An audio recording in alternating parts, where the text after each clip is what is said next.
ಅಸ್ತು ಭಗವನ್ ವಿಶ್ವೇಶ್ವರಾಯ ಮಹಾದೇವಾಯ ತ್ರಯಂಬಕಾಯ ತ್ರಿಪುರಾಂ. ನಮ್ಮ ಆಶ್ರಮಕ್ಕೆ ನಾನು ಬಂದಾಗ ಫಸ್ಟ್ ದತ್ತಾತ್ರೇಯರ ಮೂರ್ತಿ ನೋಡಿದಾಗ ಏನು ವಿಶೇಷ, ದತ್ತಾತ್ರೇಯರು ಯಾರು ಅಂತ ಯೋಚನೆ ಮಾಡ್ತಿದ್ದೆ. ದತ್ತಾತ್ರೇಯರಿಗೆ ಒಂದು ಹೇಳ್ತಾರೆ, ಅಖಿಲಾಂಡ ಕೋಟಿ ಬ್ರಹ್ಮಾಂಡ ನಾಯಕ ಅಂತ ಕೂಡ ಕರೀತಾರೆ. ಸೊ ಅಖಿಲಾಂಡ ಕೋಟಿ ಬ್ರಹ್ಮಾಂಡಗಳಿಗೆ ಒಬ್ಬನೇ ನಾಯಕ, ಅವನು ದತ್ತಾತ್ರೇಯ. ತ್ರಿಮೂರ್ತಿಗಳು ಬ್ರಹ್ಮ ವಿಷ್ಣು ಮಹೇಶ್ವರರು ಒಟ್ಟಿಗೆ ಸೇರಿದಾಗ ಇರೋವಂಥ ಒಂದು ಸ್ಥಿತಿನೇ ದತ್ತಾತ್ರೇಯರು ಅಂತ ನಾನು ಹೇಳ್ತೀನಿ. ಬ್ರಹ್ಮನಿಗೆ 7 ಜನ ಮಕ್ಕಳು, ಮಾನಸ ಪುತ್ರರು ಅಂತ ಕರೀತಾರೆ. ಅದರಲ್ಲೊಬ್ಬರು ಅತ್ರಿ ಮಹರ್ಷಿಗಳು.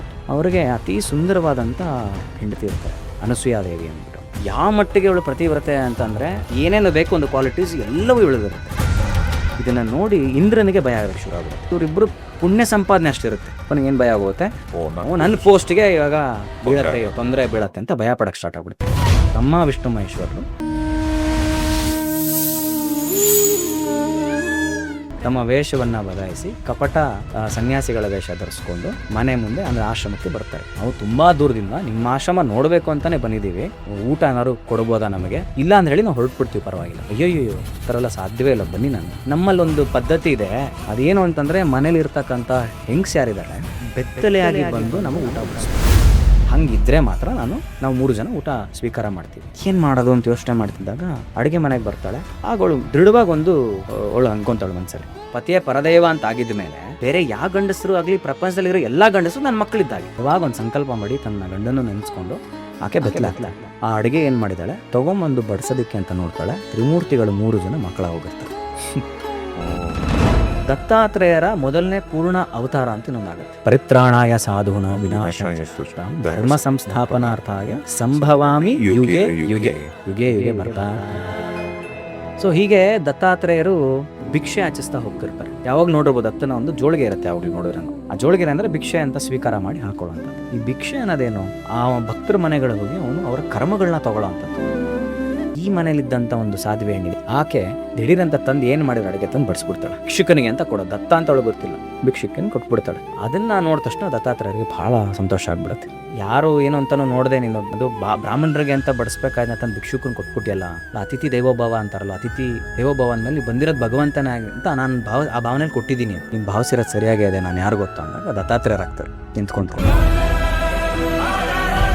ದೇವ ವೃಕ್ಷಗಳನ್ನು ಕರೀತಾರೆ. ಅದರಲ್ಲೂ ಔದುಂಬರ ತುಂಬಾನೇ ವಿಶೇಷ. ಅದರಲ್ಲೂ ದತ್ತಾತ್ರೇಯರಿಗೆ ಸ್ಪೆಸಿಫಿಕ್ ಆಗಿ ಔದುಂಬರ ವೃಕ್ಷವನ್ನ ಬುಡದಲ್ಲಿ ದತ್ತಾತ್ರೇಯರು ಇರ್ತಾರೆ ಅನ್ಬಿಟ್ಟು ಅಂತ. ಯಾಕೆ ಔದುಂಬರ ಮರದಲ್ಲೇ ಇರ್ತಾರೆ, ಯಾಕೆ ಆ ಬುಡದಲ್ಲೇ ಇರ್ತಾರೆ ಅನ್ನೋದಕ್ಕೂ ಒಂದು ಅದ್ಭುತವಾಗಿರೋ ಒಂದು ಕಥೆ ಇದೆ. ಲಕ್ಷ್ಮೀ ನರಸಿಂಹ ಸಮೇತರಾಗಿ ಆ ಒಂದು ಔದುಂಬರ ವೃಕ್ಷಕ್ಕೆ ಆಶೀರ್ವಾದವನ್ನು ಮಾಡ್ತಾರೆ. ಏನಂದ್ರೆ ನೀನು ದೈವ ವೃಕ್ಷವಾಗಿ ಭೂಲೋಕದಲ್ಲಿ ನೀನು ಜನಿಸು, ನಿನ್ನ ವೃಕ್ಷದ ಬಳಿ ಬಂದು ಯಾರೇ ಏನೇ ಸಂಕಷ್ಟಗಳನ್ನ ಹೇಳ್ಕೊಬೋದು, ನಿನ್ನ ಪ್ರದಕ್ಷಿಣೆ ಹಾಕ್ಬೋದು, ಆ ಎಲ್ಲಾ ಸಮಸ್ಯೆಗಳು ಪರಿಹಾರ ಆಗತ್ತೆ. ಗೊಲ್ಲ ವಂಶದ ಮಕ್ಕಳುಗಳೆಲ್ಲ ಬಂದು ಕುತ್ಕೊಂಡು ನೋಡ್ತಿರ್ತಾರೆ ಪೂಜೆ. ತುಂಬ ಇಂಟ್ರೆಸ್ಟಿಂಗ್ ಆಗಿರುತ್ತೆ ಅವ್ರಿಗೆ. ನಾವು ನಮ್ಮ ಊರಲ್ಲಿ ನಮ್ಮ ಕೇರಿಗೆ ಹೋಗ್ಬಿಟ್ಟು ಪೂಜೆ ಎಲ್ಲ ಮಾಡೋಣ, ಆಟ ಆಡೋಣ. ಅಲ್ಲೇ ಅದೊಂದು ಕಲ್ಲುಗಳನ್ನೆಲ್ಲ ಜೋಡಿಸ್ಬಿಟ್ಟು ಒಂದು ಮಂಟಪ ಥರ ಮಾಡಿ ಒಂದು ಲಿಂಗ ಥರ ಇಟ್ಬಿಟ್ಟು ಪಾಪ ಮನೆಯಿಂದಾನೆ ಹಾಲು ಗೀಲು ಏನೇನು ಸಿಗುತ್ತಲ್ಲ ತಗೊಂಬಂದು ಅಭಿಷೇಕ ಅಂತ. ಇದರಲ್ಲೊಬ್ಬ ಹುಡುಗ ಎಸ್ಪೆಷಲಿ ಏನು ಮಾಡ್ತಾನೆ, ಮೈ ಮರ್ತೋಗ್ಬಿಡ್ತಾನೆ ಪೂಜೆಲಿ. ಈತನ ತಾಯಿ ಬರ್ತಾಳೆ, ಇಲ್ಲಿ ಕುತ್ಕೊಂಡು ಅಂತಲ್ಲ ಓಡ್ದು ಮಾಡಿ ಅಲ್ಲಿರೋ ಲಿಂಗ ಎಲ್ಲ ತಳ್ಳಿಬಿಟ್ಟವಳು, ನಡಿ ಹೋಗೋಣ ನಡಿ ಅಮ್ಮ ಬೇಡ ಬೇಡ ಬೇಡ ಏನು ಕೇಳಿದ್ರು ಬಿಡಲ್ಲ, ಎಳ್ಕೊಂಡು ಹೋಗ್ಬಿಡ್ತಾರೆ. ಆಗೇನಾಗತ್ತೆ, ಅವಳು ಎಳ್ಕೊಂಡು ಹೋಗ್ತಿದ್ದಂಗೆ ಆ ಕಲ್ಲೆಲ್ಲ ಬಿದ್ದಿರುತ್ತೆ, ಆ ಕಲ್ಲಿಂದ ಒಂದು ಬೆಳಕು ಜೋರಾಗಿ ಬರೋಕ್ಕೆ ಶುರು ಆಗುತ್ತೆ. ಶಿವ ಪ್ರತ್ಯಕ್ಷ ಆಗ್ಬಿಡ್ತಾನೆ, ನಿನಗೆ ಏನು ವರ ಬೇಕು ಕೇಳು. ಆಮೇಲೆ ನಿನ್ನ ತಾಯಿ ಏನಿದ್ದಾಳೆ ಅದಕ್ಕೆ ಅವಳಿಗೆ ಎಂಥ ವರ ಕೊಡ್ತಿದ್ದೀನಿ ಗೊತ್ತಾ, ಮುಂದಿನ ಜನ್ಮದಲ್ಲಿ ವಿಷ್ಣು ಆಕೆಗೆ ಮಗನಾಗಿ ಹುಡ್ತಾನೆ. ಅಲ್ಲಿಗೆ ಆಕೆ ಯಾರು ಅಂದ್ರೆ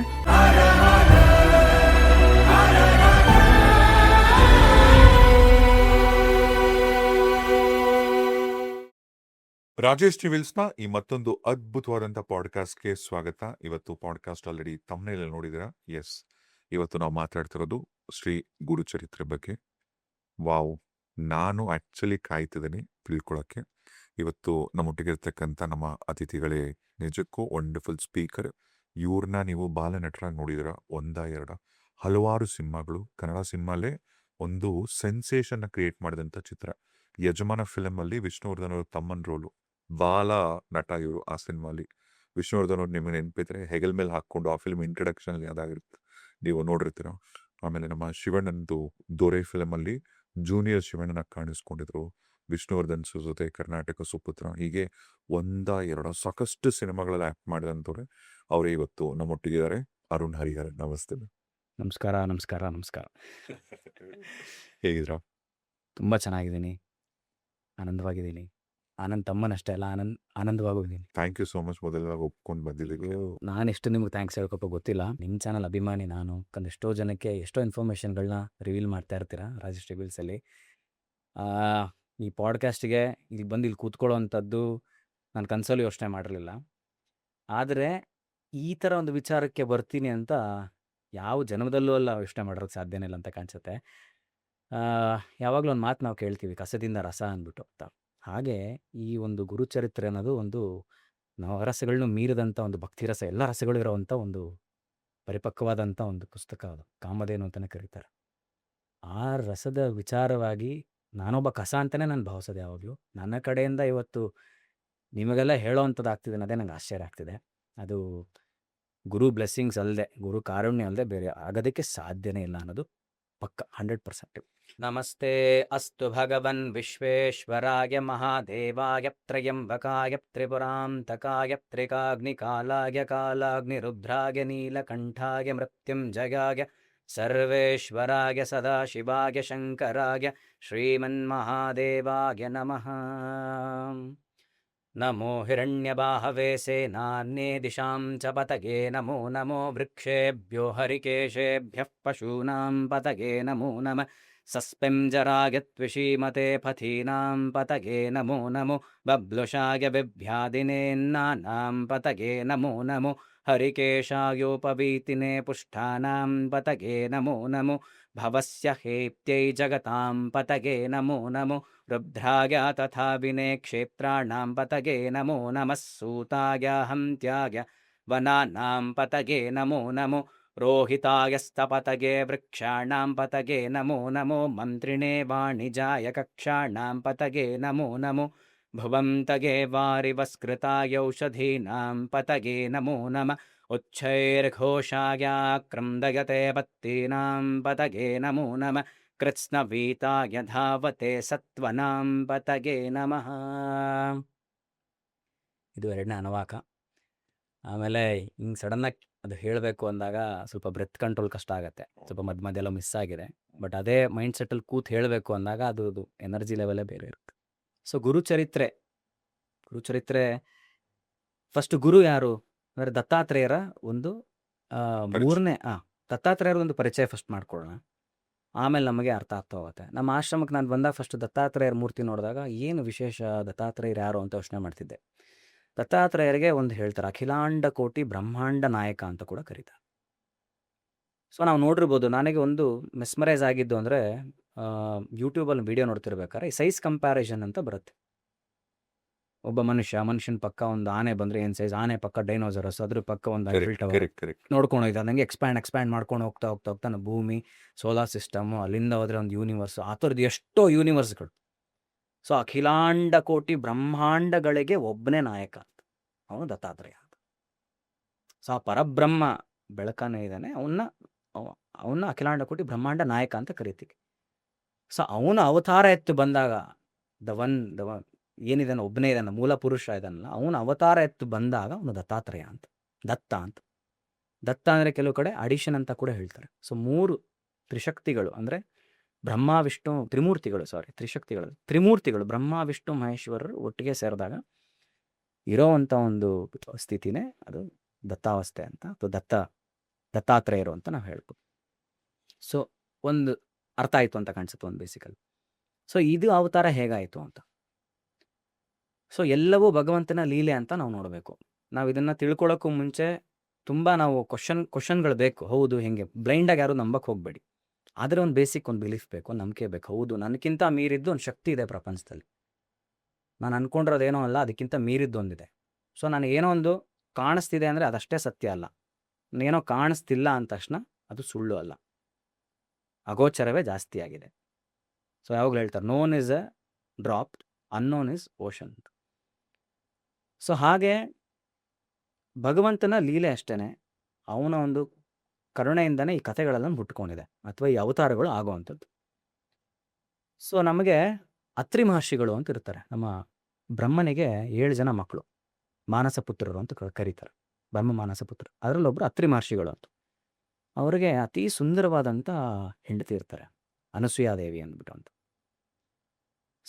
ಸೌಂದರ್ಯ ಒಂದೇ ಅಲ್ಲ, ಆಕೆ ಹೀಗೇನೆ ಅಲ್ವಾ ಸತಿ ಅನಿಸೂಯ ಅನ್ನೋದು? ಸತಿ ಅನಸೂಯ ಅಂತಲ್ಲ. ಮಹಾಸತಿ ಅನಸೂಯ. ಮಹಾಸ್- ಸತಿ ಬೇರೆ, ಸತಿ ಸಾವಿತ್ರಿ ಬೇರೆ, ಸಾವಿತ್ರಿ ಇದೆ, ಸತಿ ಅನಸೂಯ. ಸತಿ ಅನಿಸೂಯ. ಸತಿ ಅನಸೂಯ ತುಂಬ ಬ್ಯೂಟಿಫುಲ್ ಆಗಿರ್ತಾಳೆ, ತುಂಬ ಸೌಂದರ್ಯವತಿ, ಲಾವಣ್ಯವತಿ. ಅಷ್ಟೇ ಅಲ್ಲ, ಒಂದು ಅಪರಿಮಿತವಾದಂಥ ಒಂದು ಪತಿಭಕ್ತಿ, ಪತಿವ್ರತೆ. ಆಯಿತಾ? ಯಾವ ಮಟ್ಟಿಗೆ ಇವಳು ಪತಿವ್ರತೆ ಅಂತಂದರೆ, ಒಂದು ಏನೇನು ಬೇಕು ಒಂದು ಕ್ವಾಲಿಟೀಸ್ ಎಲ್ಲವೂ ಇವಳದಿರುತ್ತೆ. ಗಂಡನ ದಿನಚರಿಗಳನ್ನ ನೋಡ್ಕೊಳ್ಳುವಂಥದ್ದು, ಅವನ ಒಂದು ಉಪಾಸನೆಗೆ, ಅವನ ಒಂದು ಉದ್ಧಾರಕ್ಕೆ ಏನೇನು ಬೇಕೋ ಅದನ್ನು ಮಾಡೋ ಅಂಥದ್ದು, ಅಷ್ಟೇ ಡಿಸಿಪ್ಲಿನ್ಡ್ ಆಗಿರೋವಂಥದ್ದು. ಆಮೇಲೆ ಮನೆಗೆ ಬರೋ ಅತಿಥಿಗೆ ಸತ್ಕಾರ ಮಾಡ್ತಿದ್ದಂಥ ರೀತಿ. ಯಾಕಂದರೆ ಅತ್ರಿ ಮಹರ್ಷಿಗಳದೊಂದು ಆಶ್ರಮ ಇರುತ್ತೆ, ಅವ್ರದ್ದೊಂದು ರೂಲ್ಸ್ ಆ್ಯಂಡ್ ರೆಗ್ಯುಲೇಷನ್. ಬಂದವರು ಊಟ ಇಲ್ಲದೆ ಆಚೆ ಹೋಗ್ಬಾರ್ದು, ಬಂದವರು ಸೇವೆ ಆಗಬೇಕು. ಯಾಕಂದರೆ ಅತಿಥಿ ದೈವೋಭವ, ಯಾರ ಮನೆಗೆ ಬಂದ್ರು ಯಾರೇ ಬಂದರೂ ಆಶ್ರಮಕ್ಕೆ ಬಂದರೂ ಅವ್ರನ್ನ ಸತ್ಕಾರ ಮಾಡೇ ಕಳಿಸ್ಬೇಕು ಅನ್ನೋದು ಅದು ಮ್ಯಾಂಡೇಟ್ರಿ ಅಲ್ಲಿ. ಅದನ್ನು ಚಾಚೂ ತಪ್ಪದೆ ಈಕೆ ಪಾಲಿಸ್ತಿರ್ತಾಳೆ. ಸೊ ಇವಳ ಒಂದು ಎಷ್ಟು ಸೌಮ್ಯತೆ ಅಥವಾ ಇವಳೊಂದು ಪತಿವ್ರತ ಒಂದು ಶಕ್ತಿ ಇರುತ್ತೆ ಅಂತಂದರೆ, ಇದನ್ನು ನೋಡಿ ಇಂದ್ರನಿಗೆ ಭಯ ಆಗಕ್ಕೆ ಶುರು ಆಗ್ಬಿಡುತ್ತೆ. ಈ ಗಂಡ ಹೆಂಡ್ತಿನ ಇಬ್ಬರು ನೋಡೇ ಭಯ ಸ್ಟಾರ್ಟ್ ಆಗ್ಬಿಡುತ್ತೆ. ಯಾಕಂತಂದರೆ ಇವರಿಬ್ಬರು ಪುಣ್ಯ ಸಂಪಾದನೆ ಅಷ್ಟಿರುತ್ತೆ. ಸೊ ಹೆಂಗೆ ನಮ್ಮ ಅಕೌಂಟಲ್ಲಿ ದುಡ್ಡು ಇದ್ದಷ್ಟು ನಾವು ಹೆಂಗೆ ಆಟ ಆಡ್ತೀವೋ, ಹಾಗೆ ಪುಣ್ಯವಿದ್ದಷ್ಟು ನಾವು ಪೊಸಿಷನ್ಗಳಿಗೆ ಹೋಗ್ಬೋದು. ಸೊ ಇಂದ್ರ ಅನ್ನೋದು ಒಂದು ಪೊಸಿಷನ್ನು. ಅತ್ರಿ ಮಹರ್ಷಿಗಳು ಮತ್ತು ಅವ್ರ ಹೆಂಡತಿ ಅವರಿಬ್ಬರ ಒಂದು ಪುಣ್ಯ ಸಂಪಾದನೆ ನೋಡಿ ಅಪ್ಪನಿಗೆ ಏನು ಭಯ ಆಗುತ್ತೆ, ನನ್ನ ಪೋಸ್ಟ್ಗೆ ಇವಾಗ ತೊಂದರೆ ಬೀಳತ್ತೆ ಅಂತ ಭಯ ಪಡಕ್ಕೆ ಸ್ಟಾರ್ಟ್ ಆಗ್ಬಿಡ್ತಾನೆ. ಅವನು ಹೇಗೆ ಏನು ಮಾಡೋದು ಇದನ್ನ ಅಂದ್ಬಿಟ್ಟು ಅಂತ ಹೋಗಿ ತ್ರಿಮೂರ್ತಿಗಳ ಬಳಿ ಹೇಳ್ಕೊತಾನೆ. ತಂದೆ, ಈ ಥರ ಒಂದು ಭೂಲೋಕದಲ್ಲಿ ಒಂದು ಗಂಡ ಹೆಂಡ್ತಿದ್ದಾರೆ, ಅದರಲ್ಲೂ ಅನಸೂಯ ಅನ್ನೋ ಒಂದು ದೇವಿ ಏನಿದ್ದಾಳೆ, ಮಹಾಪತಿವ್ರತೆ. ಅವಳಿಗೆ ಎಲ್ಲಿ ಒಂಚೂರು ಉರಿ ಬಿಸಿಲು ಬಂದರೆ ಅವಳು ಹಿಂಗೆ ಅನ್ಕೊಂಡ್ಬಿಡ್ತಾಳೋ ಅಂದ್ಬಿಟ್ಟು ಅಂತ ಸೂರ್ಯ ಎಳೆ ಬಿಸಿಲು ಹರಡ್ತಾನೆ. ಆಯಿತಾ? ಗಾಳಿ ಇಲ್ಲಿ ಸ್ವಲ್ಪ ಚಳಿ ಆಗಿಬಿಟ್ರೆ ಇನ್ನೆಲ್ಲರೂ ಅವಳು ಹಿಂಗೆ ಅನ್ಕೊಂಡ್ಬಿಟ್ರೆ ಅವ್ನಿಗೆ ಮತ್ತೆ ಶಾಪ ತಟ್ಬಿಡತ್ತೆ ಅಂದ್ಬಿಟ್ಟು ಅವಳು ಏನು ಅನ್ನೋದೇ ಬೇಡ. ಅವಳು ಸ್ವಲ್ಪ ಇರಿಟೇಟ್ ಆದ್ರೂ ಅವ್ನು ತಟ್ಟತ್ತೆ ಅನ್ನೋ ಭಯಕ್ಕೆ ಅವ್ನು ಮಂದವಾಗಿ ಬಿಸ್ತಾನೆ. ಆಮೇಲೆ ಅಗ್ನಿದೇವ ಅವಳಿಗೆ ಇನ್ನೆಲ್ಲಿ ಶಾಖ ಜಾಸ್ತಿ ಆಗ್ಬಿಡುತ್ತೆ ಅಂದ್ಬಿಟ್ಟು ಅಂತ ಅವ್ನು ತಂಪಾಗಿ ವರ್ತಿಸ್ತಾ ಇದ್ದಾನೆ. ಭೂಮಿ ಎಲ್ಲಿ ಅವಳು ಕಾಲಿಟ್ಟಾಗ ಎಲ್ಲಿ ಚುಚ್ಚೋತ್ತ ಕಲ್ಲು ಒತ್ತೋತ ಅಂದ್ಬಿಟ್ಟು ಅಂತ ಅವಳು ಮೃದುವಾಗ್ತಿದ್ದಾಳೆ. ಇಂಥ ಒಂದು ದೇವತೆಗಳು ಹೆದರ್ಕೊಂತ ಇದ್ದಾರೆ ಇವ್ರು ನೋಡಿದ್ರೆ. ಅಂತಹ ಸಾಧ್ವಿ ಅವಳು, ಸಾಧ್ವಿಮಣಿ. ಅಂತ ಒಂದು ಪತಿಭಕ್ತಿ ಇದೆ ಅವಳಲ್ಲಿ. ಅವ್ರ ಆಶ್ರಮದಲ್ಲಿ ಬರೋವಂಥವ್ರನ್ನ ಏನೇನು ಹೇಗೆ ಉಪಚಾರಗಳು ಮಾಡ್ತಾರೆ, ಇದು ನನಗೆ ಭಯ ಆಗ್ತಿದೆ, ನನ್ನ ಜಾಗಕ್ಕೆ ಭಯ ಆಗ್ತಿದೆ, ನನ್ನ ಒಂದು ಇದಕ್ಕೆ. ಆಮೇಲೆ ತುಂಬ ಸುಂದರವಾಗಿದ್ದಾಳೆ ಅಂತೆಲ್ಲ ಹೇಳಿದಾಗ ಈ ತ್ರಿಮೂರ್ತಿಗಳೆಲ್ಲ ಚರ್ಚೆ ಆಗೋಗುತ್ತೆ. ಹೌದಾ, ಇಂಥದ್ದೊಂದು ಹೆಣ್ಣು ಇರೋದಕ್ಕೆ ಸಾಧ್ಯನಾ ಭೂಲೋಕದಲ್ಲಿ? ನಾವು ಮತ್ತು ಸುಮ್ಮನೆ ಒಪ್ಕೊಳ್ಳೋರಂತೂ ಅಲ್ವಲ್ಲ, ಇದಕ್ಕೊಂದು ಪರೀಕ್ಷೆ ನಾವು ಮಾಡಲೇಬೇಕು. ಸರಿ, ಪರೀಕ್ಷೆ ಮಾಡೋಣ ಅಂತ 3 ಜನ ಡಿಸೈಡ್ ಮಾಡಿ ಏನು ಮಾಡ್ತಾರೆ, ಭಿಕ್ಷುಕರ ವೇಷದಲ್ಲಿ, ಅಂದರೆ ಭಿಕ್ಷಾಟನೆ ಅಂತಾರೆ ಮಾಡೋದಂಥದ್ದು, ಮನೆಗೆ ಹೋಗಿ ಭಿಕ್ಷೆ ಕೇಳುವಂಥ ಬ್ರಾಹ್ಮಣರ ಆ ವೇಷದಲ್ಲಿ ಆಶ್ರಮಕ್ಕೆ ಬರ್ತಾರೆ. ಸರಿಯಾ? 3 ಜನ ತ್ರಿಮೂರ್ತಿಗಳು, ಬ್ರಹ್ಮ ವಿಷ್ಣು ಮಹೇಶ್ವರರು, ತಮ್ಮ ವೇಷವನ್ನು ಬದಲಾಯಿಸಿ ಕಪಟ ಸನ್ಯಾಸಿಗಳ ವೇಷ ಧರಿಸ್ಕೊಂಡು ಮನೆ ಮುಂದೆ ಅಂದರೆ ಆಶ್ರಮಕ್ಕೆ ಬರ್ತಾರೆ. ಅದು ಯಾವಾಗ? ಅತ್ರಿ ಮಹರ್ಷಿಗಳು ಇಲ್ದಿರೋ ಸಮಯದಲ್ಲಿ. ತ್ರಿಮಹರ್ಷಿಗಳಿಗೆ ತ್ರಿಕಾಲ ಜ್ಞಾನಿಗಳು, ಅವ್ರಿಗೆ ಗೊತ್ತಾಗ್ಬಿಡತ್ತಲ್ಲ, ಇಲ್ಲಿ ಯಾರೋ ಬಂದಿದ್ದಾರೆ ಇವಾಗ ತಕ್ಷಣ ನೋಡಿದಾಗ ಕಂಡಿಡ್ಬಿಡ್ತಾರೆ. ಅದಕ್ಕೆ ಅವ್ರು ಇಲ್ಲದೇ ಇರೋ ಅಂಥ ಟೈಮ್ ನೋಡಿಕೊಂಡು, ಅವ್ರು ಯಾವುದೋ ಅನುಷ್ಠಾನದಲ್ಲಿ ಬ್ಯುಸಿ ಇರೋ ಟೈಮ್ ನೋಡಿಕೊಂಡು ಸರಿಯಾದ ಟೈಮಿಗೆ 3 ಜನ ಆಶ್ರಮಕ್ಕೆ ಬರ್ತಾರೆ. ಬರ್ತಿದ್ದಂಗೆ ಆಕೆ ಬರ್ತಾಳೆ ಆಚೆ ಕಡೆ, ತಲೆಗೆ ಒಂದು ಇದು ಹಾಕೊಂಡು ತಲೆ ಬಗ್ಸ್ಕೊಂಡೇ ಬರ್ತಾಳೆ. ಅಂದಾಗ 3 ಜನ ಹೇಳ್ತಾರಮ್ಮ, ಭಾಳಷ್ಟು ವಿಚಾರಗಳು ಕೇಳಿದ್ದೀವಿ ನಿಮ್ಮ ಆಶ್ರಮದ ಬಗ್ಗೆ, ನಿಮ್ಮ ಅತಿಥಿ ಸತ್ಕಾರದ ಬಗ್ಗೆ ನೀವು ಮಾಡೋವಂಥದ್ದು ಎಲ್ಲ ಕೇಳಿದ್ದೀವಿ. ನಾವು ತುಂಬ ದೂರದಿಂದ ನಿಮ್ಮ ಆಶ್ರಮ ನೋಡಬೇಕು ಅಂತಲೇ ಬಂದಿದ್ದೀವಿ. ತುಂಬ ದಣಿದಿದ್ದೀವಿ, ಹಸಿವಾಗ್ತಿದೆ ನನಗೆ, ಊಟ ಏನಾದ್ರು ಕೊಡ್ಬೋದಾ ನಮಗೆ?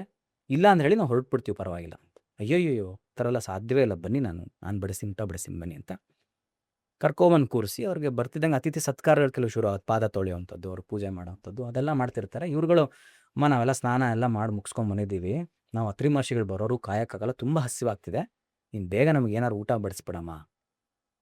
ಆಗಲಿ, ಬಡಿಸ್ತೀನಿ.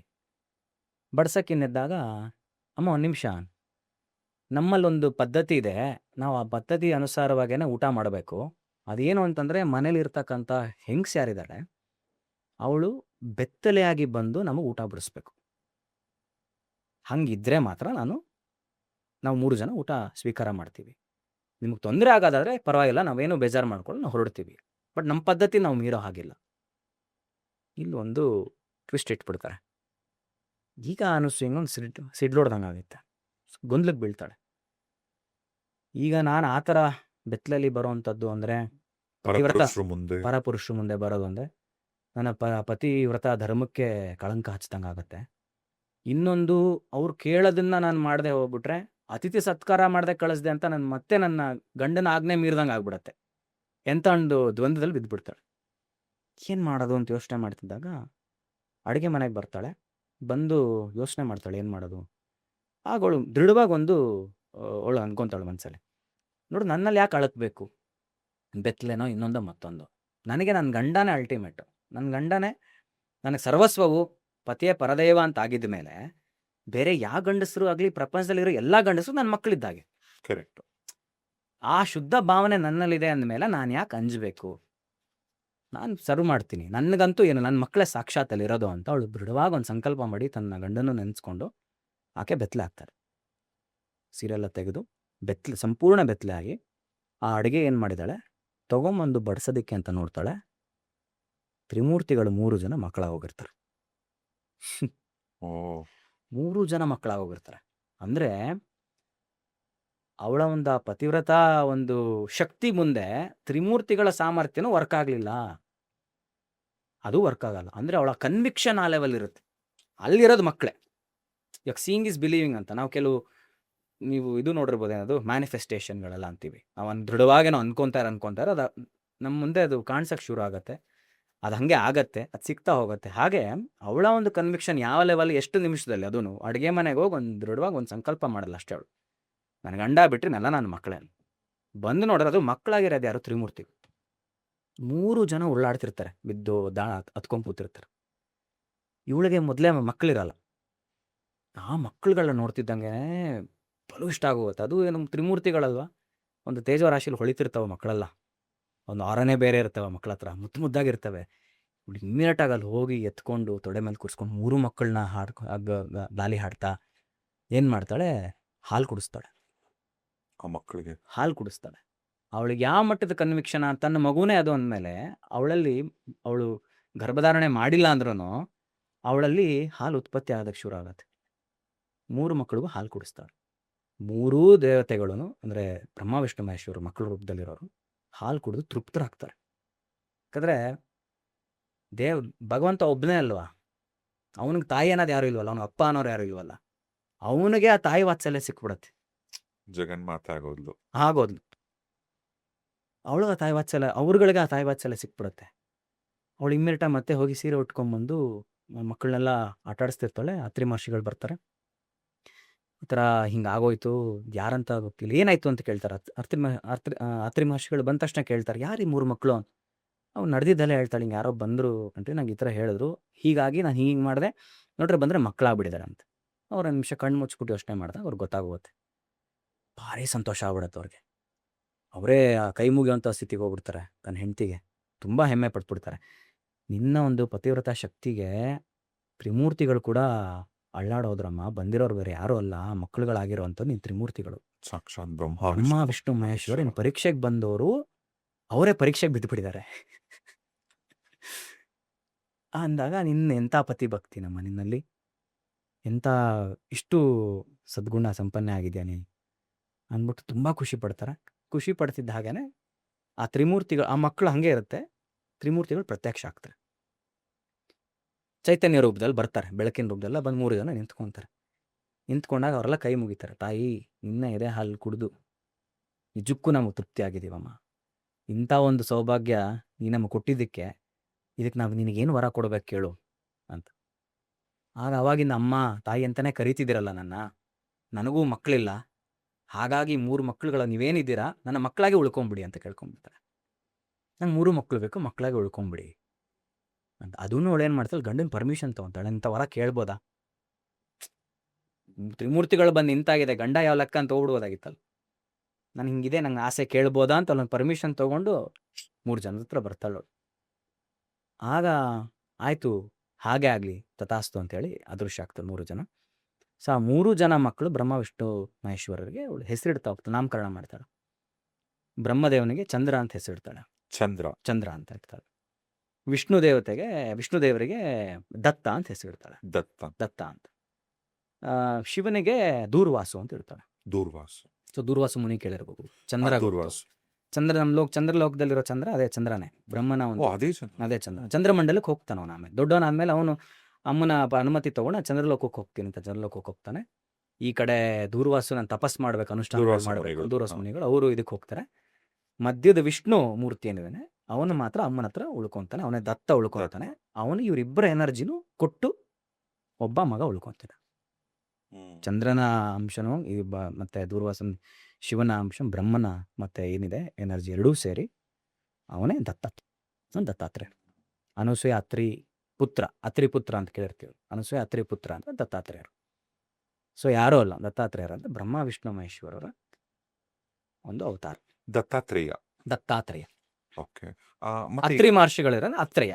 ಓಕೆ. ಈಗ ವಿಷ್ಣುವಿನ ರೂಪ ಏನಿದ್ರಲ್ಲ ದತ್ತ, ಈಗ ಆ ದತ್ತಾನೇ ದತ್ತಾತ್ರೇಯರ. ಹೌದು. ಈಗ ಅದೇ ಗುರುಗಳಿಗೆ 3 ತಲೆಗಳನ್ನ ನಾವು ನೋಡಿರ್ತೀವಿ ಹೌದು. ಫೋಟೋಲಿ. ಅಂದ್ರೆ ಈಗ ದತ್ತಾತ್ರೇಯ ಇದ್ದಿದ್ದು ಹಾಗೇನಾ 3 ತಲೆಗಳಿತ್ತು? ಅದು ಕನ್ಫ್ಯೂಷನ್ಸ್ಗಳು ಕೆಲವ್ರಿಗಿದೆ. ನಮಗೆ ಇವಾಗ ನೋಡಿ, ನಾವು ಇವಾಗ ದುರ್ಗೆ ನೋಡ್ತೀವಿ, ನೋಡಿ 10 ಕೈ ಇರುತ್ತೆ. ದುರ್ಗೆ 10 ಕೈ ಇಲ್ಲ. ಅವಳು ಒಂದೊಂದು ಆಯುಧನೂ ಒಂದೊಂದು ಪಿಕ್ಟೋರಿಕಲ್ ರೆಪ್ರೆಸೆಂಟೇಷನ್ಗೋಸ್ಕರ ಒಂದು ಬರ್ದಿರೋವಂಥದ್ದು. ಅವಳು ಬಂದರೆ ಆ ಅವತಾರದಲ್ಲಿ ಬರ್ತಾಳೆ. ಅವಳಿಗೆ ಏನು ಭಗವಂತನಿಗೆ ಏನು ಆ ಶಕ್ತಿಗೆ ಏನು ಬೇಕಾದ್ರೂ ನೀವು ಹೆಂಗೆ ನೋಡ್ಬೇಕು ಅಂತ ಬಯಸಿರೋ ಹಂಗೆ ಬರ್ತಾನೆ. ಅವನಿಗೆ ಅಂತ ಒಂದು ಸ್ಪೆಸಿಫಿಕ್ ಆಗಿಲ್ಲ, ಬೆಳಕಷ್ಟೇ. ಆದರೆ ಒಂದೊಂದನ್ನು ನಮ್ಗೆ ಹೇಳುತ್ತೆ. ಕೃಷ್ಣ ನೀಲಿ ವರ್ಣ ಇದ್ದ. ನೀಲಿ ಅಂದ ತಕ್ಷಣ ನಾವು ನೋಡಂಗ ಇಂಕ್ ಬ್ಲೂ ಅಲ್ಲೇ ಇದ್ನ ಕೃಷ್ಣ. ಕಪ್ಪಿದ್ದ ಅಷ್ಟೇ, ಅವನು ಕಪ್ಪಗಿದ್ದ. ಆ ನೀಲಿ ಯಾಕಂತಾರೆ, ಅವನೆಲ್ಲ ಕಡೆ ವ್ಯಾಪಿಸಿದ್ದಾನೆ. ಮೇಲೆ ನೋಡಿದಾಗ ಸ್ಕೈ ಇಸ್ ಬ್ಲೂ, ಎಲ್ಲ ಕಡೆ ವಿಸ್ತಾರವಾಗಿದೆ ಬ್ಲೂ. ನಮ್ಗೆ ಎಲ್ಲ ಎಲ್ಲಿ ನೋಡಿದ್ರು, ಇಲ್ಲಿಂದ ಆ ಹೆಣ್ಣು ನೋಡಿದ್ರು ನಮ್ಗೆ ಸ್ಕೈ ಕಾಣಿಸುತ್ತೆ, ಬ್ಲೂನೇ ಕಾಣಿಸುತ್ತೆ. ಸೊ ಅವ್ನು ನಂಗೆ ವ್ಯಾಪಿಸ್ಕೊಂಡ್ಬಿಟ್ಟಿದ್ದಾನೆ. ಅವ್ನು ಎಂಟಾರ್ ಅವನೊಳಗಡೆ ನಾವಿದ್ದೀವಿ ಅನ್ನೋದಕ್ಕೆ ನಮ್ಮ ಎಂಟಾರು ಕಾಣಿಸ್ತಿರೋಂಥ ಆಕಾಶ ತತ್ವ ಅದೇನಿದೆ, ಆಕಾಶ ನೀಲಿ ಇರೋದ್ರಿಂದ ಅವನ ನೀಲಿ ವರ್ಣ ಅಂತ ಶಿವನಿಗೂ ಹೇಳ್ತೀವಿ, ವಿಷ್ಣುಗೂ ಹೇಳ್ತೀವಿ. ಹಾಗೆ ಬ್ರಹ್ಮ ವಿಷ್ಣು ಮಹೇಶ್ವರ 3 ಜನ ಇರೋ ಒಂದು ತತ್ವ ಇರೋ ದತ್ತಾತ್ರೇಯರನ್ನ ತೋರ್ಸೋದಕ್ಕೇನೋ 3 ಮುಖ ಇರ್ಬೋದು ಅನ್ನೋದೇ ನಾನು ಅಂದ್ಕೊಂತೀನಿ. 3 ತಲೆಯಿಂದ ಓಡಾಡ್ತಿದ್ರು ಅಂತ ಹೇಳೋಕ್ಕೋಲ್ಲ. ಬ್ರಹ್ಮನ್ಗೆ ಚತುರ್ಮುಖ ಬ್ರಹ್ಮ ಅಂತೀವಿ, 4 ಮುಖ.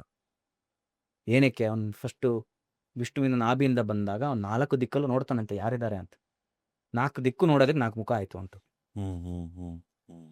ಅವ್ನು ಕೆಳಗೆ ನೋಡಲ್ಲಂತೆ, ಅವನೆಲ್ಲ ಅಹಂಕಾರ ಬರುತ್ತಂತೆ. ನಾನೇ ಸರ್ವಶ್ರೇಷ್ಠ ನಾನೇ ಅಂತ ಅವನಿಗೂ ಅಹಂಕಾರ ಬರುತ್ತಂತೆ. ಸೊ ಅಣ್ಣ ಸ್ವಲ್ಪ ಕೆಳಗೆ ನೋಡಂತ ಬಗ್ ನೋಡ್ರೆ ಅವ್ನು ವಿಷ್ಣು ನಾಭಿಯಿಂದ ಬಂದಿರ್ತಾನೆ ಬ್ರಹ್ಮ. ಅಲ್ಲ, ಇನ್ನೂ ಒಂದು ಕತೆ ಹೇಳ್ತಾರೆ ಕಾಲಭೈರವ. ಒಂದ್ಸರಿ ಬ್ರಹ್ಮ ಮತ್ತೆ ಶಿವನ ನಡುವೆ ಒಂದು ಮಾತಿನ ಇದು ನಡೆಯುತ್ತೆ. ಬ್ರಹ್ಮ ಮತ್ತೆ ವಿಷ್ಣುವಿನ ನಡುವೆ ಆದಿ ಅಂತ್ಯ ಯಾರು ಅಂತ ಪತ್ತೆ ಹಚ್ಚೋ ಟೈಮಲ್ಲಿ ಆಗ ಬ್ರಹ್ಮ ಸುಳ್ಳು ಹೇಳ್ದ ಅನ್ನೋ ಒಂದೇ ಒಂದು ಕಾರಣಕ್ಕೆ ಈಗ ಶಿವನ ಗಣ ಏನಿತ್ತಲ್ಲ ಕಾಲಭೈರವ ಬ್ರಹ್ಮನ ಒಂದು ತಲೆ ಕಡ್ದ. ಆಮೇಲೆ ಬ್ರಹ್ಮ ಹತ್ಯೆ ಆಯ್ತು, ಅದು ಕೈಗೆ ಅಂಟ್ಕೊಂಡಿತ್ತು. ಕಾಶಿಗೆ ಬಂದಾಗ ಆ ತಲೆ ಬೋರ್ಡೆ ಏನಿತ್ತಲ್ಲ ಸ್ಕಲ್, ಅದು ಬಿದ್ದಂತ ಜಾಗನೇ ಕಾಶಿ ಅಂತ ಕೂಡ ಹೇಳ್ತಾರೆ. ಕಪಾಲ ಅಂತಾರೆ, ಬ್ರಹ್ಮ ಕಪಾಲ್. ಓಕೆ. ಈಗ ದತ್ತಾತ್ರೇಯರು ಭೂಮಿಗೆ ಬಂದಿದ್ದು, ಜನ್ಮ ತಾಳಿದ್ದು ಅದೆಲ್ಲ ಆಯ್ತು. ನಂತರ ಯಾತಕ್ಕೋಸ್ಕರ, what is the purpose? So ದತ್ತಾತ್ರೇಯರ ಪರಿಚಯ ಆಯಿತು. ಸೊ ದತ್ತಾತ್ರೇಯರ ಮೊದಲನೇ ಪೂರ್ಣ ಅವತಾರ ಅಂತ ಇನ್ನೊಂದಾಗತ್ತೆ.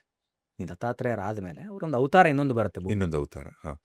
ಸೊ ಇದು ಹೇಳಲ್ವಾ, ಕೃಷ್ಣ ಭಗವದ್ಗೀತೆಯಲ್ಲಿ ಹೇಳಿದಾನೆ, ಯದಾ ಯದಾ ಧರ್ಮಸ್ಯ ಗ್ಲಾನಿರ್ಭವತಿ ಭಾರತ ಅಭ್ಯುತ್ಥಾನಂ ಧರ್ಮಸ್ಯ ತದಾತ್ಮಾನಂ ಸೃಜಾಮ್ಯಹಂ. ಇನ್ನೊಂದು ಬರ್ತದೆ, ಪರಿತ್ರಾಣಾಯ ಸಾಧೂನಾಂ ವಿನಾಶಾಯ ದುಷ್ಟಾಂ ಧರ್ಮ ಸಂಸ್ಥಾಪನಾರ್ಥಾಯ ಸಂಭವಾಮಿ ಯುಗೆ ಯುಗೆ. ಯುಗೆ ಯುಗೆ ಬರ್ತಾ ಇರ್ತಾನೆ ಅಂತ. ಯುಗ ಯುಗಕ್ಕೂ ಕಾದಿಲ್ಲ ಅವನ ಬೇರೆ ಅವತಾರಗಳೆಲ್ಲ ಎಲ್ಲ ಥರನೂ ಬಂದ್ಬಿಟ್ಟಿದೆ, ಎಲ್ಲ ಟೈಮಲ್ಲೂ ಬಂದಿದೆ. ನಾವಿರೋ ಈ ಏಜಲ್ಲಿ ಎಷ್ಟೋ ಒಂದು 100 ವರ್ಷದ ಹಿಂದೆ ಅವ್ರು ಎಷ್ಟೋ ಗುರುಗಳು ನೋಡಿದ್ವಿ ನಾವು, ಎಷ್ಟೋ ಅವತಾರಗಳು ನೋಡಿದ್ವಿ. ಸಾಯಿಬಾಬಾ ಈ ಏಜಲ್ಲೇ ಇನ್ನೊಬ್ರು ಯಾರೋ ಇದ್ದಾರೆ, ಇನ್ನೊಂದು ಪೀರಿಯಡಲ್ಲಿ ಇದ್ದವ್ರೆ ಇನ್ನೊಬ್ರು ಬಂದಿದ್ದಾರೆ. ಆ ಥರದ ಅವತಾರಗಳು ಆಗ್ತಾನೆ ಇದೆ. ಆದರೆ ಆ ಯುಗಕ್ಕೆ ಬರಲೇಬೇಕು ಅಂತ, ಅನ್ಯ ಅಧರ್ಮಗಳೆಲ್ಲಿದೆ ಧರ್ಮ ಸಂಸ್ಥಾಪನೆ ಬರ್ತೀನಿ ಅಂತ. ಹಾಗಾಗಿ ದತ್ತಾತ್ರೇಯರ ಅವತಾರ ಆಗಿದ್ದಾಯಿತು. ನಾನು ಫಸ್ಟ್ ಯೋಚನೆ ಮಾಡಿದೆ, ಏನು ತ್ರಿಮೂರ್ತಿಗಳಿಗೆ ಗೊತ್ತಿಲ್ವಾ ತಾನೇನಾಗ್ತೀನಿ ನೆಕ್ಸ್ಟ್ ಬಂದರೆ, ಇಲ್ಲ ಅನಸೂಯನ್ ನನ್ನ ತಂಟೆಗೆ ಬಂದರೆ ನಾನು ಸಿಕ್ಕಾಕೊಂತೀನಿ ಅಂತ ಅನ್ಸಲ್ವಾ? ತ್ರಿಮೂರ್ತಿಗಳಿಗೆ ಇಲ್ದಿರೋ ತ್ರಿಕಾಲ ಜ್ಞಾನ ಯಾರಿಗಿರತ್ತೆ? ಮತ್ತೆ ನಾನು ಇದೆಲ್ಲ ಹಾಕಿ ನೋಡಿದೆ ತಲೆಗೆ. ಆದರೆ ಈ ಥರದೊಂದು ಸೀನ್ ಆಗಿಲ್ಲ ಅಂತಂದರೆ ಒಂದು ಅವತಾರ ಆಗ್ತಿರ್ಲಿಲ್ಲ. ಇದನ್ನೇ ಲೀಲೆ ಅಂತ ಕರೀತಾರೆ. ಸೊ ಅದಕ್ಕೆ ಈ ಥರದ್ದೆಲ್ಲ ಥಾಟ್ಸು ಕ್ವಶನ್ಸ್ಗಳು ತಲೆಯಲ್ಲಿ ಬಂತು ಅಂದರೆ ಇದನ್ನು ಸುಮ್ಮನೆ ಒಪ್ಕೊಂಡು ಹೋಗ್ಬೇಕು ಮುಂದಕ್ಕೆ. ಯಾಕಂದರೆ ಪಿಕ್ಚರ್ ಮುಂದಕ್ಕೆ ಹೋಗಲ್ಲ. ಸಿನಿಮಾ ಆಗಬೇಕು ಎಲ್ಲ ಸರಿ, ಹೀರೋ ಫಸ್ಟೇ ವಿಲನ್ನ ಕೊಂದುಬಿಟ್ರೆ ಮುಗಿದೋಯ್ತಲ್ಲ ಸಿನಿಮಾ. ಅವ್ನು ಕಿಡ್ನಾಪ್ ಮಾಡಬೇಕು, ಎತ್ಕೊಂಡು ಹೋಗ್ಬೇಕು, ಬರಬೇಕು. ರಾಮಾಯಣ ನೋಡಿ, ಅದು ಒಂದು ಕತೆ ಎಷ್ಟೊತ್ತು 1 ನಿಮಿಷಕ್ಕೆ ಮುಗಿಸೋದಕ್ಕೆ. ಹನುಮಂತ ಒಬ್ಬನೇ ಸಾಕಾಗಿತ್ತು ರಾಮಾಯಣ ಕಂಪ್ಲೀಟಾಗಿ ಮುಗಿಸಿ ಸೀತನ ಕರ್ಕೊಂಬರೋದಕ್ಕೆ. ರಾಮ ಯಾಕೆ ಸೇತುವೆ ಕಟ್ಕೊಂಡು ದಂಡು ಕಟ್ಕೊಂಡು ಅಲ್ಲೋಗೆಲ್ಲ ಮಾಡಬೇಕು, ಎಲ್ಲ ಯಾಕಂದರೆ ಎಲ್ಲ ನಡೆದು ತೋರಿಸಿದ್ರಪ್ಪ ಅವ್ರು. ಯಾಕಾಗಿ ಅವರೆಲ್ಲ ಒಂದು ಅವತಾರ ಎತ್ಕೊಂಡು ಬರ್ತಾರೆ ಅಂತಂದರೆ ಮನುಷ್ಯನಿಗೆ ಪಾಠ ಹೇಳ್ಕೊಡೆ. ಗುರು ಅಂದಮೇಲೆ ಪಾಠ ಹೇಳ್ಕೊಡ್ಬೇಕಲ್ಲ. ಪಾಠ ತೊಗೊಳಪ್ಪ ಓದ್ಕೊಂಡು ಬುಕ್ ಕೊಟ್ಬಿಡೋಕ್ಕಾಗಲ್ಲ. ತಾನು ಮಾಡಿ ತೋರಿಸ್ಬೇಕು. ತಾನು ಫಸ್ಟ್ ಅದನ್ನು ನಿಂತ್ಕೊಂಡು ಪ್ರೂವ್ ಮಾಡಬೇಕು. ಹಾಗಾಗಿ ಇವೆಲ್ಲವೂ ಅವತಾರಗಳಾಗಿರುವಂಥದ್ದು. ಯಾಕಂದರೆ ಇದಕ್ಕೆ ಸೂಕ್ತವಾಗಿ ಅಂದರೆ ವಿಷ್ಣುವಿನ ದಶಾವತಾರಗಳಿಗೂ ಕಾರಣ ಇದೆ. ಒಬ್ಬ ತುಂಬ ದೊಡ್ಡ ಭಕ್ತ ಅವನು ವಿಷ್ಣುವಿಗೆ. ಅವನ ಹೆಸರು ನನಗೆ ಕ್ಷಣ ಗೊತ್ತಾಗ್ತಿಲ್ಲ, ಹೇಳ್ತೀನಿ. ಅವನನ್ನು ಉಳಿಸೋದಕ್ಕೋಸ್ಕರ ಅವನು ಏಕಾದಶಿ ವ್ರತವನ್ನು ತುಂಬ ಮಾಡ್ತಿರ್ತಾನೆ. ಎಷ್ಟಂದರೆ ಚಾಚು ತಪ್ಪದೆ ಪಾಲಿಸ್ತಿರ್ತಾನೆ ಆ ವ್ರತಗಳನ್ನ. ಅವನು ಪರೀಕ್ಷೆ ಮಾಡಬೇಕು ಅಂದ್ಬಿಟ್ಟು ಅಂತ ಒಂದು ಇದೇ ಥರ ವಸಿಷ್ಠ ಮಹರ್ಷಿಗಳು ಯಾರೋ ಬರ್ತಾರೆ. ಬಂದ ಕರೆಕ್ಟಾಗಿ ಏಕಾದಶಿ ದಿನ ಪಾರಣಿ ಅಂತ ಬರುತ್ತೆ ನಿಮಗೆ. ಅಂದರೆ ಬ್ರೇಕ್ ಫಾಸ್ಟ್, ಅಂದರೆ ಫಾಸ್ಟ್ನ ಬ್ರೇಕ್ ಮಾಡೋ ಅಂತ ಒಂದು ಸಮಯ ಗಳಿಗೆ ಅದು. ನೀವು ಮಾಡಿರೋ ಏಕಾದಶಿ ಕರೆಕ್ಟಾಗಿ ಆ ಗಳಿಗೆಯಲ್ಲಿ ನೀವು ಊಟ ಮಾಡಬೇಕು, ಪ್ರಸಾದ ತೊಗೊಬೇಕು. ಆವಾಗಲೇ ಅದರ ಸಂಪೂರ್ಣ ಫಲ ನಿಮ್ಗೆ ಸಿಗೋವಂಥದ್ದು. ಅವಾಗ ಅದು ಕಂಪ್ಲೀಟ್ ಅಂತ ಆಗೋದು.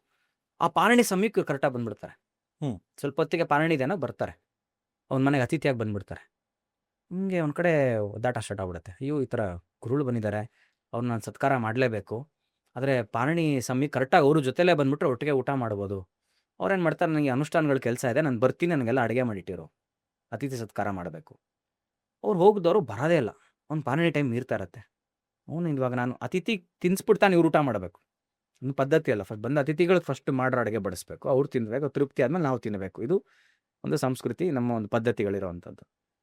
ಏನು ಮಾಡ್ತಾನೆ, ಪಾರಣಿ ಟೈಮ್ ಮೀರ್ಬಿಡುತ್ತೆ ಅಂದ್ಬಿಟ್ಟು ಅಂತ ಅವ್ರನ್ನ ಬಿಟ್ಟುಬಿಟ್ಟು ತೀರ್ಥ ಎಲ್ಲ ಮಾಡಿದೆ, ಏನು ಪ್ರೊಸೀಜರ್ ಅದೇ ಮುಗಿಸ್ಬಿಟ್ಟು ಪ್ರಸಾದ ತಿಂದ್ಬಿಡ್ತಾನೆ.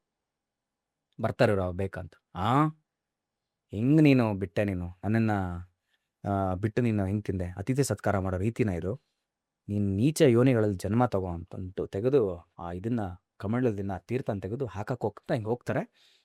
ಅಯ್ಯಪ್ಪ ಕೇಳ್ಕೊಂಡ್ಬಿಡ್ತಾನಪ್ಪ, ತಂದೆ ವಿಷ್ಣು ಬಾರಪ್ಪ ನನ್ನ ಕಾಪಾಡು ಅಂತ. ತಕ್ಷಣ ವಿಷ್ಣು ಬಂದು ಪ್ರತ್ಯಕ್ಷ ಆಗಿ, ಮುನಿಗಳೇ ಈ ಥರ ಮುನಿಸ್ಕೊಂಬೇಡಿ, ನನ್ನ ಭಕ್ತನನ್ನು ಕಾಪಾಡೋ ಅಂತ ನನ್ನ ಜವಾಬ್ದಾರಿ.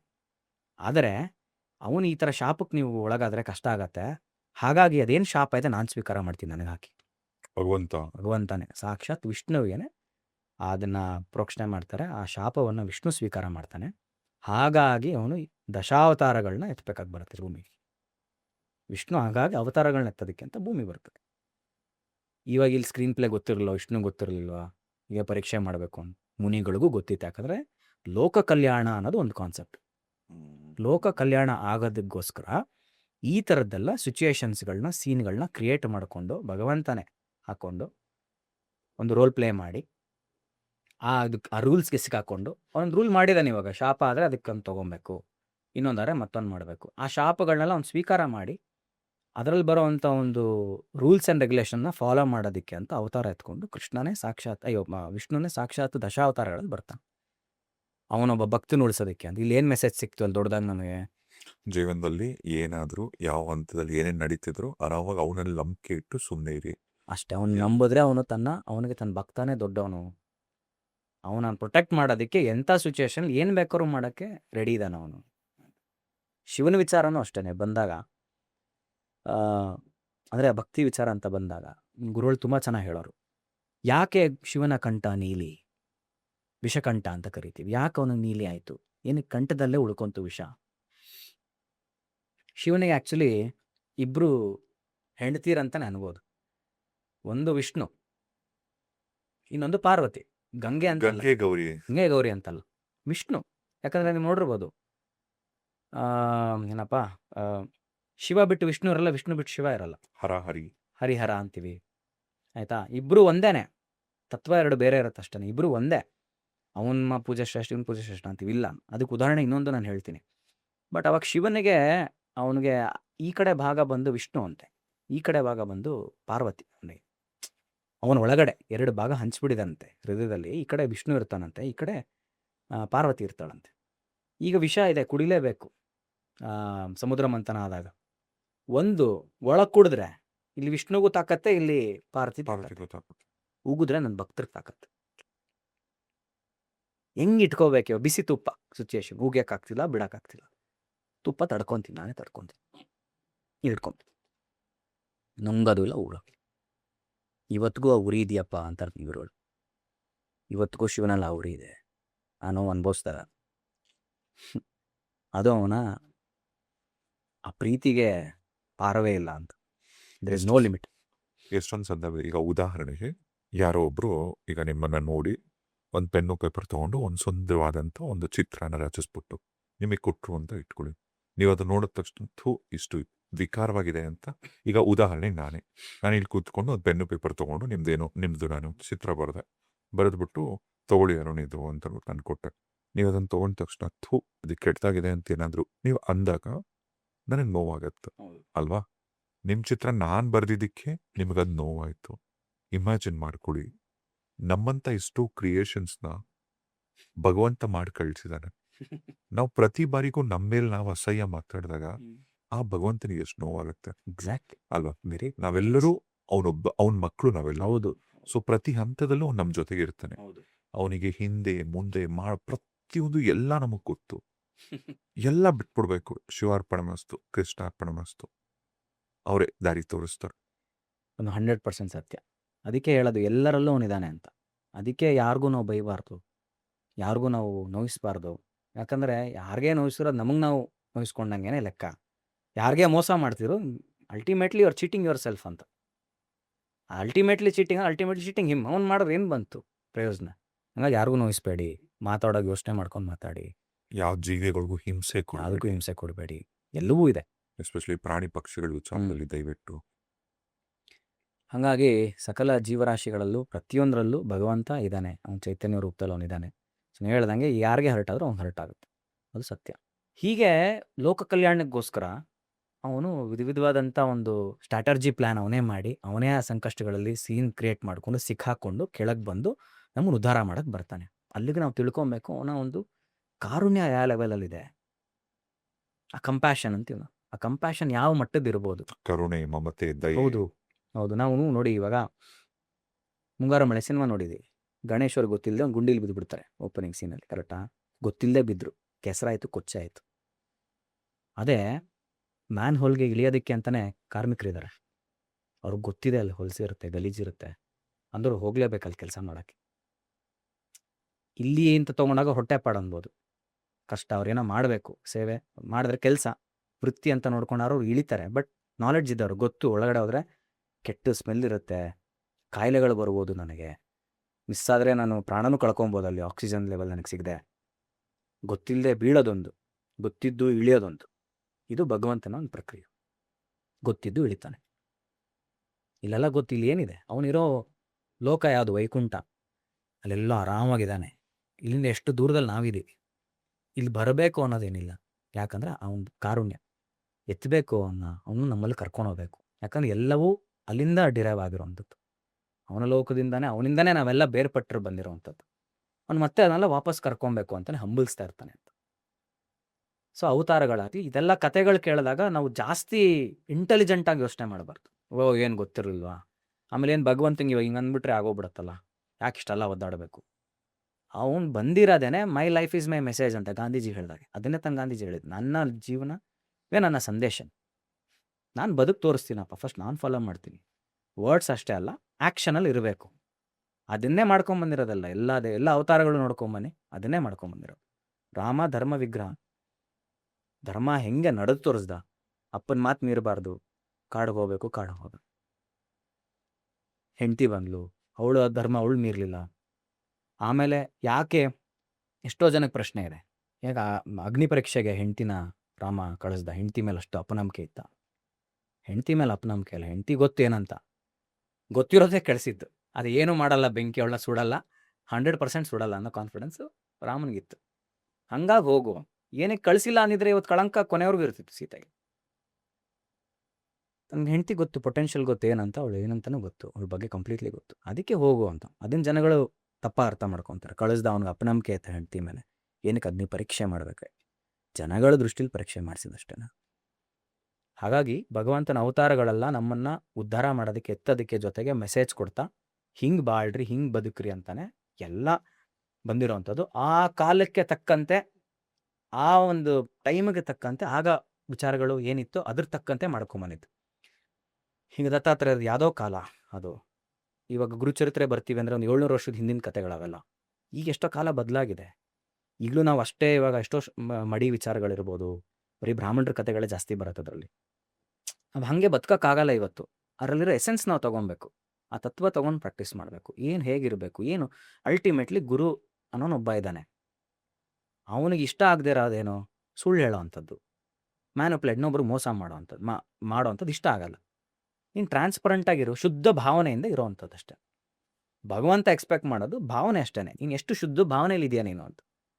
ನೀನು ಏನು ತಿಂದೆ, ಏನು ಬಿಟ್ಟೆ, ನೀನು ಯಾವ ಜಾತಿ, ನಿನ್ನ ಗಂಡ ಹೆಣ್ಣ, ನೀನು ಯಾರಿಗೂ ನಿಂಗೆ ಎಷ್ಟು ದುಡ್ಡಿದೆ, ಯಾವ ಕಂಪ್ಯಾರಿಸನ್ ಇಲ್ಲ. ನೀನ್ ಯಾವ ಬ್ರ್ಯಾಂಡ್ ಬಟ್ಟೆ ಹಾಕಿದ್ಯಾ, ಏನು ನೋಡಲ್ಲ. ಎಲ್ಲವೂ ಅಷ್ಟೇ, ಎಲ್ಲವೂ ಬಿಸಾಕ್ತಾನ ಅವನು. ಅವನು ಸ್ವೀಕಾರ ಮಾಡೋದು ಒಂದೇನೆ, ನೀನು ಯಾವ ಮನಸ್ಸಲ್ಲಿ ನನ್ನ ಹತ್ರ ಬರ್ತಿದ್ಯಾ, ನಾನು ಯಾವ ಮನಸ್ಸಲ್ಲಿ ನನಗೆ ಇಟ್ಟಿದ್ಯಾ. ಇದಕ್ಕೆ ಉದಾಹರಣೆಗಳು ಎಷ್ಟು ಕಥೆಗಳಿದೆ. ಬೇಡ್ರ ಕಣ್ಣಪ್ಪ ಏನು ಇಟ್ಟಿದ್ದಲ್ಲ ಶಿವನಿಗೆ, ತಾನು ತಿನ್ನೋ ಮೊಲದ ಮಾಂಸ ತಾನು ಹೊಡೆದಿಟ್ಟಿದ್ದು. ಶಿವ ಬರಲಿಲ್ವಾ, ಅವ್ನು ಕಣ್ಣು ಕಿತ್ಕೊಟ್ಟ. ನಾವು ಆಗಂತ ನಾನ್ ವೆಜ್ ತಿನ್ಬೋದಪ್ಪ ಅಂದ್ಬಿಟ್ಟು ಶಿವನಿಗೆ ಇಟ್ಬಿಟ್ಟು ದಿನ ಹೊಡಿತಾ ಇದ್ರೆ ಯೂಸ್ ಇಲ್ಲ. ಕಣ್ಣು ಕೇಳ್ತಾನೆ ಒಂದಿನ ಬಂದಪ್ಪ, ನಾನು ಕಣ್ಣು ಕೊಡು, ನೀನು ಕಣ್ಣು ಕಿತ್ಕೊಡು. ಅವತ್ತು ಕೊಡ್ಲಿ, ಅವತ್ತು ಪ್ರತ್ಯಕ್ಷ ಆಗ್ತಾನೆ, ಯಾಕಾಗಲ್ಲ ಭಗವಂತ. ಲಾಸ್ಟ್ ಟೈಮ್ ಗುರುಜಿ ಹೇಳ್ತಿರೋ ಒಂದು ಮಾತು, Shiva is very cool, Shiva is very chill, Shiva ಎಲ್ಲ ಇದು ವಾಟ್ ಇಸ್ ಇಟ್, ಗಾಂಜಾ ಎಲ್ಲ ಮಾಡಲ್ಲ ಶಿವ ಭಂಗಿ ಸೇತಾರಲ್ಲ ಅದು ಇದು ಅಂತ. ಹೌದಪ್ಪ, ಅದೆಲ್ಲ ಮಾಡ್ತಾರೆ ಶಿವ. ಅಂದ್ರೆ ಶಿವ ವಿಷ ಕುಡ್ದ, ನೀನ್ ಕುಡಿತ. ಸಿಂಪಲ್ ಅಂದರೆ ಇದೆಲ್ಲವೂ ನಾವು ಇವತ್ತೇನು ನಾನು ಮಾತಾಡ್ತಿದ್ದೀನಲ್ಲ, ಎಲ್ಲವೂ ಅವ್ರು ಕೊಟ್ಟಂಥ ಭಿಕ್ಷೆ. ಅವ್ರ ಜೊತೆಲಿ ಇದ್ದು ಮಾತುಗಳು ಕೇಳಿ, ಅವ್ರು ಅದೇ ಥರನೇ ನಾವು ತಲೆ ಕೆಳಗೆ ಹಾಕರೆ ಕಾಲು ಕೆಳಗೆ ಹಾಕೋ ಪ್ರಶ್ನೆಗಳು ಕೇಳ್ತಿದ್ವಿ ಗುರುಗಳು. ಏನು ಹಿಂಗೆ, ಯಾಕೆ ಹಿಂಗೆ. ನಮ್ಮಲ್ಲಿ ಸಾಕಷ್ಟು ಹುಳಗಳು ಬರೋದು, ಕೆಲವು ಪ್ರಶ್ನೆಗಳು ಕೇಳೋದಕ್ಕೆ ಭಯ ಆಗ್ತಿತ್ತು ನಮಗೆ. ಪ್ರಶ್ನೆ ಅರ್ಥ ಆಗೋದು ಅವ್ರಿಗೆ, ಅವರೇ ಉತ್ತರ ಕೊಡೋರು. ಯಾಕಂದ್ರೆ ಅವರು ಅದೆಲ್ಲ ದಾಟಿ ಬಂದಿದ್ದಾರಲ್ಲ, ಅವರು ಒಂದು ಅದ್ಭುತ ಶಿಷ್ಯನಾಗ್ತಾನೆ ಇವತ್ತು ಗುರು ಆಗಿದ್ದಾರೆ. ಸೊ ಎಲ್ಲ ಪ್ರಶ್ನೆಗಳು ನಮಗೆ ಬರೋಕ್ಕೆ ಮುಂಚೆ ಅವ್ರು ಹೇಳ್ಬಿಡೋರು. ಮಾಸ್ಟರ್ ಅಂದ್ರೆ ಇನ್ನೇನೆಲ್ಲ ನೋಡ್ರು ಅಂತಾನೆ. ಎಲ್ಲ ಬಿಟ್ಟು ಕೂತವ್ನು ಮಾಸ್ಟರ್ ಆಗಲ್ಲ, ಎಲ್ಲ ನೋಡಿ ದಾಟಿ ಬಂದವನೇನೋ ನಾ ಕಂಪ್ಲೀಟ್ನೆಸ್ ಸಿಗ್ತಾನ. ಎಲ್ಲದರಲ್ಲೂ ಅನುಭವ ಬೇಕಲ್ಲ. ಸೊ ಹೀಗೆ ದತ್ತಾತ್ರೇಯರು ಭಿಕ್ಷೆ ಯಾಚಿಸ್ತಾ ಹೋಗ್ತಿರ್ತಾರೆ. ಯಾವಾಗ ನೋಡಿರ್ಬೋದು, ದತ್ತನ ಒಂದು ಜೋಳಿಗೆ ಇರುತ್ತೆ ಯಾವಾಗಲೂ ನೋಡಿದ್ರೇನು. ದತ್ತಾತ್ರೇಯರು ಅಂದರೆ ಒಂದು ಸಿಂಬಲ್ ಅದೇ ಜೋಳಿಗೆ. ಆ ಜೋಳಿಗೆ ಅಂದರೆ ಭಿಕ್ಷೆ ಅಂತ ಸ್ವೀಕಾರ ಮಾಡಿ ಹಾಕೊಳ್ಳುವಂಥದ್ದು. ಈ ಭಿಕ್ಷೆ ಅನ್ನೋದೇನು, ಆ ಭಕ್ತರ ಮನೆಗಳಿಗೆ ಹೋಗಿ ಅವನು ಅವರ ಕರ್ಮಗಳನ್ನ ತಗೊಳ್ಳೋ ಅಂಥದ್ದು. ಅವನೇನು ಅಲ್ಲಿ ಹೋಗಿ ಅನ್ನ ಊಟ ಅವ್ರು ಹಾಕಿದ್ದು ತಿನ್ನಬೇಕು ಅನ್ನೋದಲ್ಲ. ಯಾರ ಮೇಲೆ ನಾವು ಹೇಳ್ತೀವತ್ತು ಉಪ್ಪಿನ ಋಣ ಅವನೇ ಬಲವಂತ ಬರ್ಸ್ಕೊತಿದ್ದ. ಹೋಗಿ ಅನ್ನ ಇಸ್ಕೊಳ್ಳೋದು, ಅಕ್ಕಿ ಇಸ್ಕೊಳ್ಳೋದು, ಅವ್ರ ಮೇಲೆ ಹಾಲು ಕುಡಿಯೋಂಥದ್ದೆಲ್ಲ ಮಾಡ್ದಂಗೆ ಅವ್ರ ಮನೆ ಕರ್ಮಗಳನ್ನ ತೊಗೊಂಡೆ, ನಾನು ಹಾಕ್ಕೊಂಡಿದ್ದೀನಿ ನನ್ನ ಜೋಳಿಗೆಗೆ ಅಂದ್ಬಿಟ್ರು ಅಂತ. ಅದೇ ಅರ್ಥ, ನಿನ್ನ ಜೋಳಿಗೆ ನಾನು ಹಾಕ್ಕೊಂಡಿದ್ದೀನಿ, ಇನ್ಯಾಕೆ ಆ ಭಿಕ್ಷೆ ಎತ್ತಿ ಯಾಕೆ ಊಟ ಮಾಡಬೇಕು, ಕರ್ಮ ನಾನು ತೊಗೊಂಡಿದ್ದೀನಿ, ನಾನು ಸ್ವೀಕಾರ ಮಾಡ್ತೀನಿ. ಸೊ ಮನೆಗೂ ಹೋಗ್ತಾರೆ. ಇದಕ್ಕಾಗೇ ಬಂದಿರೋದು ಅವತಾರ. ಕರ್ಮ ಕಳಿಬೇಕು. ಕರ್ಮ ಕಳಿದೆ ಗುರು ಸಿಗಲ್ಲ, ಮುಕ್ತಿ ಸಿಗಲ್ಲ. ಮನುಷ್ಯನಿಗೆ ಕಳ್ಕೊಳ್ಳೋದಕ್ಕೆ ಕಷ್ಟ ಆಗ್ತಿದೆ. ಅದೇ ರೂಟಲ್ಲೂ ಕಳ್ಕೊಬೇಕು, ಅನುಷ್ಠಾನಗಳು ಮಾಡಬೇಕು ಅಂದರೆ ತುಂಬ ಕಷ್ಟ ಇದೆ ಕಳ್ಕೊಳ್ಳೋ ಅಂಥದ್ದು. ಅವ್ನು ಹೆಂಗೋ ಡಿಸ್ಟ್ರಾಕ್ಷನಿಗೆ ಬೀಳ್ತಾನೆ, ಮತ್ತೆ ಕರ್ಮ ಜಾಸ್ತಿ ಮಾಡ್ಕೊತಾನೆ, ಪಾಪ ಕರ್ಮಗಳು. ಕಳ್ಕೊಳ್ಳೋ ವಿಧಾನ ಇಲ್ಲದಿದ್ದಂಗೆ ಭಗವಂತನೇ ಬರ್ತಾನೆ, ನಿಮ್ಗೆ ಆಗ್ತಿಲ್ಲನಪ್ಪ, ನಾನೇ ತೊಗೊಂಡು ಕಳಿತೀನಿ, ಇದನ್ನು ನಿಮ್ಗೆ ಹೇಳ್ಕೊಡ್ತೀನಿ, ಹಿಂಗೆ ಬದುಕ್ರಿ ಅಂತ. ಸೊ ಒಬ್ಬೊಬ್ರು ಹಿಂಗೆ ಮನೆಗೆ ಹೋಗ್ತಿರ್ಬೇಕಾದ್ರೆ ಒಂದು ಸತಿ ಏನಾಗತ್ತೆ, ಒಂದು ಬ್ರಾಹ್ಮಣರ ಮನೇಲಿ ಒಂದು ಕಾರ್ಯ ಇದು ನಡೀತಾರೆ, ಶ್ರಾದ್ದ ಕಾರ್ಯ ನಡೀತಾ ಇರುತ್ತೆ. ಅವರ ಆನ್ಸೆಸ್ಟರ್ಸ್ ಯಾವುದೋ ನಡೀತಿರುತ್ತೆ ಗಂಡ ಹೆಂಡತಿ ಮನೇಲಿ. ಅವ್ರ ಮನೇಲಿ ತುಂಬ ಶ್ರದ್ಧೆಯಿಂದ ಮಾಡಿರ್ತಾರೆ ಆ ಕಾರ್ಯಕ್ರಮನ. ಸೊ ಯೂಶ್ವಲಿ ಏನೋ ಆಗಿರೋವಂಥ ಪ್ರಸಾದ ಏನು ನೈವೇದ್ಯ ಮಾಡೋದು ಬ್ರಾಹ್ಮಣರಿಗೆ ಮೊದಲು ಊಟ ಬಡಿಸ್ಬೇಕು. ಬಡಿಸಿದ ಮೇಲೇ ಅದು ಪೂರ್ಣ ಆಗುವಂಥದ್ದು, ಆಮೇಲೆ ಇವ್ರು ಊಟ ಮಾಡ್ತಾರೆ. ಅವತ್ತು ಶ್ರಾದ್ದದ ಕಾರ್ಯಕ್ರಮ ಎಲ್ಲ ಆಗಿದೆ, ಊಟ ಬಡಿಸೋದಕ್ಕೆ ಅಂತ ನೋಡ್ರೆ ಬ್ರಾಹ್ಮಣರಿನ್ನೂ ಬಂದಿಲ್ಲ. ಇದು ಸಮಯ ನೋಡಿ ಬೇಕು ಅಂತ ದತ್ತಾತ್ರೇಯರು ಭಿಕ್ಷುಕನ ರೂಪದಲ್ಲಿ ಮನೆಗೆ ಹೋಗ್ತಾರೆ. ಭಕ್ತಿ ಪರೀಕ್ಷೆ ಮಾಡಬೇಕಲ್ಲ, ಬಿಡಲ್ಲ. ಹೋದಾಗ ಭವತಿ ಭಿಕ್ಷಾಂದೇಹಿ ಎಂದು ನಿಂತ್ಕೊಂಡಾಗ ಈ ಮನೇಲಿದ್ದಂಥ ಒಂದು ಸಾಧ್ವಿ ಹೆಣ್ಣು, ಇದೇ ಥರ ಮನಸೂಯ ಕತೆ ಕೇಳ್ತೀವಲ್ಲ ಆ ಥರನೇ ಈ ಥರದೊಂದು ಸಾಧ್ವಿ ಹೆಣ್ಣು ಏನಿದ್ಲು, ಆಕೆ ದಿಢೀರಂತ ತಂದು ಏನು ಮಾಡಿದ್ರು, ಅಡುಗೆ ತಂದು ಬಡಿಸ್ಬಿಡ್ತಾಳೆ ದತ್ತನಿಗೆ. ಭಿಕ್ಷುಕನಿಗೆ ಅಂತ ಕೊಡೋದು, ದತ್ತ ಅಂತ ಅವಳಿಗೆ ಗೊತ್ತಿಲ್ಲ, ಭಿಕ್ಷುಕನಿಗೆ ಕೊಟ್ಬಿಡ್ತಾಳೆ. ಅದನ್ನು ನೋಡಿದ ತಕ್ಷಣ ದತ್ತಾತ್ರೇಯರಿಗೆ ಭಾಳ ಸಂತೋಷ ಆಗ್ಬಿಡುತ್ತೆ. ಹಾಗಾಗಿ ಆ ಭಿಕ್ಷೆನ ಸ್ವೀಕಾರ ಮಾಡುವಂಥ ದತ್ತಾತ್ರೇಯರು ಕೇಳ್ತಾರಲ್ಲಮ್ಮ, ನೀನು ಭಿಕ್ಷುಕನಿಗೆ ತಂದು ಕೊಟ್ಬಿಟ್ಟಿಯಲ್ಲ, ಬ್ರಾಹ್ಮಣರಿಗೆ ತಾನು ಊಟ ಬಡಿಸ್ಬೇಕಾಗಿತ್ತು, ನೀನು ಹೆಂಗೆ ನನಗೆ ತಂದು ಕೊಟ್ಬಿಟ್ಟೆ ಅಂತ. ಇಲ್ಲ, ಅತಿಥಿ ದೇವೋಭವ ಅಂತಾರೆ, ಆ ಭಾವನೆಯಲ್ಲೇ ನಾನು ತಂದು ಕೊಟ್ಟೆ, ಮನೆ ಬಾಗ್ಲಿಗೆ ಬಂದಿರೋದು ಭಗವಂತನ ಆಗಿರ್ಬೋದಲ್ಲ ಅಂದಾಗ, ಹೌದು, ಇನ್ನು ಏನು ಅಂದ್ಕೊಂಡಿದ್ಯಾ ಅದು ಕರೆಕ್ಟೇನೆ ಅಂದ್ಬಿಟ್ಟು ಅಂತ ತನ್ನ ನಿಜ ರೂಪವನ್ನು ತೋರಿಸ್ತಾರೆ. ಆ ಭಿಕ್ಷುಕ ಯಾರಲ್ಲ ದತ್ತಾತ್ರೇಯರಾಗಿ ಅವಳಿಗೆ ಕಾಣಿಸ್ಕೊಂಡ ತಕ್ಷಣ ಎಲ್ಲಿಲ್ದಿರೋ ಒಂದು ಸಂತೋಷ ಹೋಗುತ್ತೆ ಅವಳಿಗೆ. ಸಂಪೂರ್ಣ ಒಂದು ಕಾಲಿಗೆ ಬಿದ್ದು ನಮಸ್ಕಾರ ಮಾಡಿ, ಅಪ್ಪ ಎಂಥ ನನ್ನ ಪುಣ್ಯ, ನನ್ನ ಭಾಗ್ಯ ಅಂತೆಲ್ಲ ಹೇಳ್ಕೊತಿದ್ದಂಗೆ ದತ್ತಾತ್ರೇಯರು ಕೇಳ್ತಾರೆ, ನಿನಗೇನು ವರ ಬೇಕು ಕೇಳು, ಇಷ್ಟು ನಂಬಿಕೆಯಿಂದ ನೀನು ತಂದು ಕೊಟ್ಟೆ, ಅಯ್ಯೋ ನನ್ನ ಪ್ರಸಾದ ಸ್ವೀಕಾರ ಮಾಡಿದ್ದು ಆಯಿತು, ನನ್ನಿಂದ ನಿನಗೇನು ವರ ಬೇಕು.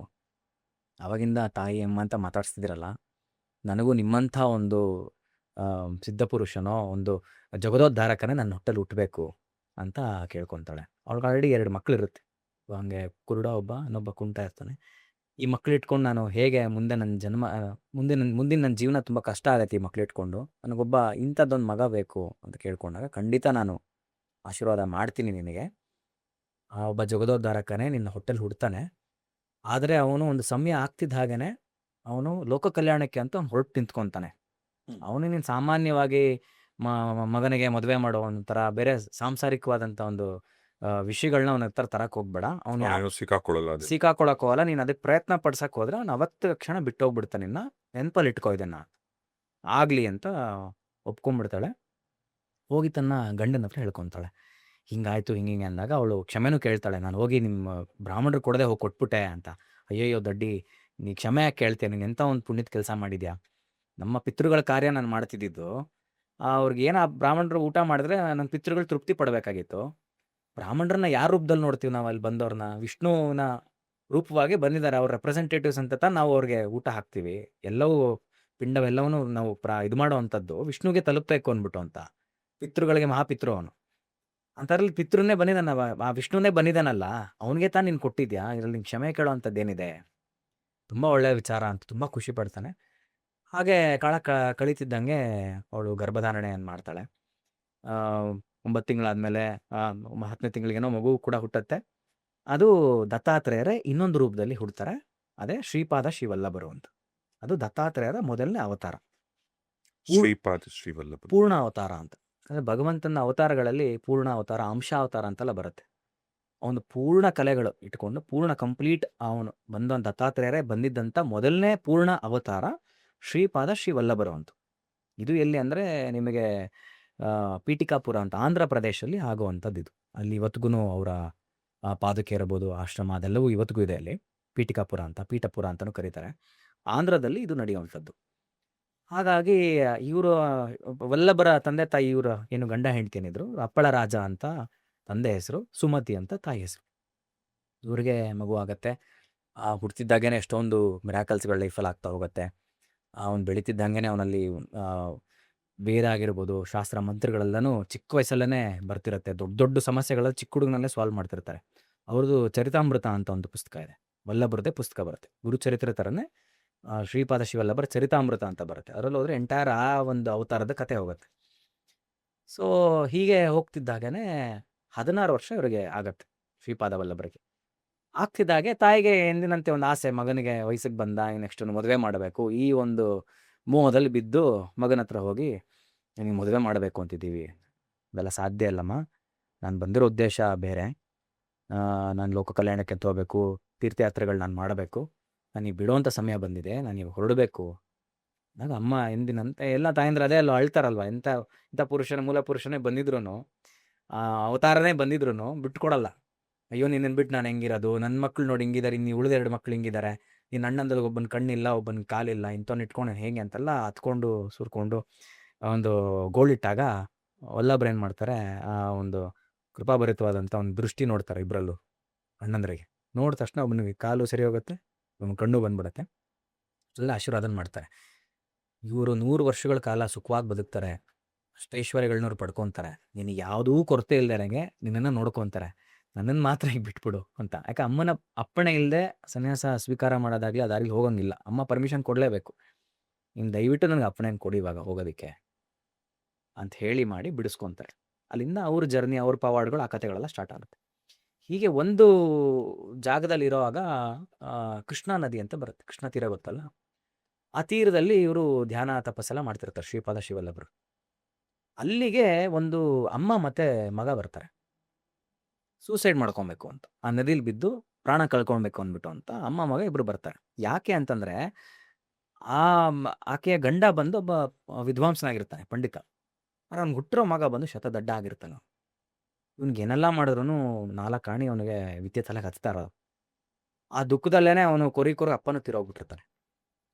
ಗಂಡಿನ ಆಧಾರ ಹೋಗ್ತಿದ್ದಾಗೇನೆ ಇವಳು ಮನೆಯೆಲ್ಲ ಭಿಕ್ಷೆ, ಮನೆಗೆ ಹೋಗಿ ಕೆಲಸ ಮಾಡ್ಕೊಡೋಂಥದ್ದು, ಭಿಕ್ಷೆ ಎತ್ಕೊಂಬರೋ ಅಂಥದ್ದು ಇದರ ಮಾಡಿ ಅವನ್ನ ಸಾಕ್ತಿರ್ತಾರೆ. ಅವನಂತೂ ನಿಷ್ಪ್ರಯೋಜಕವಾಗಿರ್ತಾನೆ, ಏನೂ ಬರ್ತಿರಲ್ಲ. ಮಾತು, ಒಂದು ಬುದ್ಧಿ ಸರಿ, ಬುದ್ಧಿ ಮಂದ ಅಲ್ಲ, ಅವ್ನು ದಡ್ಡ. ಬ್ರಾಹ್ಮಣ ಕುಟುಂಬದವ್ರಿಗೆ ಏನೋ ಪುರೋಹಿತನೆ ಮಾಡ್ಕೊಂಡು ಹಾಗೇನೋ ಜೀವನ ನಡೆಸ್ಬೇಕಲ್ಲ. ಅವ್ನಿಗೇನು ಶಾಸ್ತ್ರಗಳೇ ಗೊತ್ತಿಲ್ಲ, ಮಂತ್ರಗಳೇ ಬರ್ತಿಲ್ಲ ಅವನಿಗೆ. ಹೆಂಗೆ ನೋಡ್ಕೊತಾನ ಆ ಕಾಲದಲ್ಲಿ? ಅದಕ್ಕೆ ಅವನಿಗೆ ತುಂಬ ಆಡ್ಕೊಳಕ್ಕೆ ಸ್ಟಾರ್ಟ್ ಮಾಡಿಬಿಟ್ಟಿರ್ತಾರೆ ಊರಲ್ಲಿ. ಹೆಂಗೆ ಈ ಥರ ದಂಡಪಿಂಡವಾಗಿದೆಯಲ್ಲ ನೀನು, ನಿಮ್ಮಮ್ಮ ಹೋಗಿ ಎಲ್ಲ ಕಡೆ ಈ ಥರ ಕೆಲಸ ಮಾಡ್ಕೊಂಬರ್ತಾಳೆ ಇನ್ನೇನು ಸಾಕೋದಕ್ಕೆ, ಎಲ್ಲರೂ ಬಾವಿ ಸೇದಿ ಒಂದು ಹಸು ಕೊಟ್ಟಿಗೆ ತೊಳೆದ್ಬಿಟ್ಟಾರು ಸಂಪಾದನೆ ಮಾಡೋ ದುಡ್ಡು ನೀನು, ಈ ಥರ ಯಾಕೆ ಹೊಟ್ಟೆ ಒರೆಸ್ಕೊಂತೀನಿ ನಿಮ್ಮಮ್ಮನಿಗೆ, ಎಲ್ಲರೂ ಹೋಗಿ ಕೆರೆನೋ ಬಾವಿನೋ ನೋಡ್ಕೊಂಡು ಸತ್ತೋಗು, ಇಲ್ಲ ಉರುಳು ಹಾಕ್ಕೊಂಡು ನೇಣು ಹಾಕೊಂಬಿಡು ನೀನು ಅಂತೆಲ್ಲ ತುಂಬ ಹರ್ಟ್ ಮಾಡಿಬಿಟ್ಟಿರ್ತಾರೆ. ಅವ್ನು ಬಂದು ಪಾಪ ಸರೆಂಡರ್ ಆಗಿ ಅಮ್ಮನ ಹತ್ರ ಹೇಳ್ಕೊತಾನಮ್ಮ, ನಾನು ಏನು ಮಾಡಬೇಕು ನಂಗೆ ಗೊತ್ತಾಗ್ತಿಲ್ಲ, ಇದಕ್ಕೆ ಬೆಸ್ಟ್ ಸೊಲ್ಯೂಷನ್ ಅಂದರೆ ನಾನು ಪ್ರಾಣ ಬಿಡೋ ಅಂಥದ್ದೇನೆ, ನಾನು ಮುಂದಿನ ಜನ್ಮದಲ್ಲಾದ್ರೂ ಒಂದು ಒಳ್ಳೆ ಮಗನಾಗಿ ನಾನು ಹುಟ್ಟೋದಕ್ಕೆ ನಾನು ಪ್ರಯತ್ನ ಪಡ್ತೀನಿ, ನಾನು ಬಿಟ್ಟು ಕಳಿಸು ನನ್ನ ಅಂತ ಅಮ್ಮನ ಕೇಳ್ತಾನೆ. ಅಮ್ಮನಿಗೆ ಅಳು ಬಂದ್ಬಿಡುತ್ತೆ. ನೀನಿಲ್ಲ ಅಂದಮೇಲೆ ನಿನಗಾಗೆ ನಾನು ಇಷ್ಟೆಲ್ಲ ಮಾಡ್ತಿರೋವಂಥದ್ದು, ನೀನಿಲ್ಲ ಅಂದಮೇಲೆ ನಾನೇನು ಇದ್ದೇನು ಪ್ರಯೋಜನ ನನಗೆ, ನಾನು ಪ್ರಾಣ ಬಿಡ್ತೀನಿ, ನಡಿ ಹೋಗೋಣ ಅಂತ ಇಬ್ಬರು ಆ ಕೃಷ್ಣಾ ನದಿಗೆ ಬರ್ತಾರೆ. ಅಲ್ಲಿ ಬಂದರೆ ಶ್ರೀಪಾದ ಶಿವಲ್ಲಭರು ಅಲ್ಲಿ ಅನುಷ್ಠಾನ ಮಾಡ್ತಿರ್ತಾರೆ, ಕೂತ್ಕೊಂಡಿರ್ತಾರೆ. ಅವರು ಬೀಳಕ್ಕೆ ಅಂತ ಹೋದ್ರೆ ಇವ್ರನ್ನ ನೋಡ್ಬಿಟ್ಟು ಒಂದು ಆಶೀರ್ವಾದ ತೊಗೊಂಬರೋಣ, ಮಾತಾಡ್ಸ್ಕೊಂಬರೋಣ ಅಂದ್ಬಿಟ್ಟು ಅಂತ ಹೋಗ್ತಾನೆ. ಗೋಳಿಟ್ಕೊತಾಳೆ, ತಂದೆ ನಾವು ಈ ಜನ್ಮದಲ್ಲಿ ಏನು ಕರ್ಮ ಮಾಡಿದೀವೋ ಪಾಪ ಮಾಡಿದೀವೋ ಗೊತ್ತಿಲ್ಲ, ಮುಂದಿನ ಜನ್ಮ ಅಂತೂ ನಮ್ಗೆ ಈ ಥರ ನಮ್ಗೆ ಮುಟ್ಟಿಸ್ಬೇಡ, ನಮ್ಗೆ ಆಶೀರ್ವಾದ ಮಾಡೋ ಮುಂದಿನ ಜನ್ಮದಲ್ಲಿ ನಾವು ಚೆನ್ನಾಗಿರ್ಬೇಕು ಅಂದ್ಬಿಟ್ಟು ಅಂತ ಅವಳು ತನ್ನ ಕಥೆನ ಹೇಳ್ಕೊತಾಳೆ. ಹೀಗೆಲ್ಲ ಆಗಿದೆ, ಹಂಗಾಗಿ ನಮಗೆ ಬದುಕೋಕೆ ಇಷ್ಟನೇ ಇಲ್ಲ, ಒಂಚೂರು ಸತ್ತೋಗ್ತಿತ್ತು ಅಂದಾಗ ತಾಳಮ್ಮ ಯಾಕೆ ಸಾಯಬೇಕು, ಎಲ್ಲದಕ್ಕೂ ಒಂದು ಪರಿಹಾರ ಇದೆ, ಇನ್ನು ಯಾಕೆ ಸಾವೇ ಎಲ್ಲದಕ್ಕೂ ನಿನಗೆ ಸೊಲ್ಯೂಷನ್ ಅಂತಲ್ಲ ಅಂತ ಅವರು. ಏನು ಮಾಡಬೇಕು ಅಂತೀರಾ, ನನಗೆ ನಿಮ್ಮಂಥ ಮಗು ಬೇಕು, ಮತ್ತೆ ನಾನು ಇಂಥೊಬ್ಬ ಜ್ಞಾನಿ ಇರೋಂಥ ಒಬ್ಬ ಮಗು ಬೇಕು, ನನ್ನ ಮಗ ನೋಡಿ ಇಷ್ಟು ದಡ್ಡ, ಇವತ್ತೆಲ್ಲ ನನಗೆ ಆಡ್ಕೊಳ್ತಾ ಇರೋದು ಅವಮಾನ ಆಗ್ತಿರೋದಲ್ಲ, ಇಂಥೊಬ್ಬ ಮಗ ಇದ್ದಾನೆ ಅಂದ್ಬಿಟ್ಟು ಅಂತ, ನನಗೂ ಅಂಥದ್ದೊಂದು ಮಗು ಬೇಕಲ್ಲ, ನಾನು ಏನು ಮಾಡಲಿ, ನನಗೂ ಅಂಥದ್ದು ಏನು ಮಾಡ್ಬೋದು ಅಂತ ಕೇಳಿದಾಗ ಅವರೊಂದು ನೋಡು, ನಾನೊಂದು ವಿಷಯ ಹೇಳ್ತೀನಿ ನಿನಗೆ, ನೀನು ಅದನ್ನು ಪಾಲಿಸಿದ್ರೆ ನಿನಗೂ ಇಂಥದ್ದೇ ಒಬ್ಬ ಅವತಾರ ಪುರುಷನೇ ಹುಡ್ತಾನೆ. ಇದಕ್ಕೂ ನನ್ನ ಕಥೆನೂ ನಿಂಗೆ ಉದಾಹರಣೆಗೆ ಹೇಳ್ತೀನಿ. ಏನದು ಅಂತಂದರೆ, ನೀನು ಶನಿ ಪ್ರದೋಷದಲ್ಲಿ ಶಿವನ ಪೂಜೆ ಮಾಡು, ತುಂಬ ಶ್ರೇಷ್ಠವಾದಂಥದ್ದು ಶನಿ ಪ್ರದೋಷವೇ ಶ್ರೇಷ್ಠ ಅಂತಾರೆ. ಇದು ಶನಿವಾರ ಬೀಳುವಂಥ ಒಂದು ಪ್ರದೋಷ ಏನಿದೆ ತುಂಬ ಶ್ರೇಷ್ಠ ಅಂತ. ಪ್ರದೋಷ ಅಂದರೆ ಆ ಒಂದು ಟೈಮ್, ಅದು ಯೂಶಲಿ 6:30-7 ಗಂಟೆ ಸಂಜೆ ಒಂದು ಆಚರಣೆ ಅಲ್ಲ, ಅದೊಂದು ಸಮಯ, ಪ್ರದೋಷ ಸಮಯ. ನಮ್ಮಲ್ಲಿರೋ ದೋಷಗಳೆಲ್ಲ ಹೋಗುವಂಥ ಸಮಯ. ಅವಾಗೆಲ್ಲ ನಿಮಗೆ ವಾಯುಮಂಡಲಕ್ಕೆ ಎಲ್ಲವೂ ಈ ಕಾಸ್ಮಿಕ್ ಎನರ್ಜಿ ಸಖತ್ ಫ್ಲೋ ಆಗುವಂಥ ಟೈಮು. ಆ ಟೈಮಲ್ಲಿ ನಮ್ಮ ನೆಗೆಟಿವಿಟಿ ಎಲ್ಲ ಹೋಗುವಂಥ ಟೈಮ್ ಪ್ರದೋಷ. ಅಂದರೆ ಸ್ವಲ್ಪ ಪ್ರಾಕ್ಟಿಕಲ್ ಹಿಂಗೆ ಯೋಚನೆ ಮಾಡಿ ಹೇಳ್ತಾ ಇದ್ದೀನಿ ಅಷ್ಟೇ, ಇನ್ ಡೀಟೇಲ್ ಆಗಿ ಅದನ್ನು ಹೇಳಬೇಕು ಅಂತ ಕಷ್ಟ ಇದೆ. Basically it's A very good auspicious time. ಅದು ಆ ಟೈಮಲ್ಲಿ ಆರಾ ಚೆನ್ನಾಗಿರುತ್ತೆ, ಒಂದು ಎನರ್ಜಿ ಫ್ಲೋ ಆಗ್ತಿರುತ್ತೆ, ಕಾಸ್ಮಿಕ್ ಎನರ್ಜಿ ಬರೋಂಥ ಸಮಯದಲ್ಲಿ. ಆ ಅಂಥ ಪ್ರದೋಷ ಕಾಲದಲ್ಲಿ ನೀನು ಶನಿ ಪ್ರದೋಷ ಎಸ್ಪೆಷಲಿ ಅದರಲ್ಲೂ ನೀನು ಆಚರಣೆ ಮಾಡಬೇಕು, ಶಿವನ ಪೂಜೆ ಮಾಡಬೇಕು. ನೀನು ಇದನ್ನು ಮಾಡಿದವಳು ಯಾರು, ಅವಳು ಪಡ್ಕೊಂಡಿದ್ದೇನು ಅಂತ ಒಂದು ಕತೆ ಹೇಳ್ತೀನಿ. ಏನು ಅಂತಂದಾಗ, ಹಿಂದೆ ಯಾವುದೋ ಒಂದು ಯುಗದಲ್ಲಿ ಒಂದು ಗೌಳಗಿತ್ತಿ ಅಂತಾರೆ, ಅಂದರೆ ಏನು ಗೊಲ್ಲ ವಂಶದ ಹೆಣ್ಣು, ಶ್ರೀಪಾದ ವಲ್ಲಭರು ಉಜ್ಜಯಿನಿಲಿ ನಡೆದಂಥ ಒಂದು ಕಥೆನ ಈಕೆಗೆ ಹೇಳ್ತಾರೆ. ಅಲ್ಲಿ ಒಬ್ಬ ಸತ್ಪುರುಷ, ಒಬ್ಬ ರಾಜ ಇರ್ತಾನೆ. ಅವನು ಧರ್ಮವನ್ನೆಲ್ಲ ಆಚರಿಸ್ತಿರ್ತಾನೆ. ಅವನು ವಿಶೇಷವಾಗಿ ಶಿವನ ಪೂಜೆ ಮಾಡ್ತಿರ್ತಾನೆ. ಯಾವಾಗ ಈ ಒಂದು ಪ್ರದೋಷ ಕಾಲದಲ್ಲಿ ಪೂಜೆ ಮಾಡ್ತಿರ್ತಾನೆ. ಅವನ ಒಂದು ಪೂಜೆಗೆ ಅವನಿಗೇನಾಗಿರುತ್ತೆ, ಒಂದು ಚಿಂತಾಮಣಿ ಅಂತ ಒಂದು ಅಮೂಲ್ಯವಾದಂಥ ರತ್ನ ಅವನಿಗೆ ಸಿಕ್ಕಿರುತ್ತೆ. ಅವನು ಮಾಡೋ ಆಚರಣೆಯಿಂದ ಅವನಿಗೆಲ್ಲ ಒಂದು ಸಿಕ್ಕಿರುತ್ತೆ. ಅದ್ರ ವಿಶೇಷತೆ ಏನು ಅಂತಂದರೆ, ಅದು ಯಾವುದೇ ಒಂದು ವಸ್ತುನ ಕಬ್ಬಣ ತೊಗೊಂಡು ಅದನ್ನು ಮುಟ್ಸಿದ್ರೆ ಚಿನ್ನ ಆಗ್ಬಿಡ್ತಿರುತ್ತೆ. ಅದು ಅಂತ ಒಂದು ಶಮಂತಕ ಮಣಿ, ಅದು ಚಿಂತಾಮಣಿ ಅಂತ ಒಂದು ಮಣಿ, ಅದು ರತ್ನ ಅದು. ಸೊ ಅದು ಆಮೇಲೆ ಅದನ್ನ ಯಾರು ಧರಿಸ್ಕೊಂಡು, ಮೈ ಮೇಲೆ ಧರಿಸ್ಕೊಂಡು ಏನಾದ್ರು ತಮ್ಮ ಅಪೇಕ್ಷೆಗಳಿತ್ತು ಅಂತಂದರೆ ಮ್ಯಾನಿಫೆಸ್ಟೇಷನ್ ಏನು ಬೇಕೋ ಅವನು ಪಡ್ಕೊಬೋದಾಗಿರುತ್ತೆ.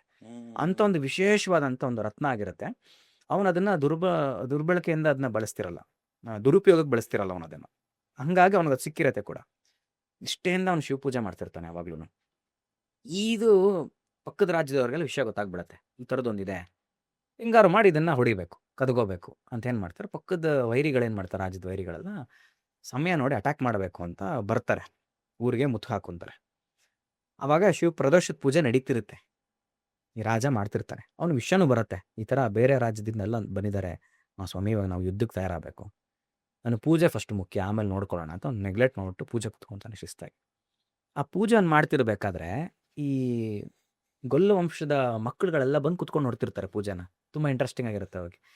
ಅವ್ನು ತುಂಬ ವೈಭೋಗದಿಂದ ಮಾಡ್ತಿರ್ತಾನೆ ಪೂಜೆ ಎಲ್ಲ, ಮಕ್ಕಳೆಲ್ಲ ನೋಡೋಕೆ ಇಷ್ಟ, ಕುತ್ಕೊಂಡು ನೋಡ್ತಾ ಇರ್ತಾರೆ.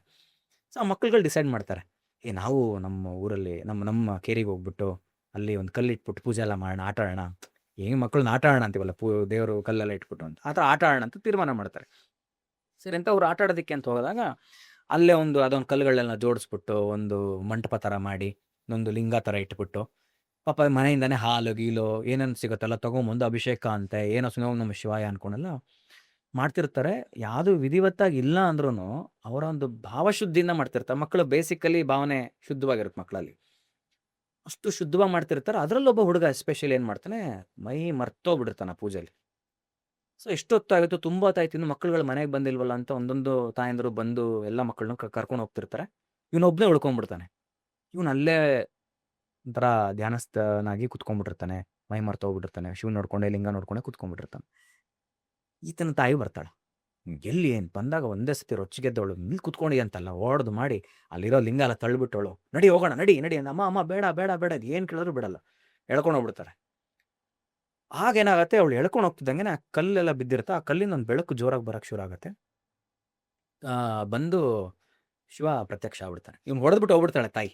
ಹೊಡೆದ ವರ್ಷ ಹತ್ಕೊಂಡು ಅಲ್ಲೇ ನಾನು ಬರೋದು ಹಠ ಮಾಡೋಣ, ಅಲ್ಲೇ ಕಲ್ಲು ಹಿಡ್ಕೊಂಡು ಕುತ್ಕೊಂಡ್ಬಿಡ್ತಾನೆ. ಬೇರೆ ಯಾವುದೋ ಒಂದು ಮರನ ಹಿಡ್ಕೊಂಡು ಕುತ್ಕೊಂಡ್ಬಿಡ್ತಾನೆ, ಬರೋದೇ ಇಲ್ಲ ಅಂತ. ಆಗ ಆ ಕಲ್ಲಿಂದ ಒಂದು ಬೆಳಕು ಜೋರಾಗಿ ಬರುತ್ತೆ. ನೋಡ್ರೆ ಸಾಕ್ಷಾತ್ ಶಿವ ಪ್ರತ್ಯಕ್ಷ ಆಗ್ತಾನೆ. ನೀನು ಮಾಡ್ತಿದ್ದ ಪೂಜೆ ತುಂಬಾ ಚೆನ್ನಾಗಿತ್ತು, ನನಗೆ ತೃಪ್ತಿ ಕೊಡ್ತು. ನಿನಗೇನು ವರ ಬೇಕು ಕೇಳು. ದೇವ್ರು ಬಂದಾಗೆಲ್ಲ ಸಾಕ್ಷಾತ್ ಸಾಮಾನ್ಯ ಏನು ಕೇಳಿ, ನಿನಗೇನು ವರ ಬೇಕು? ಅವ್ನಿಗೆ ಎಷ್ಟು ಮುಗ್ಧತೆ ಇರುತ್ತೆ, ಆ ಮಕ್ಕಳಲ್ಲಿ ಮುಗ್ಧತೆ ಇದ್ದೇ ಇರುತ್ತೆ. ಅವ್ನು ಇನ್ನೂ ಎಷ್ಟು ಮುಗ್ಧನಾಗಿರ್ತಾನೆ ಅಂದರೆ, ತಂದೆ ನಮ್ಮ ತಾಯಿಗೆ ನನ್ನ ಮೇಲೆ ತುಂಬ ಪ್ರೀತಿ, ಅವಳು ನನ್ನ ಮೇಲೆ ವಿಪರೀತವಾದಂಥ ಒಂದು ಮೋಹ.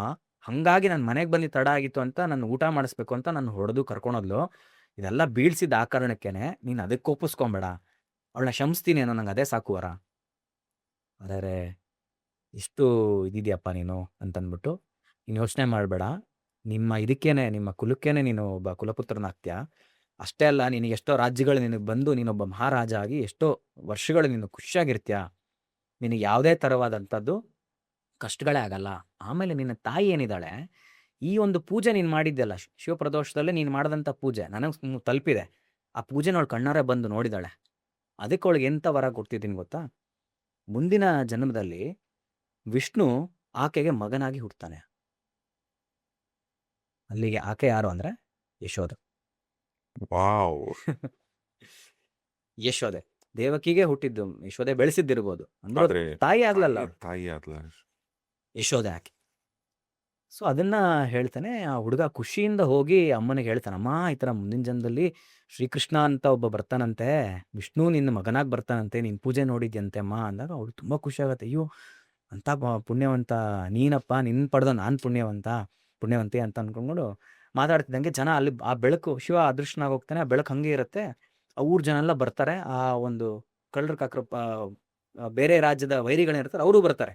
ಎಲ್ಲ ಬಂದು ಆ ಜಾಗದಲ್ಲಿ ನಿಂತ್ಕೊಂಡು ಹುಡುಗನ ಕೇಳಿದಾಗ ಏನಾಯ್ತು ಅಂತ ಅವ್ನು ಇರೋದನ್ನೇ ಹೇಳ್ತಾನೆ. ಹಿಂಗೆ ಶಿವ ಪ್ರತ್ಯಕ್ಷ ಆದ, ಈ ಥರ ನನಗೆ ವರ ಕೊಟ್ಟ, ಹಿಂಗೆಲ್ಲ ಆಯಿತು. ರಾಜನ್ ತುಂಬ ಖುಷಿ ಆಗೋಗುತ್ತೆ. ನನ್ನ ರಾಜ್ಯದಲ್ಲಿ ಇಂಥ ಒಂದು ಶಿವಭಕ್ತನಿದಾನ, ನೀನು ಯೋಚನೆ ಮಾಡ್ಬೇಡ ಅಂತ. ಅಲ್ಲೇ ಅವನು ಇಷ್ಟು ರಾಜ್ಯಗಳು ನಿನಗೆ, ನೀನೇ ರಾಜ ಇಲ್ಲಿಗೆ, ಇನ್ನು ಮುಂದಕ್ಕೆ ನೀನೇ ಹೇಳ್ತೀನಿ ಅಂತ ಅಲ್ಲೇ ರಾಜ್ಯನೂ ಕೊಡ್ತಾನೆ. ಶಿವ ಆಶೀರ್ವಾದ ಮಾಡಿದ ಅಲ್ಲೇ ಇಡ್ರ, ಅಲ್ಲೇ ಬಹುಮಾನ ಅಲ್ಲೇ ಸಿಕ್ತು. ಇಲ್ಲಿ ಇದ್ದಂಥ ವೈರಿಗಳೇನು ಬಂದಿದ್ರಲ್ಲ, ಅವ್ರಿಗೆ ಗೊತ್ತಾಗುತ್ತೆ ಇದು ಯಾವುದೋ ಒಂದು ಪುಣ್ಯಭೂಮಿ, ಇದು ತಪೋಭೂಮಿ, ಇಲ್ಲಿ ಬಂದು ನಾವು ಈ ಥರ ನೀಚ ಕೆಲಸ ಮಾಡೋಕೆ ಹೋದ್ರೆ ನಾವು ಯಾರು ಉದ್ಧಾರ ಆಗಲ್ಲ ಅಂತ ಅವ್ರು ಕಂಪ್ಲೀಟ್ಲಿ ಸರೆಂಡರ್ ಆಗಿ ರಾಜನಿಗೆ ಫ್ರೆಂಡ್ ಆಗಿಬಿಡ್ತಾರೆ. ಸೊ ಇದು ನಡೆದಂಥ ಒಂದು ವೃತ್ತಾಂತ. ಇದನ್ನು ಶ್ರೀಪಾದ ಶಿವಲ್ಲಭರು ಹೇಳ್ತಾರೆ. ಮತ್ತೆ ಇಲ್ಲಿ ಫ್ಲ್ಯಾಶ್ ಬ್ಯಾಕಿಂದ ಬಂದಾಗ ಹೇಳ್ತಾರೆ, ನೋಡು ಇಷ್ಟು ದೊಡ್ಡ ಅವಳು ಕೇವಲ ಕಣ್ಣಲ್ಲಿ ಬಂದು ನೋಡಿದ್ದಕ್ಕೇನೆ ಅವಳಿಗೆ ಕೃಷ್ಣನಿಗೆ ತಾಯಿ ಆಗೋವಂಥ ಒಂದು ಭಾಗ್ಯ ಸಿಕ್ಬಿಡ್ತು. ಇನ್ನು ನೀನು ನಿತ್ಯ ಇದನ್ನ ವ್ರತನ ಆಚರಣೆ ಮಾಡಿದೆ ಅಂತ ಇಟ್ಕೋ, ನಿನ್ನ ಹೊಟ್ಟೆಲ್ಲೇ ಹುಡ್ತಾನೆ ಜಗದೋದ್ಧಾರಕ, ಯೋಚನೆ ಮಾಡಿ ಅಂದಾಗ ಆಕೆ ಏನಂತಾಳೆ, ನೋಡಪ್ಪ ನೀನು ತ್ರಿಮೂರ್ತಿ ಸ್ವರೂಪ, ನಿನ್ನಲ್ಲೇ ಶಿವ ಇದ್ದಾನೆ, ನಾನು ಯಾಕೆ ಇನ್ನೊಂದು ಯಾವುದೋ ಲಿಂಗಕ್ಕೋ ಇನ್ನೊಂದು ದೇವಸ್ಥಾನಕ್ಕೋ ಪೂಜೆ ಮಾಡಬೇಕು, ನಿತ್ಯ ನಾನು ನಿನ್ನ ಸೇವೆ ಮಾಡ್ತೀನಿ ಶನಿ ಪ್ರದೋಷಕ್ಕೆ ಅಂತ ಅಂದ್ಬಿಟ್ಟು ಪ್ರತಿನಿತ್ಯ ಆಕೆ ಬಂದು ಶ್ರೀಪಾದ ವಲ್ಲಭರಿಗೆ ಸೇವೆ ಮಾಡ್ತಿರ್ತಾಳೆ. ಆ ಶನಿ ಪ್ರದೋಷದ ಸಮಯದಲ್ಲಿ ಒಂದು ಸೇವೆ ಮಾಡ್ತಿರ್ತಾಳೆ. ಆ ಮಾಡಿದಂಥ ಪುಣ್ಯಕ್ಕೆ ಆಕೆ ಮುಂದಿನ ಜನ್ಮದಲ್ಲಿ ನರಸಿಂಹ ಸರಸ್ವತಿ ಅಂದರೆ ಶ್ರೀಪಾದ ಶಿವಲ್ಲಭರ ನೆಕ್ಸ್ಟ್ ಅವತಾರ ಅಂದರೆ ದತ್ತಾತ್ರೇಯರ 2ನೇ ಪೂರ್ಣ ಅವತಾರಕ್ಕೆ ತಾಯಿ ಆಗ್ತಾಳೆ. ಅಂಬಾಭವಾನಿ ಅಂತ ಆಕೆ ಹೆಸರು, ಮಾಧವ ಅಂತ ತಂದೆ. ಈ ದಂಪತಿಗಳಿಗೆ ನರಸಿಂಹ ಸರಸ್ವತಿಗಳು ಯತಿಗಳೇನಿದ್ದಾರೆ, ದತ್ತಾತ್ರೇಯರು ಅವರ ಹೊಟ್ಟೆಲಿ ಹುಡ್ತಾರೆ. ಯಾಕೆ? ಈ ಜನ್ಮದಲ್ಲಿ ಆಕೆ ಮಾಡಿದಂಥ ಶನಿ ಪ್ರದೋಷದ ಪೂಜೆ, ಶಿವಪೂಜೆ, ಇಷ್ಟೆಲ್ಲ ಮಾಡಿದ್ದಕ್ಕೆ ಹುಡ್ತಾಳೆ. ಸೊ ಈ ಗುರು ಚರಿತ್ರೆ ಇರೋವಂಥದ್ದು ಕಂಪ್ಲೀಟ್ಲಿ ದತ್ತಾತ್ರೇಯರ 2ನೇ ಪೂರ್ಣ ಅವತಾರ ಆಗಿರುವಂಥ ನರಸಿಂಹ ಸರಸ್ವತಿಗಳದ್ದು ಕಂಪ್ಲೀಟ್ ಗಾಣಗಾಪುರ ವಾಟ್ ಎವರ್ ನಾವೇನೆಲ್ಲ ಕತೆ ಕೇಳ್ತೀವಲ್ಲ ಎಲ್ಲ ಇವರು ಈ ಯತಿಗಳದು. ಈಗ ದತ್ತಾತ್ರೇಯ 2ನೇ ಪೂರ್ಣ ಅವತಾರ ಅದೇನೆ ನರಸಿಂಹ ಸರಸ್ವತಿಗಳದು. ಹೌದು. ನರಸಿಂಹ ಸರಸ್ವತಿ ಯತಿಗಳು ಎಂಬಾಭವಾನಿ ಮತ್ತೆ ಮಾಧವ ಅನ್ನೋ ದಂಪತಿಗಳಿಗೆ ಹುಡ್ತಾರೆ. ದತ್ತಾನ 2ನೇ ಪೂರ್ಣ ಅವತಾರ ಈ ದಂಪತಿಗಳ ಮೂಲಕ ಆಗತ್ತೆ. ಇವರು ಹುಡ್ತಿದ್ದಾಗನೇ ಇವರು ಅಳಲ್ವಂತೆ. ಯೂಶಲಿ ಮಕ್ಕಳು ಅಂತ ಅಳ್ತಾವಲ್ಲ, ಇವ್ರ ಬಾಯಲ್ಲಿ ಓಂಕಾರ ಬರ್ತಿತ್ತಂತೆ. ಓಂ ಓಂ ಓಂ ಅನ್ನೋದು ಬರೋದಂತೆ. ಸರಿ, ಅಮ್ಮನಿಗೆ ಎಲ್ಲಿಲ್ದಿರೋ ಪ್ರೀತಿ ಖುಷಿ. ಆದರೆ ಹಾಲು ಕುಡಿಸೋದಕ್ಕೆ ಅಂತ ಕುತ್ಕೊಂಡಾಗ ಆಕೆಗೆ ಹಾಲು ಹೆಚ್ಚಾಗಿ ಬರ್ತಿರಲ್ಲ. ಹಾಗಾಗಿ ಒಂದು ಹಸುನೇ ಕಟ್ಕೊಂಡ್ಬಿಡೋಣ ಅಂದ್ಬಿಟ್ಟು ಅಂತ ಮನೇಲಿ ತೀರ್ಮಾನ ಮಾಡಿ ತನ್ನ ಗಂಡನ ಹತ್ರ ಹೇಳ್ಕೊತಾಳೆ, ಒಂದು ಹಸು ತಂದು ಇಟ್ಕೊಳ್ಳೋಣ ಈ ಹುಡುಗನಿಗೆ ಹಾಲು ಕುಡಿಸೋದಕ್ಕೆ ಅಂತ. ನಾಮಕರಣನೂ ಮಾಡ್ತಾರೆ, ನರಹರಿ ಅಂತ ಹೆಸರಿಡ್ತಾರೆ. ನರಸಿಂಹ ಸರಸ್ವತಿಗಳ ಪೂರ್ವಾಶ್ರಮದ ಹೆಸರು ನರಹರಿ ಅಂತಿರುತ್ತೆ. ಇವನಿಗೆ ಹಾಲು ತಂದು ಹಸುನ್ ತಂದು ಹಾಲು ಕೊಡಬೇಕು ಅಂತ ಮಾತಾಡ್ಕೊಂಡಿರೋದನ್ನ ಕೇಳಿ ಆ ಪುಟ್ಟ ಮಗು ತೊಡೆ ಮೇಲೆ ಇರೋದೆ ಅಮ್ಮನ ನೋಡಿ ನಕ್ಬಿಟ್ಟು ಏನು ಮಾಡುತ್ತೆ, ಒಂದ್ಸತಿ ಕೈನ ಸವರತ್ತಂತೆ. ಅಮ್ಮನ ಒಂದು ಎದೆ ಮೇಲೆ, ಎದೆ ಭಾಗದಲ್ಲಿ ಸವರಿದ ತಕ್ಷಣ ಹಾಲು ಉಕ್ಕೋದಕ್ಕೆ ಶುರು ಆಗತ್ತಂತೆ. ಧಾರಾಕಾರವಾಗಿ ಹರಿಯಕ್ಕೆ ಶುರು ಆಗತ್ತಂತೆ. ಅಮ್ಮನ ಅವೇನು ಸೀರೆ ಏನಿದೆ ಎಲ್ಲವೂ ನೆಂದೋಗಿ ಹರ್ಕೊಂಡು ಹೋಗುವಷ್ಟು ಹಾಲು ಬರೋದಕ್ಕೆ ಶುರು ಆಗತ್ತಂತೆ. ಅವ ಆಶ್ಚರ್ಯ ಅಂತೆ, ಏನಿದು ಹೇಗೆ ಸಾಧ್ಯ ಅಂತ. ಅಲ್ಲೇ ಗೊತ್ತಾಗತ್ತೆ ಅವ್ರಿಗೆ ಹುಟ್ಟಿರೋ ಮಗ ಸಾಮಾನ್ಯದವನಲ್ಲ ಅಂತ. ಜಾತಕ ಎಲ್ಲ ಹೋಗಿ ತೋರಿಸ್ತಾರಂತೆ. ಅಲ್ಲಿ ಎಲ್ಲರೂ ಹೇಳ್ತಾರಂತೆ ಅವನು ಒಬ್ಬ ದೊಡ್ಡ ಯೋಗಿ ಆಗ್ತಾನೆ. ಈತ ಏನದು ಏನಂತಾರೆ, ಜಗದ್ಗುರುಗಳೇ ಆಗ್ತಾನೆ ಇವನು. ಇವನ ನವನಿಧಿಗಳು ಅಷ್ಟ ಸಿದ್ಧಗಳೆಲ್ಲ ಇವನು ಬೆನ್ನಿಂದನೇ ಹುಡ್ಕೊಂಡ್ ಬರ್ತಿರುತ್ತೆ ಅಂತ ಒಂದು ಪುರುಷನ ಏನದು ಅವತಾರ ಪುರುಷ ನಿಮ್ಮ ಹೊಟ್ಟೆಲ್ ಹುಟ್ಟಿದ್ದಾನೆ ಅಂತ ಹೇಳ್ತಾರೆ. ಸೊ ಅದೇ ಥರ ಆಗ್ತಿರುತ್ತೆ. ಓಂಕಾರನು ಹೇಳ್ತಿರ್ತಾನೆ. ಆದರೆ 2ನೇ ವರ್ಷ 3ನೇ ವರ್ಷ ಆಗ್ತಿದ್ದಂಗೆ ಮಾತೇ ಬರ್ತಿಲ್ಲ. ಮಾಮೂಲಿ ಓಂಕಾರ ಬಿಟ್ಟರೆ ಬೇರೆ ಏನೂ ಮಾತಾಡ್ತಿರಲ್ಲ. ತಂದೆ ತಾಯಿಗಳಿಗೆ ಸ್ವಲ್ಪ ಯೋಚನೆ ಶುರು ಆಗುತ್ತೆ, ಏನಪ್ಪ ಹಿಂಗೆ ಆಗೋಯ್ತಲ್ಲ, ಮೂಗೀಗ ಆಗ್ಬಿಡಿದಾನ ಅಂತ. ಹಾಗೆ ಕಾಯ್ತಾರೆ. 7 ವರ್ಷ ತುಂಬತ್ತೆ ಹುಡುಗನಿಗೆ. 7ನೇ ವಯಸ್ಸಲ್ಲೂ ಸಹ ಮಾತಾಡ್ತಿರಲ್ಲ. ಓಂಕಾರ ಒಂದು ಬಿಟ್ಟು ಏನು ಹೇಳ್ತಿರಲ್ಲ. ಈಗ ಉಪನಯನ ಮಾಡಬೇಕು ಅವ್ರ ಕಡೆ. ಹೇಗೆ ಮಾಡೋದು? ಮಂತ್ರನೇ ಹೇಳ್ತಿಲ್ಲ, ಮಾತೇ ಬರ್ತಿಲ್ಲ. ಆದರೂ ಅವ್ರ ತಂದೆಗೆ ಇಲ್ಲ, ಆಗೋದಾಗಲಿ, ನಾವು ಉಪನಯನ ಮಾಡಿಬಿಡೋಣ ಅಂತ ತೀರ್ಮಾನ ಮಾಡ್ಕೊತಾರೆ. ಉಪನಯನ ಹೇಗೆ ಮಾಡೋದು ಅಂತ ಯೋಚನೆ ಮಾಡ್ತಿರ್ಬೇಕಾದ್ರೆ ಈ ಹುಡುಗ ಸನ್ನೆ ಮಾಡಿ ಕರಿತಾನೆ ಅಮ್ಮನ ಅಪ್ಪನ ಕರೆದ್ಬಿಟ್ಟು ಸನ್ನೆ ಮಾಡಿ ಹೇಳ್ತಾನೆ, ನೀವು ಉಪನಯನ ಮಾಡಿ ನನಗೆ ಆಮೇಲೆ ಮಾತು ಬರುತ್ತೆ ಅಂತ ಸನ್ನೆ ಮಾಡಿ ಹೇಳ್ತಾನೆ. ಸರಿ, ಮಗ ಹೇಳಿದ್ನ ನಂಬೇಕಲ್ಲ, ಯಾಕಂದರೆ ನಂಬುವಂಥ ಒಂದು ವ್ಯಕ್ತಿನೇ ಹುಟ್ಟಿರೋ ಅಂಥದ್ದು. ಮನೇಲಿ ಇನ್ನೊಂದೆರಡು ಪವಾಡಗಳಾಗಿರುತ್ತೆ. ಅವ್ನು ಯಾವುದೋ ಒಂದು ಕಬ್ಬಣ ತಂದು ಕೊಟ್ಟರೆ ಚಿನ್ನ ಮಾಡಿಕೊಟ್ಬಿಟ್ಟಿರ್ತಾರೆ ಅವ್ರು ಆ ಕಾಲದಲ್ಲಿ, ಆ ವಯಸ್ಸಲ್ಲೇ. ಅದೆಲ್ಲ ನೋಡಿದಾಗ ದೃಢವಾಗಿ ನಂಬಿಟ್ಟು ಒಂದು ಉಪನಯನ ಮಾಡಿಸೋಣ ಅಂದ್ಬಿಟ್ಟು ಅಂತ ಎಲ್ಲ ಸಿದ್ಧತೆಗಳನ್ನ ಮಾಡಿಕೊಂಡು ಉಪನಯನ ಶುರು ಆಗುತ್ತೆ. ನೆಂಟರಷ್ಟೆಲ್ಲ ಆಡ್ಕೊಳಕ್ಕೆ ಶುರು ಮಾಡ್ತಾರೆ. ಮಾತೇ ಬರ್ತಿಲ್ಲ, ಏನು ಉಪನಯನ ಮಾಡ್ತಾರೆ ಅಂದ್ಬಿಟ್ಟು ಅಂತ. ಎಲ್ಲ ಒಂದು ಏನಿದೆ ಪ್ರೊಸೀಜರ್ಗಳೆಲ್ಲ ಮುಗಿಸ್ತಾ ಬರ್ತದೆ ಉಪನಯನದಲ್ಲಿ. ಇನ್ನೂ ಮಾತು ಬಂದಿರಲ್ಲ. ಕೊನೆಯದಾಗಿ ತಂದೆ ಆದವರು ಈ ಗಾಯತ್ರಿ ಮಂತ್ರವನ್ನು ಉಪದೇಶ ಮಾಡಬೇಕಾಗುತ್ತೆ. ಅದೊಂದು ಪೊಸಿಷನ್ ಬರುತ್ತೆ. ತಂದೆ ಆದವನು ಗಾಯತ್ರಿ ಮಂತ್ರನ ಮಗನಿಗೆ ಉಪದೇಶ ಮಾಡಬೇಕಾಗತ್ತೆ. ಅದು ಗುಪ್ತವಾಗಿ ಕಿವಿಲಿ ಹೇಳೋ ಅಂಥದ್ದು ಒಂದು ಶಾಸ್ತ್ರ. ಅದಾಗಬೇಕಾಗಿರುತ್ತೆ. ಆ ಟೈಮಲ್ಲಿ ಅದನ್ನು ಹೇಳ್ತಾರೆ, ಆಗಲೂ ಬರಲ್ಲ. ತಾಯಿ ಕಡೆಯಿಂದ ಒಂದು ಪ್ರೊಸೀಜರ್ ಇರುತ್ತೆ. ಮಗನಿಗೆ ಭಿಕ್ಷೆ ಕೊಡೋ ಅಂಥದ್ದು, ಭಿಕ್ಷೆ ಅಂತ ಭಿಕ್ಷೆ ತಾಯಿ ಕಡೆಯಿಂದ ಭಿಕ್ಷೆ ಕೊಡಿಸೋವಂಥದ್ದು ಮಗನಿಗೆ. ಅದು ಕೊಟ್ಟು ತಾಯಿ ಆಶೀರ್ವಾದ ಮಾಡ್ತಾಳೆ, ನೀನು ಋಗ್ವೇದವನ್ನೆಲ್ಲ ಕಲಿತು ಹೇಳೋವಂಥನಾಗಪ್ಪ ಅಂತ ಒಂದು ಆಶೀರ್ವಾದ ಮಾಡಿದ ತಕ್ಷಣ ಇವ್ರಿಗೆ ಬಾಯಲ್ಲಿ ಮಂತ್ರ ಬರೋದಕ್ಕೆ ಶುರು ಆಗುತ್ತೆ. ಋಗ್ವೇದ, ಯಜುರ್ವೇದ ಎಲ್ಲ ವೇದಗಳನ್ನೂ ಹೇಳೋದಕ್ಕೆ ಶುರು ಮಾಡ್ತಾರೆ. ಆಗ ಎಲ್ರಿಗೂ ಇವರು ಒಂದು ಅವತಾರ ಪುರುಷ ಅಂತಲೇ ಅನ್ಸೋದಕ್ಕೆ ಶುರು ಆಗುತ್ತೆ. ಹೀಗಾಗಿ ಇವರು ಒಂದು ಉಪನಯನ ಮುಗಿದು ಆ ಕಾರ್ಯಕ್ರಮ ಆಗ್ತಿದ್ದಂಗೆ ಅಮ್ಮನಿಗೆ ತುಂಬ ಖುಷಿ ಆಗೋಗುತ್ತೆ. ಇನ್ನೇನು ನಮ್ಮ ಸಂಸಾರ ಚೆನ್ನಾಗಾಯಿತು, ಎಲ್ಲ ಮಕ್ಕಳುಗಳೆಲ್ಲ ಚೆನ್ನಾಗಿದ್ದಾರೆ ಅಂತಿದ್ದಂಗೆ ನರಸಿಂಹ ಸರಸ್ವತಿಗಳು ಹೇಳ್ತಾರೆ, ನಾನೀಗ ಲೋಕ ಕಲ್ಯಾಣಕ್ಕೆ ಹೋಗುವಂಥ ಸಮಯ ಬಂದಿದೆ, ನಾನು ಇರೋಕ್ಕಾಗಲ್ಲ ಇವಾಗ ಬಿಟ್ಟು ಅಂತ. ತಂದೆ ತಾಯಿಗೆ ಸಿಡ್ಲೋಡ್ದಂಗೆ ಆಗುತ್ತೆ. ಅದರಲ್ಲೂ ತಾಯಿ ಮೂರ್ಛೆ ಬಿದ್ದೋಗ್ಬಿಡ್ತಾಳೆ. ಎಪ್ಸಿ ಕೂರಿಸ್ಕೊಂಡಾಗ ಅಳೋದಕ್ಕೆ ಸ್ಟಾರ್ಟ್ ಮಾಡ್ತಾಳೆ. ಅಮ್ಮ ಹೇಳ್ತಾಳೆ, ನೋಡಪ್ಪ, ನನಗಂತ ಇರೋನೊಬ್ಬ ಆಧಾರ ನೀನೇ, ನೀನೀಗ ಬಿಟ್ಟೋಗ್ಬಿಟ್ರೆ ಹೇಗೆ? ಈಗಷ್ಟೇ 7 ವರ್ಷನೂ ನಿನ್ನ ಮಾತೇ ಕೇಳಿಲ್ಲ ನಾವು. ಈಗಷ್ಟೇ ನಿನ್ನ ಮಾತು ಕೇಳಿ ಅಷ್ಟು ಖುಷಿ ಪಡ್ತಾ ಇದ್ದೀವಿ. ನೀನು ಇವಾಗ ಹೋಗ್ಬಿಟ್ರೆ ಹೇಗಪ್ಪ? ದಯವಿಟ್ಟು ನೀನು ಇರಲೇಬೇಕು ಅಂದಾಗ, ಅಮ್ಮ ನೀನು ಯೋಚನೆ ಮಾಡಬೇಡ, ನಿನಗೆ ಇನ್ನೂ 4 ಮಕ್ಕಳಾಗತ್ತೆ. 4 ಮಕ್ಕಳು ಎಲ್ಲ ವೇದಶಾಸ್ತ್ರ ಪಾರಂಗತರಾಗಿರ್ತಾರೆ. ಎಲ್ಲ ದುಡ್ಡು ಕಾಸಲ್ಲಿ ಏನೂ ತೊಂದರೆ ಇರಲ್ಲ. 100 ಕಾಲ ಸುಖವಾಗಿ ಬಾಳ್ತಾರೆ. ನಿನ್ನೆಲ್ಲ ಅವ್ರು ಚೆನ್ನಾಗಿ ನೋಡ್ಕೊತಾರೆ. ನಿನ್ನ 4 ಜನ ಮಕ್ಕಳು ಚೆನ್ನಾಗಿರ್ತಾರೆ. ನಿನಗೆ ಯಾವ ಕೊರತೆನೂ ಇರಲ್ಲ. ಅಮ್ಮ ಏನೇನೋ ಮಾಡಿ ಕನ್ವಿನ್ಸ್ ಮಾಡ್ತಾರೆ. ಆವಾಗ ನರಸಿಂಹ ಸರಸ್ವತಿಗಳು ಅಮ್ಮನ ತಲೆ ಮೇಲೆ ಕೈ ಇಟ್ಬಿಟ್ಟು, ನೀನು ಹೋದ ಜನ್ಮದ ವೃತ್ತಾಂತನ ನೆನ್ಪು ಮಾಡ್ಕೊ, ನಾನು ಯಾರು ಅಂತ ನಿನಗೆ ಗೊತ್ತಾಗತ್ತೆ. ಅವಾಗ ನೀನೇ ನನ್ನ ಬಲವಂತ ಮಾಡೋದಕ್ಕೆ ಹೋಗೋದಿಲ್ಲ ಅಂತ ತಲೆ ಮೇಲೆ ಕೈ ಇಟ್ಟಾಗ ಆಕೆಗೆ ಪೂರ್ವ ಜನ್ಮದ್ದು ನೆನಪಾಗತ್ತೆ. ಅಂದರೆ ಇವರು ಶ್ರೀಪಾದ ವಲ್ಲಭರ ಎದುರುಗಡೆ ಇರೋವಂಥದ್ದು. ಈ ಥರ ವರ ಪಡ್ಕೊಂಡಿರ್ತೀನಿ ನಾನು ಆ ಟೈಮಲ್ಲಿ ಶಿವಪೂಜೆನ ಪ್ರದೋಷದಲ್ಲಿ ಮಾಡಿ ಹುಟ್ಟಿರೋದು ದತ್ತಾತ್ರೇಯರೇ ಅನ್ನೋದು ಒಂದು ಕ್ಲಾರಿಟಿ ಸಿಗತ್ತೆ. ಸಿಕ್ಕಿದಾಗ ಇಬ್ಬರು ತಂದೆ ತಾಯಿಂದ್ರಿಬ್ರು ನಮಸ್ಕಾರ ಮಾಡಿ ಕಾಲಿಗೆ ಬೀಳ್ತಾರೆ. ಆಗ ಅವರು ಮೊದಲನೇ ಅವತಾರ ಏನಿದ್ರು ಶ್ರೀಪಾದ ವಲ್ಲಭರ ರೀತಿಲೇ ದರ್ಶನನೂ ಕೊಡ್ತಾರೆ. ಈಗ ಬಿಟ್ಟು ಕಳಿಸಿ ನನಗೆ ಅಂದಾಗ ಅಮ್ಮ ಮತ್ತೆ ಇನ್ನೊಂದು ಒಂದು ರಿಕ್ವೆಸ್ಟ್ನ ಇಡ್ತಾಳೆ. ವಾ ನೀನು ಸರಿ ಹೋಗು, ನಾವು ಬಿಟ್ಕೊಡ್ತೀವಿ, ಇಲ್ಲ ಅಂತಿಲ್ಲ. ನನಗೆ ಮೊದಲೇ ಇನ್ನೊಂದು ಮಗ ಆಗೋವರೆಗುನಾರು ನನ್ನ ಜೊತೆಲಿರು, ನನಗೊಂದು ಮಗು ಇರೋವರೆಗುನಾರು ನೀನು ಜೊತೆಯಲ್ಲಿರು, ನನಗೊಂದು ಮಗು ಆದ್ಮೇಲೆ ನೀನು ಹೋಗು ಅಂತ. ನರಸಿಂಹ ಸರಸ್ವತಿಗಳು ನಸ್ತನಕ್ಬಿಟ್ಟು ಎಂಥ ಒಂದು ಪುತ್ರ ವ್ಯಾಮೋಹದಲ್ಲಿ ಇದೆಯಮ್ಮ ನೀನು, ಆಗಲಿ ಒಂದಲ್ಲ 2 ಮಕ್ಕಳಾಗೋವರೆಗೂ ನಾನು ನಿನ್ನ ಜೊತೆಲಿರ್ತೀನಿ ಅಂತ ಹೇಳಿಬಿಟ್ಟು 2 ಮಕ್ಕಳು ಆದಮೇಲೆ ಅವರು ಬೆಳೆದು ಒಂದು ಹಂತಕ್ಕೆ ಬಂದ ಮೇಲೆ ನರಸಿಂಹ ಸರಸ್ವತಿಗಳು ಲೋಕ ಕಲ್ಯಾಣಕ್ಕೆ ಅಂತ ತೀರ್ಥಯಾತ್ರೆ ಮಾಡೋದಕ್ಕೆ ಅಂತ ಅವರ ಕುಟುಂಬ ಏನಿದೆ ಅದನ್ನ ಬಿಟ್ಟು ಹೊರಡ್ತಾರೆ. ಹಾಗೆ ಹೊರಟು ಸಾಕಷ್ಟು ಕ್ಷೇತ್ರಗಳಿಗೆಲ್ಲ ಹೋಗ್ತಾರೆ. ಪ್ರಮುಖವಾಗಿ ನಮಗೆ ನರಸಿಂಹ ಸರಸ್ವತಿಗಳು ಅಂತ ನಮಗೆ ಗೊತ್ತಾಗುವಂಥದ್ದು ಕ್ಷೇತ್ರ ಅಂತಂದರೆ ಗಾಣಗಾಪುರ.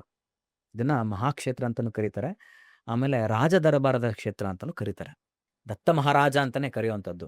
ಅವರಲ್ಲಿ ಆಳ್ವಿಕೆ ಮಾಡಿದಂಥ ಒಂದು ಕ್ಷೇತ್ರ ಅಂತಲೇ ಹೇಳ್ಬೋದು, ಮಹಾಕ್ಷೇತ್ರ ಅದು. ಅಲ್ಲಿ ಸಾಕಷ್ಟು ಅನುಭವಗಳು, ಸಾಕಷ್ಟು ವಿಚಾರಗಳು, ಇಂದಿಗೂ ಸಹ ಅಲ್ಲಾಗುವಂಥ ಎಕ್ಸ್ಪೀರಿಯನ್ಸ್ಗಳನ್ನ ನಾವು ನೋಡ್ಬೋದು, ಕೇಳ್ಬೋದು. ಅದೆಲ್ಲವನ್ನು ಒಂದು ಡಾಕ್ಯುಮೆಂಟ್ ಮಾಡಿ ಇಟ್ಟಿರುವಂಥದ್ದೇ ಆ ಗುರುಚರಿತ್ರೆ ಅನ್ನೋ ಒಂದು ಪುಸ್ತಕ. ಹೀಗಾಗಿ ಇಲ್ಲಿ ಸಾಕಷ್ಟು ಕಥೆಗಳು ಬರುತ್ತೆ. ಈ ಕ್ಷೇತ್ರಕ್ಕೆ ಏನು ವಿಶೇಷ ಅಂತಂದರೆ, ದತ್ತನ 3 ತಲೆ ಹೇಗೆ 3 ಮುಖಗಳಿದೆಯಲ್ಲ, ಹಾಗೆ ಈ ಕ್ಷೇತ್ರಕ್ಕೆ 3 ಮುಖಗಳಾಗಿ ನಾವು ನೋಡಬೇಕಾಗತ್ತೆ. ಒಂದು ಭೀಮಾಮರಜ ಸಂಗಮ, ಇನ್ನೊಂದು ನಿರ್ಗುಣ ಮಠ, ಮತ್ತು ಕಲ್ಲೇಶ್ವರ ಅಂದ್ಬಿಟ್ಟು ಅಂತ ಒಂದು ಕ್ಷೇತ್ರ. ಈ 3 ಕಲ್ಲೇಶ್ವರ ಅನ್ನೋ ಒಂದು ಜಾಗ. ಈ 3ನ್ನು ಸೇರಿದ್ರೆ ತ್ರಿಮೂರ್ತಿಗಳ ಒಂದು ರೂಪವಾಗಿ ನೋಡೋವಂಥದ್ದು. ಮೊದಲಿಗೆ ಅದನ್ನು ಭಕ್ತಿ ಸ್ಥಾನ ಅಂತ ಕರೀತಾರೆ. ಯಾವುದು ಭೀಮಾಮರಜ ಸಂಗಮನನ್ನ ಭಕ್ತಿ ಸ್ಥಾನ ಅಂತ ಕರೆದ್ರೆ, ನಿರ್ಗುಣ ಮಠ ಏನಿದೆ ಅದು ಕರ್ಮಸ್ಥಾನ, ಇನ್ನೊಂದು ಕಲ್ಲೇಶ್ವರನ ಮುಕ್ತಿ ಸ್ಥಾನ ಅಂತ. ಅಂದರೆ ಭಕ್ತಿ, ಕರ್ಮ, ಮುಕ್ತಿ. ಸೊ ಈ ಆರ್ಡ್ರಲ್ಲೇ ದರ್ಶನನೂ ಮಾಡ್ಕೊಂಡು ಬರಬೇಕು ಅನ್ನೋದು ಒಂದು ಅಲ್ಲಿ ಹೇಳೋವಂಥ ವಿಚಾರ. ಏನಕ್ಕೆ ಅಂದರೆ ಸಂಗಮದಲ್ಲಿ ಸಾಕಷ್ಟು ಕಾಲ ನರಸಿಂಹ ಸರಸ್ವತಿಗಳು ಅಲ್ಲಿ ಧ್ಯಾನ ಅನುಷ್ಠಾನಗಳನ್ನ ಅಲ್ಲಿ ಮಾಡ್ತಿರ್ತಾರೆ. ಅಲ್ಲಿಂದ ಮುಗಿಸಿ ಕರ್ಮಸ್ಥಾನ ಆದಂಥ ನಿರ್ಗುಣ ಮಠಕ್ಕೆ ಬಂದು ಅಲ್ಲಿ ತಮ್ಮ ಶಿಷ್ಯಂದರಿಗೆ ಆಮೇಲೆ ಭಕ್ತರಿಗೆಲ್ಲ ಅಲ್ಲಿ ಸಿಕ್ಕಿ ಅವರ ಒಂದು ವಿಚಾರಗಳನ್ನೆಲ್ಲ ಅವ್ರ ಥರ ಚರ್ಚೆ ಮಾಡಿ ಮಾತಾಡಿ ಅವ್ರಿಗೆ ಪರಿಹಾರ ಕೊಡುವಂಥದ್ದು ಎಲ್ಲವೂ ಆ ಜಾಗದಲ್ಲಿ ಅವರ ಕಂಪ್ಲೀಟ್ ಒಂದು ಆ್ಯಕ್ಟಿವಿಟಿ ಏನಿರ್ತಿತ್ತು, ಆ ಕರ್ಮಕ್ಕೆ ಸಂಬಂಧಪಟ್ಟಂಥ ಕೆಲಸಗಳೆಲ್ಲ ಆ ನಿರ್ಗುಣ ಮಠದಲ್ಲಿ ಅವರು ಮಾಡ್ತಿರ್ತಾರೆ. ಅಲ್ಲಿಂದ ಅವ್ರು ಹೋಗ್ತಾ ಇದ್ದಿದ್ದು ಕಲ್ಲೇಶ್ವರಕ್ಕೆ. ದಿನದಲ್ಲಿ ಕೊನೆಯ ಭಾಗ ಅವ್ರು ಹೋಗ್ತಾ ಇದ್ದಿದ್ದು ಕಲ್ಲೇಶ್ವರಕ್ಕೆ ಹೋಗಿ ಅಲ್ಲಿ ಅನುಷ್ಠಾನಗಳಲ್ಲಿ ಶಿವನ ಪೂಜೆನ ಅವ್ರು ಸಾಕ್ಷಾತ್ ಮಾಡ್ತಿರ್ತಾರೆ. ಸೊ ಹಾಗಾಗಿ ನಾವು ಗಾಣಗಾಪುರ ಕ್ಷೇತ್ರಕ್ಕೆ ಅಂತ ಹೋದಾಗ ಮೊದಲಿಗೆ ಭೀಮಾ ಅಮರಜ ಸಂಗಮಕ್ಕೆ ಹೋಗಬೇಕು. ಅಲ್ಲಿ ಭೀಮಾ ಮತ್ತು ಅಮರಜ ಅನ್ನೋ ಒಂದು 2 ನದಿ ಸಂಗಮ ಆಗಿರೋ ಜಾಗ. ಅಲ್ಲಿ ಹೋಗಿ ನಾವು ಸ್ನಾನ ಮಾಡಿಕೊಂಡು ಅಲ್ಲಿ ಒಂದು ಔದುಂಬರ ವೃಕ್ಷ ಇದೆ. ಆ ಔದುಂಬರ ವೃಕ್ಷವನ್ನು ಪ್ರದಕ್ಷಿಣೆ ಹಾಕಿ ಅಲ್ಲಿ ಕೂತು ಗುರುಚರಿತ್ರೆ ಎಲ್ಲ ಓದಿ, ಅದಾದ ಮೇಲೆ ಅಲ್ಲೇನಾದ್ರು ನಾವು ದಾನ ಧರ್ಮಗಳು ಮಾಡೋದಾರೆ ಮಾಡಿಬಿಟ್ಟು ಅಲ್ಲಿಂದ ಕರ್ಮಸ್ಥಾನಕ್ಕೆ ಬರುವಂಥದ್ದು. ಅಲ್ಲಿ ಬಂದು ಮಠದಲ್ಲಿ ನಿರ್ಗುಣ ಪಾದಕೆಯನ್ನು ದರ್ಶನ ಮಾಡುವಂಥದ್ದಾಗತ್ತೆ. ನರಸಿಂಹ ಸರಸ್ವತಿಗಳ ಪಾದಕೆ ಇದೆ, ಅದನ್ನು ದರ್ಶನ ಮಾಡಿ ಅಲ್ಲಿ ಭಿಕ್ಷಾಟನೆಯನ್ನು ಮಾಡುವಂಥದ್ದು ಅಥವಾ ಪ್ರಸಾದವನ್ನು ಕೊಡ್ತಾರೆ, ಅಲ್ಲಿ ಸ್ವೀಕಾರ ಮಾಡುವಂಥದ್ದಾಗತ್ತೆ. ಅಲ್ಲಿಂದ ಮುಗಿಸ್ಕೊಂಡು ಕಲ್ಲೇಶ್ವರ ನಕ್ಷತ್ರಕ್ಕೆ ಹೋಗಿ ಶಿವನ ಒಂದು ದರ್ಶನ ಪಡ್ಕೊಳ್ಳೋದ್ರಿಂದ ಈ ಒಂದು ಗಾಣಗಾಪುರ ಯಾತ್ರೆ ಅನ್ನೋದೇನಿದೆ ಅದು ಕಂಪ್ಲೀಟ್ ಆಗುತ್ತೆ. ಇದ್ರ ಜೊತೆಗೆ ಭೀಮಾಮರಜ ಸಂಗಮದಿಂದ ಹಿಡಿದು ಕಲ್ಲೇಶ್ವರದವರೆಗೂ ತೀರ್ಥಗಳು ಬರುತ್ತೆ. 8 ತೀರ್ಥಗಳಿದೆ. ಸೊ ಆ 8 ತೀರ್ಥದಲ್ಲಿ ಹೋಗಿ ಸ್ನಾನ ಮಾಡಿಕೊಂಡು ಇದೆಲ್ಲ ಜಾಗನೂ ದರ್ಶನ ಮಾಡಿಕೊಂಡು ನಾವು ಕೊನೆ 8ನೇ ತೀರ್ಥ ಮನ್ಮಥ ತೀರ್ಥ ಅಂತ ಕರೀತಾರೆ ಕಲ್ಲೇಶ್ವರದಲ್ಲಿ. ಅಲ್ಲೋಗಿ ಮಾಡೋದ್ರಿಂದ, ಅಲ್ಲಿ ಸ್ನಾನ ಮಾಡಿ ಶಿವನ ದರ್ಶನ ಮಾಡೋದ್ರಿಂದ ಈ ತೀರ್ಥ ಯಾತ್ರೆ ಏನಿದೆ ಅದು ಪರಿಪೂರ್ಣ ಆಗತ್ತೆ. ಈಗ ನಾವು ಗಾಣಿಗಾಪುರ ಕ್ಷೇತ್ರ ಅಂತ ಏನು ನೋಡ್ತೀವಲ್ಲ, ಇಲ್ಲಿ ನೋಡಿದ್ರೇ ವಿಜುವಲ್ಸಲ್ಲಿ ಎಲ್ಲ ಕಡೆ ನೋಡಿದಾಗ ಇನ್ಫ್ಯಾಕ್ಟ್ ದೆವ್ವ ಬಿಡಿಸೋದಂತೆ, ಭೂತ ಬಿಡಿಸೋದಂತೆ. ಇನ್ಫ್ಯಾಕ್ಟ್ ಗಾಣಿಗಾಪುರದಲ್ಲಿ ಇವತ್ತಿಗೂ ಅಷ್ಟೇ ಅದೊಂಥರ ಮಿಸ್ಟ್ರಿ. ಅದೆಲ್ಲೋ ಮರಗಳ ಮೇಲೆ ಹತ್ತಿ ಬಿಡ್ತಾರೆ. ಆ ಪ್ಲೇಸೇ ಒಂಥರ ನಿಗೂಢ. ಅದು ನಿಗೂಢ ಅಂತ ಅನ್ನೋಕ್ಕಿಂತ ನಾರ್ಮಲ್ ಆಗಿರ್ತಾರೆ. ಅಲ್ಲಿಗೆ ಹೋಗ್ತಿದ್ದಂಗೆ ಸಡನ್ ಆಗಿ ಅಲ್ಲಿ ಅವ್ರ ಒಳಗಿರ್ತಕ್ಕಂಥ ಸ್ಪಿರಿಟ್ಗಳು ಹೊರಗೆ ಬರುತ್ತೋ, ಅದು ತುಂಬಾ ಭಯಂಕರವಾಗಿರುತ್ತೆ ಆ ಕ್ಷೇತ್ರದ ಬಗ್ಗೆ. ಈ 3 ಜಾಗ ಏನು ಹೇಳಿದ್ದೀನಿ, ಸಂಗಮ, ಭೀಮಾಮರಜ ಸಂಗಮ, ಆಮೇಲೆ ನಿರ್ಗುಣ ಮಠ ಮತ್ತು ಕಲೇಶ್ವರ. ಇದಕ್ಕೆ ಸಂಬಂಧಪಟ್ಟಂಗೆ ಕಥೆಗಳು ತುಂಬ ಚೆನ್ನಾಗಿದೆ. ಆ ಕಥೆ ಹೇಳಿದಾಗ ಈ ಕಥೆ ಕೇಳ್ಕೊಂಡು ನೀವು ಆ ಕ್ಷೇತ್ರಕ್ಕೆ ಹೋದರೆ ಬಹುಶಃ ಒಂದು ಕನೆಕ್ಟಿವಿಟಿ ಜಾಸ್ತಿ ಇರುತ್ತೆ. ನಿಮ್ಮಲ್ಲಿ ಆ ಶ್ರದ್ಧೆನೂ ಜಾಸ್ತಿ ಬರ್ಬೋದು. ಹಾಗಾಗಿ ಈ ಕಥೆನೂ ನಾನು ಹೇಳೋದಕ್ಕೆ ಇಷ್ಟಪಡ್ತೀನಿ. ಭೀಮಾ ಅಮರಜ ಸಂಗಮದಲ್ಲಿ ಒಂದು ದೊಡ್ಡ ಔದುಂಬರ ಮರ ಇದೆ. ಆ ಔದುಂಬರ ಮರ ಎಲ್ಲ ಪ್ರದಕ್ಷಿಣೆ ಹಾಕ್ತಾ ಇರ್ತಾರೆ. ನಾವು ಹೋದಾಗ ಅಲ್ಲಿ ನೋಡ್ಬೋದು. ಸುತ್ತ ಕೂತು ಗುರುಚರಿತ್ರೆಯನ್ನು ಓದ್ತಿರ್ತಾರೆ. ಆ ಮರದ ಹಿಂದೆ ಒಂದು ಕತೆ ಇದೆ. ಅದ್ಭುತವಾದಂಥ ಕತೆ. ಆ ಕತೆ ಏನಂತಂದ್ರೆ, ನರಹರಿ ಅಂತ ಒಂದು ಕುಷ್ಠ ಪೀಡಿತ ಬ್ರಾಹ್ಮಣ ಇರ್ತಾನೆ. ಅವನು ಎಲ್ಲೂ ಅವನಿಗೆ ಪರಿಹಾರ ಸಿಗ್ತಿರಲ್ಲ. ಅವ್ನು ಸಾಕಷ್ಟು ತೀರ್ಥಕ್ಷೇತ್ರಗಳೆಲ್ಲ ಹೋಗಿರ್ತಾನೆ, ಸ್ನಾನ ಮಾಡಿರ್ತಾನೆ. ಏನು ಮಾಡಿದ್ರೂ ಅವನಿಗೆ ಇರೋವಂಥ ಒಂದು ಕುಷ್ಠರೋಗ ಹೋಗ್ತಿರಲ್ಲ. ಪರಿಹಾರಕ್ಕೆ ಅಂತ ಅವನೇನು ಮಾಡ್ತಾನೆ, ಸೀದಾ ನರಸಿಂಹ ಸರಸ್ವತಿ ಯತಿಗಳನ್ನ ಹುಡ್ಕೊಂಡು, ಇಲ್ಲೊಬ್ರು ತ್ರಿಮೂರ್ತಿ ಸ್ವರೂಪರು ಇದ್ದಾರೆ, ಇವ್ರ ಹತ್ರ ಹೋದ್ರೆ ಪರಿಹಾರ ಸಿಗತ್ತೆ ಅಂದ್ಬಿಟ್ಟು ಅಂತ ಸೀದಾ ಹುಡ್ಕೊಂಡು ಸರಸ್ವತಿಗಳ ಹತ್ರ ಬಂದು ಕಾಲಿಗೆ ಬಿದ್ದುಬಿಟ್ಟು ಕೇಳ್ಕೊತಾನೆ, ತಂದೆ ನನಗೆ ಹೇಗಾದರೂ ಮಾಡಿ ನನ್ನ ಈ ಕುಷ್ಠರೋಗನ ಹೋಗ್ಲಾಡ್ಸಪ್ಪ. ಎಲ್ಲ ಕಡೆ ಅವಮಾನ ಆಗ್ತಿದೆ, ಸಾಕಷ್ಟು ಜನ ನನ್ನ ಆಡ್ಕೊತಾರೆ, ನನಗೆ ಸಾಕಾಗೋಗ್ಬಿಟ್ಟಿದೆ, ನನ್ನ ಪ್ರಾಣ ಬಿಡೋದು ಅಷ್ಟೇ ನನಗೆ ಗೊತ್ತಿರೋವಂಥದ್ದು. ಎಲ್ಲ ಥರ ಪ್ರಯತ್ನಗಳನ್ನ ಮಾಡಿದ್ದಾಯ್ತು, ಎಲ್ಲ ವ್ಯರ್ಥವಾಗೋಗಿದೆ. ನನಗೆ ಕಾಣಿಸ್ತಿರೋ ಒಂದೇ ಒಂದು ದಾರಿ ಅಂದರೆ ನೀವೇನೆ. ನೀವು ತೋರಿಸೋ ಒಂದು ಕೃಪೆಯಲ್ಲಿ ನನಗೇನೋ ಒಂದು ಆಗಬೇಕು. ನಾನು ಇದಕ್ಕೆ ಏನಾದ್ರು ಮಾಡೋಕ್ಕೆ ಸಿದ್ಧನಾಗಿದ್ದೀನಿ ಅಂದಾಗ ಸರಸ್ವತಿಗಳು ಹೇಳ್ತಾರೆ, ಹೌದೇನಪ್ಪ, ಅಷ್ಟು ನೀನು ನಂಬಿಕೆ ಇದೆ, ನಾನು ಹೇಳಿದ್ರು ಮಾಡ್ತೀಯ ನೀನು? ಖಂಡಿತ ನಾನು ಮಾಡ್ತೀನಿ. ಇಲ್ಲೇ ದಾರಿಲಿ ಒಬ್ಬ ಹೋಗ್ತಿರ್ತಾನೆ, ಅವನು ಈ ತಲೆ ಮೇಲೆ ಹೊರೆ ಹೊತ್ಕೊಂಡು ಹೋಗ್ತಿರ್ತಾನೆ. ಅವನ್ನ ಕರೀತಾರೆ, ಬಾರಪ್ಪ ಇಲ್ಲಿ ಒಂದು ಕಟ್ಟಿಗೆ ಕೊಡು ಅಂತ ಅಂದ್ಬಿಟ್ಟು ಅವರನ್ನು ಕಟ್ಟಿಗೆ ಆರಿಸ್ಕೊಂಡು ತೊಗೊತಾರೆ. ಅದು ಏನು ಕಟ್ಟಿಗೆ ಅಂದರೆ ಔದುಂಬರ ಮರದ ಕಟ್ಟಿಗೆ, ಅಂದರೆ ಒಂದು ಕಡ್ಡಿ. ಆ ಕಡ್ಡಿನ ಆತನ ಕೊಡ್ತಾರೆ ನರಹರಿಗೆ. ನೋಡಪ್ಪ, ನೀನು ಏನಿದೆಯಾ ಈ ಕಡ್ಡಿನ, ಆಯಿತಾ, ಸಂಗಮದ ಹತ್ರ ಇರೋವಂಥ ಜಾಗದಲ್ಲಿ ಹೋಗ್ಬಿಟ್ಟು ನೆಟ್ಬಿಟ್ಟು ಅದಕ್ಕೊಂದು ಪಾತಿ ಮಾಡು. ಆ, ಪ್ರತಿನಿತ್ಯ 3 ಹೊತ್ತು ನೀನು 2 ಬಿಂದಿಗೆ ಅದಕ್ಕೆ ನೀರು ಹಾಯಿಸ್ತಾ ಹೋಗು. ಯಾವತ್ತು ಈ ಕಡ್ಡಿಲಿ ಒಂದು ಎಲೆ ಚಿಗುರತ್ತಲ್ಲ, ಯಾವತ್ತು ಈ ಕಡ್ಡಿಲಿ ಒಂದು ಎಲೆ ಚಿಗುರತ್ತಲ್ಲ, ಆ ಚಿಗುರೋದಾಗ ನಿನ್ನ ಒಂದು ಕುಷ್ಠರೋಗ ಮಾಯ ಆಗೋದಕ್ಕೆ ಶುರು ಆಗುತ್ತೆ. ಅದು ಚಿಗುರೋವರೆಗೂ ನಿನ್ನ ಪ್ರಯತ್ನ ನೀನು ಮಾಡ್ತಾನೆ ಇರಬೇಕು.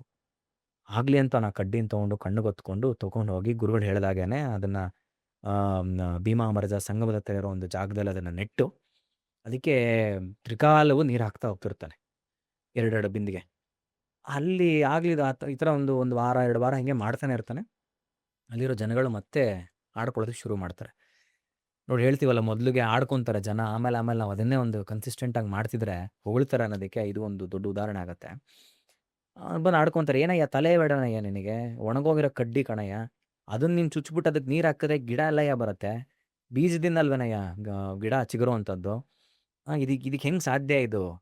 ಇಲ್ಲ, ಗುರುಗಳು ಹೇಳಿದ್ದಾರೆ, ನಾನು ಮಾಡ್ತಾ ಇದ್ದೀನಿ ಅಷ್ಟೇ. ಗುರುಗಳು ನಿನಗೆ ಅರ್ಥ ಮಾಡ್ಸಕ್ಕೆ ಹೋಗ್ತಿದ್ದಾರೆ ಏನಂತ, ಇದು ಈ ಜನ್ಮದಲ್ಲಿ ಚಿಗುರಲ್ಲ, ಈ ಜನ್ಮದಲ್ಲಿ ನಿನ್ನ ಕಾಯಿಲೆ ವಾಸಿ ಆಗಲ್ಲ ಅನ್ನೋದನ್ನು ಒಂದು ಸಾಂಕೇತಿಕವಾಗಿ ತೋರಿಸ್ಬೇಕು ಅಂದ್ಬಿಟ್ಟು ಅಂತ, ಈ ರೀತಿ ನಿನಗೆ ಈ ಒಂದು ಕೆಲಸ ಕೊಟ್ಟಿದ್ದಾರೆ ಮಾಡೋದಕ್ಕೆ. ನೀನು ಹೋಗಿ ಹೋಗಿ ಎಲ್ಲ ಟೈಮ್ ವೇಸ್ಟ್ ಮಾಡ್ಕೊಂಡು ಈ ಕೆಲಸಗಳನ್ನ ಮಾಡ್ತಿದ್ಯಲ್ಲ, ಮೊದಲು ನಿಲ್ಲಿಸು, ಹೋಗು, ನೀನು ಬೇರೆ ಏನಾದ್ರು ವ್ಯವಸ್ಥೆ ಮಾಡ್ಕೊ, ಊರು ಹೋಗು ಅಂತಾರೆ. ನೋಡಿ, ಅವರು ಸಾಕ್ಷಾತ್ ತ್ರಿಮೂರ್ತಿಗಳ ಸ್ವರೂಪ ಅಂತ ಕರೀತಾರೆ. ಹಾಗಿದ್ದ ಮೇಲೆ ಗುರುವಾಕ್ಯನ ನಾನು ಪರಿಪಾಲನೆ ಮಾಡುವಂಥದ್ದು ನನ್ನ ಕರ್ತವ್ಯ. ಅವ್ರ ಮೇಲೆ ನನಗೆ ದೃಢವಾದ ವಿಶ್ವಾಸ ಇದೆ, ನನ್ನ ಕಾಯಿಲೆ ವಾಸಿ ಮಾಡ್ತಾರೆ ಅನ್ನೋ ನನ್ನ ನಂಬಿಕೆ ಇದೆ, ನನ್ನನ್ನು ನನ್ನ ಪಾಡು ನಾನು ಬಿಟ್ಬಿಡಿ ಮಾಡೋದಕ್ಕೆ ಅಂದ್ಬಿಟ್ಟು ಅಂತ ಹೇಳಿ ಆತ ಏನು ಮಾಡ್ತಾನೆ, ಮತ್ತೆ ನೀರು ಹಾಕೋದಕ್ಕೆ ಶುರು ಮಾಡ್ತಾನೆ. ಇದನ್ನು ಗುರುಗಳಲ್ಲಿ ಶಿಷ್ಯ ಒಬ್ಬ ನೋಡ್ಬಿಟ್ಟು ಹೋಗಿ ಗುರುಗಳಿಗೆ ಹೇಳ್ತಾನೆ, ಗುರುಗಳು, ಈ ಥರ ನರಹರಿ ಅಂತ ನೀವೇನು ಕಟ್ಟಿಗೆ ಕೊಟ್ಟು ಕಳಿಸಿದಿರಲ್ಲ, ಅವನು ತುಂಬಾ ನಿಷ್ಠೆಯಿಂದ ದೃಢವಾದ ವಿಶ್ವಾಸದಿಂದ ಇದನ್ನು ಮಾಡ್ತಾ ಇದ್ದಾನೆ, ಜನಗಳು ಆಡ್ಕೊತಾ ಇದ್ರು ಅವನು ಅದಕ್ಕೆ ಕೇರ್ ಮಾಡ್ತಾ ಇಲ್ಲ, ತುಂಬ ಶ್ರದ್ಧೆಯಿಂದ ನೀರು ಹಾಕ್ತಾ ಇದ್ದಾನೆ, ಪಾಪ ಅದ್ರೇನು ಚಿಗುರ್ತಾ ಇಲ್ಲ, ಗಿಡ ಬರ್ತಿಲ್ಲ ಅಂದಾಗ ಗುರುಗಳು ಹೇಳ್ತಾರೆ, ನೋಡಪ್ಪ, ಶ್ರದ್ಧೆ ಇದ್ದವನಿಗೆ ಏನು ಬೇಕಾದ್ರೂ ಸಾಧಿಸೋವಂಥ ಒಂದು ಶಕ್ತಿ ಸಿಗತ್ತೆ. ಅವನ ಶ್ರದ್ಧೆ ವಿಶ್ವಾಸವನ್ನು ಒಂದು ನಮ್ಮ ಯಾರು ವೈದ್ಯರಲ್ಲಾಗಲಿ, ಗುರುಗಳಲ್ಲಾಗಲಿ, ಆಯಿತಾ, ಭಗವಂತನಾಗಲಿ ಇತ್ತು ಅಂತಂದರೆ ಅವನು ಎಲ್ಲಿ ಬೇಕಾದ್ರೂ ಬೆಳಿತಾನೆ. ಅವನ ಶ್ರದ್ಧೆಗೆ ಯಾವತ್ತೋ ಒಂದಿನ ಉತ್ತರ ಸಿಗತ್ತೆ ಅಂದ್ಬಿಟ್ಟು ಗುರುಗಳು, ಸರಿ, ನಾನು ಒಂದ್ಸತಿ ಅವನು ನೋಡಬೇಕು, ಹೇಗೆ ಅವನು ಎಲ್ಲ ಆಚರಿಸ್ತಾ ಇದ್ದಾನೆ ನಾನು ಹೇಳಿರೋ ವಿಚಾರನ ಅಂದ್ಬಿಟ್ಟು ಅಂತ ಏನು ಮಾಡ್ತಾರೆ, ಎದ್ದು ಸೀದಾ ಭೀಮಾ ಅಮರಜ ಸಂಗಮಕ್ಕೆ ಬರ್ತಾರೆ. ಬಂದು ನೋಡ್ತಾರೆ, ಅವ್ನು ಪಾಪ ಶ್ರದ್ಧೆಯಿಂದ ನೀರು ಹಾಕಿ ನೋಡ್ಕೊತಿರ್ತಾನೆ. ಗುರುಗಳಿಗೆ ಬಂದ ತಕ್ಷಣ ಅವನಿಗೆ ಆಶ್ಚರ್ಯ, ಆನಂದ ಎಲ್ಲ ಆಗುತ್ತೆ. ಕಾಲಿಗೆ ಬೀಳ್ತಾನಪ್ಪ, ತಂದೆ ದರ್ಶನದ ಭಾಗ್ಯ ಸಿಕ್ತಲ್ಲ ಇವತ್ತು, ನೀ ಹೇಳ್ದಂಗೆ ನಾನು ಮಾಡ್ತಾ ಇದ್ದೀನಿ ಅಂತ ಅಂದ್ಬಿಟ್ಟು. ಗುರುಗಳಿಗೆ ತುಂಬ ಖುಷಿ ಆಗುತ್ತೆ ಅವನ ಪ್ರಯತ್ನ ನೋಡ್ಬಿಟ್ಟು. ಆಗೇನು ಮಾಡ್ತಾರೆ, ಅವರ ಕಮಂಡಲದಲ್ಲಿದ್ದಂಥ ನೀರನ್ನು ತೆಗೆದು ಆ ಒಂದು ಕಟ್ಟಿಗೆ ಮೇಲೆ ಹಾಕ್ತಾರೆ. ಹಾಕ್ತಿದ್ದ ಹಾಗೇನೆ ಆ ಕಟ್ಟಿಗೆ ಹಸಿಯಾಗಿ, ಹಸಿರಾಗಿ ಚಿಗುರೋದಕ್ಕೆ ಶುರು ಆಗತ್ತೆ. ಇದನ್ನ ಅಲ್ಲಿರೋರೆಲ್ಲ ವಿಟ್ನೆಸ್ ಮಾಡ್ತಾರೆ. ಎಲ್ರೂ ಸಾಕ್ಷಿಯಾಗಿ ಕಾಣಿಸತ್ತದು. ಎಲ್ರೂ ನೋಡ್ತಾರೆ, ಎಲ್ಲ ಗುರುಗಳು ಹಿಂಗ್ ಮಾಡ್ಬಿಟ್ರಲ್ಲ, ಅಯ್ಯೋ! ಇಂಥ ಒಂದು ಪವಾಡ ಆಗೋಯ್ತಂತ ಎಲ್ರೂನು ಅವ್ರಿಗೆ ನಮಸ್ಕಾರ ಮಾಡಿ, ಹಾಡೋದಕ್ಕೆ, ಸ್ತುತಿಸೋದಕ್ಕೆಲ್ಲ ಶುರು ಮಾಡ್ತಾರೆ. ನರಹರಿಗಂತೂ ತುಂಬಾನೇ ಖುಷಿ ಆಗುತ್ತೆ. ಅದು ಚಿಗುರ್ತಿದ್ದಂಗೆನೆ ಇವನ ಕುಷ್ಠರೋಗವು ಮೈಯಲ್ಲಿ ಮಾಯ ಆಗೋದಕ್ಕೆ ಸ್ಟಾರ್ಟ್ ಆಗುತ್ತೆ. ಆ ಗಾಯ ಕಲೆಗಳೆಲ್ಲ ಏನಿದೆ ಅದೆಲ್ಲ ಮಾಯ ಆಗೋದಕ್ಕೆ ಶುರು ಆಗುತ್ತೆ. ಆ ಗುರುಗಳು ಹೇಳ್ತಾರೆ, "ನೋಡಿ ಇದು ಹೇಗಿದು ಬೆಳೆದು ಹೆಮ್ಮರ ಆಗ್ತಿರುತ್ತೋ, ಹಾಗೆ ನಿನ್ನ ಕಾಯಿಲೆ ಸಂಪೂರ್ಣವಾಗಿ ವಾಸಿ ಆಗೋಗ್ಬಿಡುತ್ತೆ. ಈ ಎಲೆಗಳು ಚಿಗುರ್ತಿದ್ದ ಹಾಗೇನೆ ನಿನ್ನ ಕಾಯಿಲೆ ಸಂಪೂರ್ಣ ವಾಸಿ ಆಗೋಗುತ್ತೆ" ಅಂತ ಹೇಳ್ತಾರೆ. ಆ ಒಂದು ಗಿಡನೇ ಬೆಳೆದು ಹೆಮ್ಮರವಾಗಿ ಈಗ ಭೀಮಾ ಅಮರಜ ಸಂಗಮದಲ್ಲಿ ಇವತ್ತಿಗೂ ನೋಡ್ಬೋದು. ಅದೇ ಔದುಂಬರ ವೃಕ್ಷ ಅದು. ಅದೇ ಮರನೇ ಇವತ್ತಿಗೂ ಇದೆ. ಆ ನರಹರಿ ನೆಟ್ಟಂತ ಒಂದು ಆ ಕಟ್ಟಿಗೆ ಏನಿದೆ, ಒಣಗೋಗಿರೋ ಕಟ್ಟಿಗೆ, ಅವನ ಒಂದು ಶ್ರದ್ಧೆ ಭಕ್ತಿಯಿಂದ ಹಾಕಿದ ನೀರಿಗೆ, ಗುರುಗಳು ತೋರಿಸಿದಂಥ ಒಂದು ಕರುಣೆಗೆ ಅದು ಚಿಗುರಿ ಹೆಮ್ಮರವಾಯಿತು. ಬೀಜ ಇಲ್ಲದೆ ಬರೀ ಆ ಒಣಗಿರೋ ಕಟ್ಟಿಗೆನೇ ಮರ ಆಗಿದೆ. ಅದು ಇವತ್ತಿಗೂ ನಮ್ಮ ಸಾಕ್ಷಿಗಳು ಕಾಣಿಸುತ್ತೆ. ಅಲ್ಲಿ ಹೋಗಿ ಸುತ್ತಿ ಅದು ಪ್ರದಕ್ಷಿಣೆ ಹಾಕಿ, ಅಲ್ಲಿರೋ ಗುರುಪಾರಾಯಣ ಅಥವಾ ದತ್ತ ಚರಿತ್ರೆ ಯಾವ್ದಾದ್ರು ಪರವಾಗಿಲ್ಲ, ಗುರುಗೆ ಸಂಬಂಧಪಟ್ಟಿರುವಂಥದ್ದು ಓದಿ ನಾವು ಆಮೇಲೆ ಅದು ಮಠಕ್ಕೆ, ನಿರ್ಗುಣ ಮಠಕ್ಕೆ ಬರುವಂಥದ್ದಾಗತ್ತೆ. ಸೊ ಬೇಸಿಕಲಿ ಯಾಕೆ ನಾವು ಸಾಕಷ್ಟು ಕಡೆ ನೋಡ್ತೀವಿ, ಔದುಂಬರ ಮರವನ್ನು ನೋಡ್ಬೋದು ನೀವು. ಅಶ್ವತ್ಥ, ಔದುಂಬರ, ಚಾಣೂರ ಅಂತೆಲ್ಲ ಕರೀತಾರೆ. 3 ವೃಕ್ಷಗಳು, ದೇವ ವೃಕ್ಷಗಳನ್ನು ಕರೀತಾರೆ. ಅದರಲ್ಲಿ ಔದುಂಬರ ತುಂಬಾನೇ ವಿಶೇಷ. ಅದರಲ್ಲೂ ದತ್ತಾತ್ರೇಯರಿಗೆ ಸ್ಪೆಸಿಫಿಕ್ ಆಗಿ ಔದುಂಬರ ವೃಕ್ಷವನ್ನ ತೋರಿಸ್ತೀವಿ. ಎಲ್ಲೇ ಇದ್ರೂ ಆ ಬುಡದಲ್ಲಿ ದತ್ತಾತ್ರೇಯರು ಇರ್ತಾರೆ ಅನ್ಬಿಟ್ಟು ಅಂತ. ಯಾಕೆ ಔದುಂಬರ ಮರದಲ್ಲೇ ಇರ್ತಾರೆ, ಯಾಕೆ ಆ ಬುಡದಲ್ಲೇ ಇರ್ತಾರೆ ಅನ್ನೋದಕ್ಕೂ ಒಂದು ಅದ್ಭುತವಾಗಿರೋ ಒಂದು ಕಥೆ ಇದೆ. ಅದನ್ನು ತಿಳ್ಕೊಂಡ್ರೆ ಎಲ್ಲರೂ ಔದುಂಬರ ಮರ ನೋಡಿದಾಗ ನಮ್ಮ ಒಂದು ಪರ್ಸ್ಪೆಕ್ಟಿವೇ ಚೇಂಜ್ ಆಗುತ್ತೆ. ನಾವು ಹೋಗಿ ಖಂಡಿತವಾಗ್ಲೂ ನಮಸ್ಕಾರ ಮಾಡೇ ಮಾಡ್ತೀವಿ. ನಾವು ಈ ಆ, ಪ್ರಹ್ಲಾದ ನರಸಿಂಹನ ಕಥೆ ನೋಡಿದ್ದೀವಿ, ಕೇಳಿದ್ದೀವಿ, ಸಿನಿಮಾಗಳೆಲ್ಲ ನೋಡಿದ್ದೀವಿ. ಹಿರಣ್ಯಕಶಿಪುವನ್ನ ವಧೆ ಮಾಡಿದಂಥ ಒಂದು ಕತೆ. ನರಸಿಂಹ ಹೊಟ್ಟೆಯನ್ನು ಬಗೆದು ಕರಳನ್ನೆಲ್ಲ ಮಾಲೆಯಾಗಿ ಹಾಕೊಂತಾನೆ, ಹಿರಣ್ಯಕಶಿಪುವಿನ ಕರಳನ್ನು ತೆಗೆದು ಮಾಲೆ ಹಾಕೊಂತಾನೆ. ಈ ಕತೆ ನಮಗೆ ಗೊತ್ತಿದೆ. ಇದರ ಇನ್ನೊಂದು ಅಂಶನ ನಾವು ಎಲ್ಲೂ ಅಟೆಂಡ್ ಮಾಡಿಲ್ಲ ಸಿನಿಮಾಗಳಲ್ಲೆಲ್ಲ, ಅಥವಾ ಎಲ್ಲೇ ನಾವು ಕತೆಗಳಲ್ಲಿ ಕೇಳಿರೋದಕ್ಕಿಲ್ಲ. ಇದು ನಾವು ಗುರುಚರಿತ್ರೆಯಲ್ಲಿ ಈ ಅಂಶ ನಾವು ಕೇಳ್ಬೋದು. ಅದೇನಂತಂದ್ರೆ, ನರಸಿಂಹ ಹಿರಣ್ಯಕಶಿಪುವಿನ ವಧೆಯನ್ನ ಮಾಡಿದಾಗ, ಹೊಟ್ಟೆಯನ್ನು ಬಗ್ದಾಗ, ಅವನ ಹೊಟ್ಟೆಯಲ್ಲಿ ಕಾರ್ಕೋಟಕ ವಿಷ ಅಂತ ಇರುತ್ತೆ. ಅಂದ್ರೆ ಕೆಟ್ಟ ವಿಷ ಇರುತ್ತೆ. ಆ ವಿಷ ಏನ್ ಮಾಡುತ್ತೆ, ಬಗ್ದಾಗ ನರಸಿಂಹನ ಉಗುರುಗಳಿಗೆ ತಾಕ್ಬಿಡುತ್ತೆ. ತಾಕಿ ವಿಪರೀತ ಉರಿಯೋದಕ್ಕೆ ಶುರು ಆಗೋಗುತ್ತೆ. ಅಲ್ಲಿರೋ ಆ ವಿಷ ಆ ಉಗುರಿನ ಮುಖಾಂತರ ಮೈಯೆಲ್ಲ ವ್ಯಾಪಿಸೋದಕ್ಕೆ ಶುರು ಆಗುತ್ತೆ. ಆ ಉರಿಗೆ ನರಸಿಂಹನಿಗೆ ತಡ್ಕೊಳ್ಳೋದಕ್ಕಾಗೋದಿಲ್ಲ. ನರಸಿಂಹ ಒದ್ದಾಡೋದಕ್ಕೆ ಶುರು ಮಾಡ್ತಾನೆ, ಕೂಗಾಡ್ತಾನೆ, ಚೀರಾಡ್ತಾನೆ, ಆಗ್ತಾನೆ ಇಲ್ಲ ಉರಿ ಉರಿ ಉರಿ ಅಂದ್ಬಿಟ್ಟು ಅಂತ. ಇದು ಲಕ್ಷ್ಮೀ ದೇವಿಗೆ ಒಂಥರ ಆತಂಕ ಉಂಟಾಗತ್ತೆ. ಏನಪ್ಪ, ನನ್ನ ಗಂಡನಿಗೆ ಏನಕ್ಕೆ ಇಂಥ ಒಂದು ಪರಿಸ್ಥಿತಿ ಬಂದಿದೆ, ಏನಾಗಿದೆ, ಇದನ್ನ ಹೇಗೆ ಇವಾಗ ತಣ್ಣಗೆ ಮಾಡುವಂಥದ್ದು, ಏನು ಅಂತ ಒದ್ದಾಡ್ತಿದ್ದಾಗ ಏನು ಮಾಡೋದು ಗೊತ್ತಾಗಲ್ಲ. ಆಕೆಗೆ ಔದುಂಬರ ವೃಕ್ಷದ ಹಣ್ಣುಗಳು ವಿಷವನ್ನ ಎಳೆಯತ್ತೆ ಅನ್ನೋ ಒಂದು ವಿಚಾರ ಗೊತ್ತಿರುತ್ತೆ. ನನಗೆ ಔದುಂಬರ ಮರದ ಹತ್ರ ಹೋಗ್ತೀನಿ ಅಂತ ಹೋಗಿ, ಮರದ ಬಳಿ ಹೋಗಿ ಆ ಹಣ್ಣುಗಳು, ಅತ್ತಿ ಹಣ್ಣುಗಳಂತೆ, ಅತ್ತಿ ಮರನೇ ಔದುಂಬರ ಅಂತ ಕರೆಯೋದು. ಈ ಅತ್ತಿ ಮರದ ಹಣ್ಣುಗಳನ್ನ ತಂದು ನರಸಿಂಹನ ಉಗುರುಗಳಿಗೆ ಚುಚ್ಚುತ್ತಾ ಹೋಗ್ತಾಳೆ. 10 ಬೆರಳುಗಳಿಗೂ ಚುಚ್ಚಿದಾಗ ಆ ಹಣ್ಣು ಏನ್ ಮಾಡತ್ತೆ, ಆ ವಿಷವನ್ನ ಎಳ್ಕೊಳ್ಳೋದಕ್ಕೆ ಶುರು ಮಾಡತ್ತೆ. ಎಳ್ಕೊಂಡಿದ ತಕ್ಷಣ ನರಸಿಂಹನಿಗೆ ಎಲ್ಲಿಲ್ದಾರ ಒಂದು ಸಮಾಧಾನ ಆಗತ್ತೆ, ತಣ್ಣಗಾಗ್ತಾನೆ, ಆ ಉರಿ ಎಲ್ಲ ಕಮ್ಮಿ ಆಗತ್ತೆ. ಆಗಿದ ತಕ್ಷಣ ತುಂಬಾನೇ ಒಂದು ಖುಷಿ ಆಗತ್ತೆ ಔದುಂಬರ ವೃಕ್ಷದ ಬಗ್ಗೆ. ಆಗೇನ್ ಮಾಡ್ತಾರೆ, ಲಕ್ಷ್ಮೀ ನರಸಿಂಹರ ಸಮೇತರಾಗಿ ಆ ಒಂದು ಔದುಂಬರ ವೃಕ್ಷಕ್ಕೆ ಆಶೀರ್ವಾದವನ್ನು ಮಾಡ್ತಾರೆ. ಸಾಕಷ್ಟು ಆಶೀರ್ವಾದವನ್ನು ಮಾಡ್ತಾರೆ. ಏನಂದ್ರೆ, ನೀನು ದೈವ ವೃಕ್ಷವಾಗಿ ಭೂಲೋಕದಲ್ಲಿ ನೀನು ಜನಿಸು, ನೀನು ನನ್ನ ಒಂದು ನೋವನ್ನ ತಗೊಂಡಿದ್ಯಾ, ನನಗೆ ಉಪಶಮನವನ್ನು ಕೊಟ್ಟಿದ್ಯಾ, ಹೀಗಾಗಿ ನಿನ್ನ ವೃಕ್ಷದ ಬಳಿ ಬಂದು ಯಾರೇ ಏನೇ ಸಂಕಷ್ಟಗಳನ್ನ ಹೇಳ್ಕೊಬೋದು, ನಿನ್ನ ಪ್ರದಕ್ಷಿಣೆ ಹಾಕ್ಬೋದು, ಆ ಎಲ್ಲ ಸಮಸ್ಯೆಗಳು ಪರಿಹಾರ ಆಗತ್ತೆ. ಎಷ್ಟೋ ಜನಕ್ಕೆ ಎಷ್ಟೋ ಜನಕ್ಕೆ ಗರ್ಭಧಾರಣೆ ಆಗ್ತಿರಲ್ಲ, ಮಕ್ಕಳಾಗ್ತಿರಲ್ಲ ಸಮಸ್ಯೆ, ನಿನ್ನ ಹತ್ರ ಬಳಿ ಹೇಳ್ಕೊಂಡು ನಿನ್ನ ವೃಕ್ಷನ ಸುತ್ತೋದ್ರಿಂದ ಆ ಒಂದು ದೋಷಗಳು ಹೋಗುತ್ತೆ. ಅಷ್ಟೇ ಅಲ್ಲ, ನಿನ್ನ ಆ ಒಂದು ನೆರಳೇನಿದೆ, ಆ ಎಲೆಗಳ ನೆರಳು ಬೀಳುವಂಥ ಜಾಗದಲ್ಲಿ ಕೂತು ಯಾರೇ ಅನುಷ್ಠಾನ ಮಾಡ್ತಾರೋ ಅಥವಾ ಜಪ ಮಾಡ್ತಾರೋ, ಧ್ಯಾನ ಮಾಡ್ತಾರೋ, ಅದೆಲ್ಲವೂ ಆಯ್ತಾ 3 ಪಟ್ಟು 4 ಪಟ್ಟಷ್ಟು ಹೆಚ್ಚಾಗ್ಲಿ, ತೀವ್ರವಾದಂಥ ಫಲ ಕೊಡ್ಲಿ ಅಂತ ಒಂದು ಆಶೀರ್ವಾದ ಮಾಡುವಂಥದ್ದು. ಆಮೇಲೆ ನಿನ್ನ ಮರ ಇದ್ದ ಕಡೆ, ನೆರಳು ಬಿದ್ದ ಕಡೆ ನೀರೇನಿದೆ, ಅಲ್ಲಿ ಸ್ನಾನ ಮಾಡಿದವ್ರಿಗೆ ಗಂಗೆಯಲ್ಲಿ ಸ್ನಾನ ಮಾಡಿದಷ್ಟೇನೆ ಅವ್ರಿಗೆ ಪುಣ್ಯವನ್ನು ಸಿಗ್ಲಿ ಅಂತ ಹೇಳ್ಬಿಟ್ಟು ಅವ್ರಿಗೆ ಸಮಾಧಾನ ಆಗಲ್ಲ ಲಕ್ಷ್ಮೀ ನರಸಿಂಹರಿಗೆ.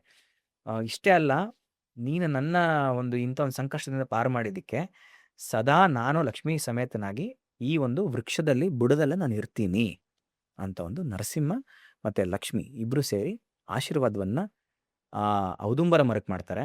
ಹಾಗಾಗಿ ಲಕ್ಷ್ಮೀ ನರಸಿಂಹ ಸಮೇತರಾಗಿ ಆ ಬುಡದಲ್ಲೇ ಅವರು ಇವತ್ತಿಗೂ ಇರ್ತಾರೆ ಅನ್ನೋದು ಎಲ್ಲ ಕಥೆಗಳು ಹೇಳುವಂಥದ್ದು ಇವತ್ತಿಗೂ ಇದ್ದಾರೆ.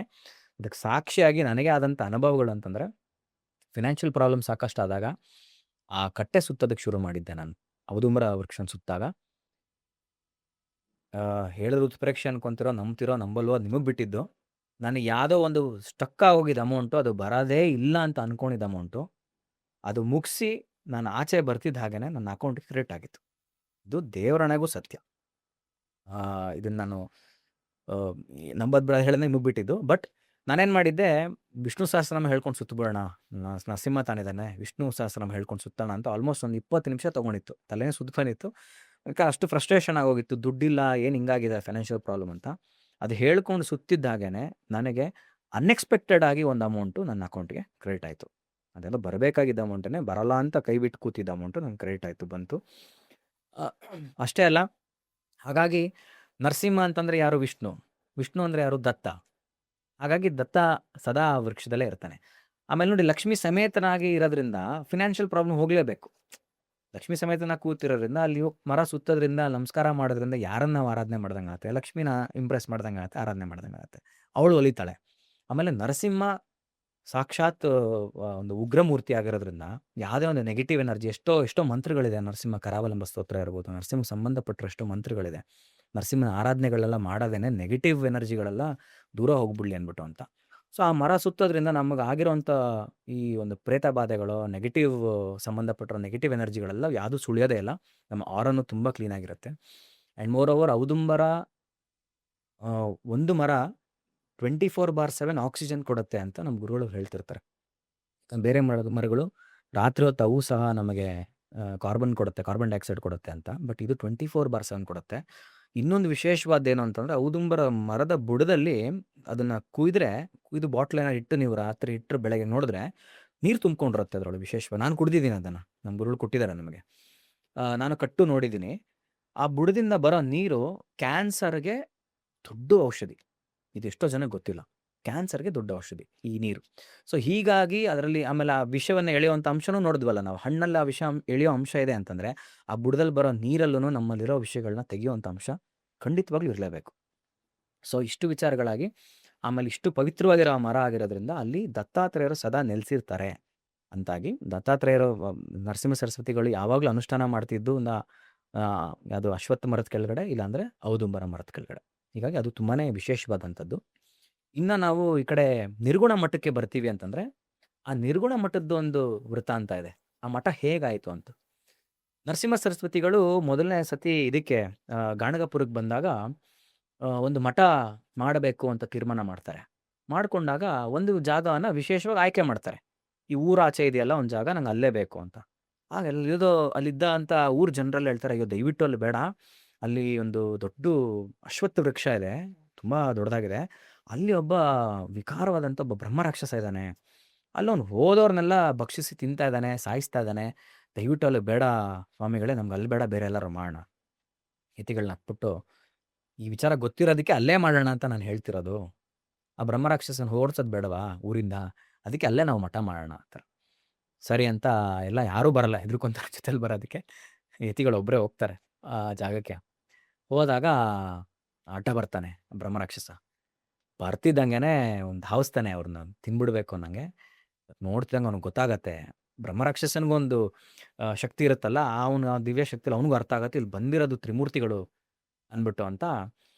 ಅವನ ಒಂದು ಅವಸ್ಥೆ, ಆ ಬ್ರಹ್ಮರಾಕ್ಷಸ ಶಾಪ ಪಡೆದು ಹೇಗೋ ಒಂದು ಅವಸ್ಥೆಗೆ ಬಂದಿರ್ತಾನೆ ಅವನು. ನನ್ನನ್ನು ಇದರಿಂದ ಪಾರು ಮಾಡಪ್ಪ ತಂದೆ ಅಂತ ಅವ್ನು ಹಾಗೆ ನೀಲ್ ಡೌನ್ ಮಾಡಿ ಸರೆಂಡ್ರಾಗಿ ಕೂತ್ಕೊಂಡ್ಬಿಡ್ತಾನೆ ಯತಿಗಳ ಮುಂದೆ. ಪಾರು ಮಾಡಪ್ಪ ನನ್ನನ್ನು, ನಂಗೆ ಈ ದೋಷ ಹೋಗಿಸು ಅಂತ. ಆ ಯತಿಗಳು ಅವನ ತಲೆ ಮೇಲೆ ಕೈ ಇಟ್ಟು ತಲೆ ಸವರ್ತಾರೆ. ಅವನು ಮತ್ತೆ ಅವನ ಒಂದು ಮನುಷ್ಯ ರೂಪವನ್ನು ಪಡ್ಕೊಂಡು ಅವನಿಗೊಂದು ಮೋಕ್ಷ ಸಿಗತ್ತೆ ಅನ್ನೋದು ಗುರುಚರಿತ್ರದ ಉಲ್ಲೇಖ ಆಗಿದೆ. ಸೊ ಅಲ್ಲಿ ಅದೇ ಅಶ್ವತ್ಥ ಮರದ ಜಾಗದಲ್ಲೇ ಇವತ್ತು ಮಠ ಕೂಡ ನಿರ್ಮಾಣ ಆಗಿರುವಂಥದ್ದು. ಮಠಕ್ಕೆ ಹೋದರೆ ಇವತ್ತಿಗೂ ನಾವು ಅಶ್ವತ್ಥ ಮರ ನೋಡ್ಬೋದು. ಅಲ್ಲೇ ಆ ಬ್ರಹ್ಮರಾಕ್ಷಸ ಇದ್ದಂಥದ್ದು, ಅವನಿಗೆ ಅಲ್ಲಿ ಸದ್ಗತಿಯನ್ನು ಕೊಟ್ಟದ್ದಂಥದ್ದು ಅದೇ ಜಾಗದಲ್ಲೇ. ಸೊ ತುಂಬ ವಿಶೇಷವಾಗಿದೆ. ಸೊ ಇಲ್ಲಿ ನೀವು ನಮ್ಮ ನರಸಿಂಹ ಸರಸ್ವತಿ ಯತಿಗಳ ನಿರ್ಗುಣ ಪಾದಕೆ ಅಂತ ನೋಡ್ಬೋದು. ದರ್ಶನ ಮಾಡೋದಕ್ಕೆ ಒಂದು ಕಿಂಡಿ ಥರ ಮಾಡಿ ಅಲ್ಲಿ ನೋಡ್ಸೋದಕ್ಕೆ ಅಲ್ಲಿ ತೋರಿಸ್ತಾರೆ, ಅಲ್ಲಿಂದ ನೋಡ್ಬೋದು. ಹೆಸರೇ ಹೇಳೋ ಹಾಗೆ ನಿರ್ಗುಣ, ಅಂದರೆ ಅದಕ್ಕೆ ಯಾವ ಗುಣ ಇಲ್ಲ. ಇದೇನಂದರೆ ಯತಿಗಳು ಎಲ್ಲ ಅಲ್ಲಿ ಎಷ್ಟೋ ವರ್ಷಗಳಲ್ಲಿ ಇದ್ದು ಗಾಣಗಾಪುರದಲ್ಲಿ ತಾವು ಇನ್ನು ಈ ದೇಹದಲ್ಲಿ ಇರೋ ಕಾಲ ಅಂತ ಅವರು ಅದೃಶ್ಯರಾಗಿ ಹೋಗ್ತಾರೆ. ಅಂದರೆ ಇನ್ನು ಇರೋ ಕಾಲ ನಾನು ಬೇರೆ ಅವ್ಯಕ್ತದಲ್ಲಿ ನಾನು ಇರ್ತೀನಿ ಅಂದ್ಬಿಟ್ಟು ಅಂತ ಅವ್ರು ಏನು ಮಾಡ್ತಾರೆ, ಇಡೀ ಊರು ಬಿಟ್ಟು ಹೋಗುವಾಗ ತಮ್ಮ ಭಕ್ತರು ತಮ್ಮ ಶಿಷ್ಯಂದ್ರನ್ನೆಲ್ಲ ಬಿಟ್ಟು ಹೋಗುವಾಗ ಅವರು ಇದಕ್ಕೆ ಹೊರಡ್ತಾರೆ, ಅದು ಶ್ರೀಶೈಲಂಗೆ ಹೊರಡ್ತಾರೆ. ಹೊರಟು ಅಲ್ಲಿಂದ ಅದೃಶ್ಯರಾಗ್ತಾರೆ. ಆಗೋ ಸಮಯದಲ್ಲಿ ಈ ಭಕ್ತರೆಲ್ಲ ಹತ್ತು ಕೇಳ್ಕೊತಾರೆ, ಅಪ್ಪ ತಂದೆ, ಇಷ್ಟು ವರ್ಷ ನಮ್ಮನ್ನೆಲ್ಲ ಸಾಕಿ ಸಲಹಿದ್ಯಾ ನೀನು ಏಕಾಏಕಿ ನಮ್ಮನ್ನ ಈಗ ಬಿಟ್ಟೋಗ್ಬಿಟ್ರೆ ನಾವು ಎಲ್ಲಿ ಅಂತ ಹೋಗೋದು, ನಮ್ಗೆ ಯಾರ ಗತಿ, ನೀನು ಬಿಟ್ಟೋಗ್ಬೇಡ ಅಂತ. ಅವಾಗ ಅವರ ನಿರ್ಗುಣ ಪಾದುಕೆಗಳನ್ನ ಕೊಡ್ತಾರೆ. ನೋಡಿ, ನಾನು ಈ ಪಾದುಕೆಯ ರೂಪದಲ್ಲಿ ಸದಾ ನಿಮ್ಮ ಜೊತೆಲಿ ಇರ್ತೀನಿ, ಯಾವತ್ತಿಗೂ ನಾನು ನಿಮ್ಮನ್ನ ಬಿಟ್ಟೋಗೋದಿಲ್ಲ. ಆಮೇಲೆ ಎಲ್ಲೇ ಯಾರಿಗೆ ಏನೇ ಸಮಸ್ಯೆ ಇದ್ರು ನಾನು ಒಂದಲ್ಲ ಒಂದು ರೀತಿಯಲ್ಲಿ ಕಾಣಿಸ್ಕೊಂತೀನಿ, ನಿಮಗೆ ನಾನು ಪರಿಹಾರ ಮಾಡೇ ಮಾಡ್ತೀನಿ ಅಂಥೇಳಿ ಆ ನಿರ್ಗುಣ ಪಾದುಕೆಗಳನ್ನ ಕೊಟ್ಬಿಟ್ಟು ಅವ್ರು ಹೋಗ್ತಾರೆ. ಆ ಹೆಸರೇ ಹೇಳೋ ಹಾಗೆ ನಿರ್ಗುಣ ಅಂತಂದರೆ ಅದಕ್ಕೆ ಯಾವ ಗುಣಗಳಿಲ್ಲ. ಇವತ್ತಿಗೂ ಅದನ್ನು ಡಿಸ್ಕ್ರೈಬ್ ಮಾಡೋಕ್ಕಾಗಲ್ಲ. ನಾನು ಕೂತು ಅಲ್ಲಿರೋ ಮುಖ್ಯ ಅರ್ಚಕರ ಹತ್ರ ಎಲ್ಲ ಕೂತು ಮಾತಾಡಿದೆ, ಏನು ಹೇಗೆ ನಮಗೆ ಮುಟ್ಟಕ್ಕೆಲ್ಲ ಬಿಡಲ್ಲ, ಹೇಗೆ ಅದ್ರ ವಿಶೇಷತೆ ಏನು ಅಂತ. ಅವರು ಹೇಳ್ತಾರಲ್ಲ, ಇವತ್ತಿಗೂ ಅದು ಯಾವ ಒಂದು ಎಲಿಮೆಂಟ್ ಅಂದರೆ ಯಾವ ಧಾತುವಿಂದ ಮಾಡಿದ್ದಾರೆ ಅಂತ ಅದನ್ನು ಹೇಳೋಕ್ಕಾಗಲ್ಲ. ಅದು ಮರನಾ, ಅದು ಕಬ್ಬಣನಾ, ಅಥವಾ ಅದು ಏನೋ ಒಂದು ಬಟ್ಟೆನಾ, ಏನಂತಾನೆ ಹೇಳೋಕ್ಕಾಗಲ್ಲ. ಅದು ಒಂದಂತೂ ನಮ್ಗೆ ಅನುಭವಕ್ಕೆ ಬರುತ್ತೆ. ಪ್ರತಿ ಸತಿ ನಾವು ಅದನ್ನು ಒರೆಸಿ ಅದಕ್ಕೊಂದು ಏನದು ಗಂಧ ಹಚ್ಚೋದೋ ತುಳಸಿ ನೀರು ಹಾಕೋದೇನೋ ಮಾಡ್ತಿದ್ದಾಗ ಮುಟ್ಟಿ ನಮಸ್ಕಾರ ಮಾಡ್ಕೊಳ್ಳೋಕೆ ಒಂದು ಭಾಸ ಅಂತೂ ಆಗತ್ತೆ, ಯಾರೋ ಮನುಷ್ಯನ ಒಂದು ಕಾಲು ಮುಟ್ತಾ ಇದ್ದೀವಿ, ಈ ಒಂದು ಮೆತ್ತಿಗಿರುತ್ತೆ ನೋಡಿ, ಅಥವಾ ಒಂದು ಕಾಲು ಮುಟ್ತಾ ಇದ್ದೀವಿ ಅನ್ನೋ ಒಂದು ಭಾವನೆ ನಮಗೆ ಬರುತ್ತೆ ಅದು ಮುಟ್ಟುವಾಗ. ಅಷ್ಟು ಮಾತ್ರ ಹೇಳಬಲ್ಲೆ, ಏನೂ ನಮಗೆ ಗೊತ್ತಾಗಲ್ಲ ಅದ್ರ ಬಗ್ಗೆ, ಅದನ್ನು ವರ್ಣನೆ ಮಾಡೋಕ್ಕೆ ಆಗಲ್ಲ. ಇದು ಎಂತೆಂಥ ಸೈಂಟಿಸ್ಟ್ಗಳಿಗೂ ಇದು ಆಗಿಲ್ಲ ಅಂತ ನನಗೊಂದು ಮಾಹಿತಿ ಕೊಟ್ಟರು. ಸೊ ಇದು ತುಂಬ ವಿಶೇಷವಾದಂಥದ್ದು ಪಾದುಕೆಗಳು. ಆ ಪಾದುಕೆ ದರ್ಶನ ಮಾಡಬೇಕು. ಯಾಕಂದರೆ ದತ್ತಾತ್ರೇಯರ ಇಲ್ಲೂ ಸಮಾಧಿ ಅನ್ನೋದೇ ಇಲ್ಲ. ನಾವು ನೋಡಿದಂಥ ಮೊದಲು ದತ್ತಾತ್ರೇಯರ ಅಂತ ಬಂದ್ರಲ್ಲ, ಅವತಾರದ ಅನಸೂಯ ಅತ್ರಿಪುತ್ರ ದತ್ತಾತ್ರೇಯರು, ಅವ್ರ ಸಮಾಧಿ ಇಲ್ಲ. ಶ್ರೀಪಾದ ಶ್ರೀವಲ್ಲಭರದ ಸಮಾಧಿ ಇಲ್ಲ, ಅವರು ಎಲ್ಲ ಅದೃಶ್ಯ ಹೋಗ್ತಾರೆ. ಹಾಗೆ ನರಸಿಂಹ ಸರಸ್ವತಿಗಳು ಅದೃಶ್ಯ ಹೋಗ್ತಾರೆ, ಅವ್ರಿಗೂ ಸಹ ಅವ್ರದ್ದು ಅಂತ ಸಮಾಧಿ ಅನ್ನೋದು ಇಲ್ಲ. ಹೀಗಾಗಿ ಗುರು ಅಂತ ಬಂದಾಗ ಪಾದವೇ ಪ್ರಮಾಣ. ಯಾಕೆ ಪಾದ, ಏನಕ್ಕೆ ಪಾದುಕೆಗಳಿರುತ್ತೆ, ಏನಕ್ಕೆ ಪಾದ, ಯಾಕೆ ದೇಹದಲ್ಲಿ ಬೇರೆ ಯಾವ ಒಂದು ಕೈಯೋ ತಲೆನೋ ಏನಕ್ಕೆ ನಾವು ಪೂಜೆ ಮಾಡಲ್ಲ, ಯಾಕೆ ಪಾದಕ್ಕೆ ನಾವು ಮಾಡ್ತೀವಿ ಅಂತ ನಮಸ್ಕಾರ ಅಂತಂದರೆ, ಒಂದು ಕರ್ಮವನ್ನು ಎಳ್ಕೊಳ್ಳೋ ಅಂಥದ್ದು ಪಾದ ಅಂತೆ. ಅಂದರೆ ಅಂಗುಷ್ಟ ಪ್ರಾಣ ಅಂತ ನಮ್ಮ ಗುರುಗಳು ಹೇಳೋರು ಯಾವಾಗಲೂ. ಅಂಗುಷ್ಟ ಅಂದರೆ ಹೆಬ್ಬೆಟ್ಟು, ಪಾದದಲ್ಲಿರೋ ಹೆಬ್ಬೆಟ್ಟಲ್ಲಿ ಎಲ್ಲ ಶಕ್ತಿಗಳು ಅಡಕವಾಗಿರುತ್ತಂತೆ.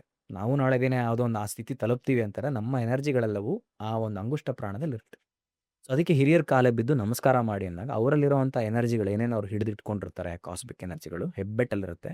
ಅದನ್ನು ನಮಸ್ಕಾರ ಮಾಡಿದಾಗ ಅಥವಾ ಅದ್ರ ಪಾದ ತೊಳೆದು ಅವ್ರು ನೀರು ಕುಡಿದಾಗ ಅದರ ಒಂದು ಎನರ್ಜಿ ಏನಿದೆ ನಮಗೆ ಬರುತ್ತೆ. ಅಟ್ ದಿ ಸೇಮ್ ಟೈಮ್ ಅವ್ರಿಗೆ ಅದು ಪ್ರವೇಶನೂ ಆಗುತ್ತೆ, ನಮ್ಮ ಕರ್ಮಗಳನ್ನ ಅವ್ರು ತೊಗೊತಾರೆ.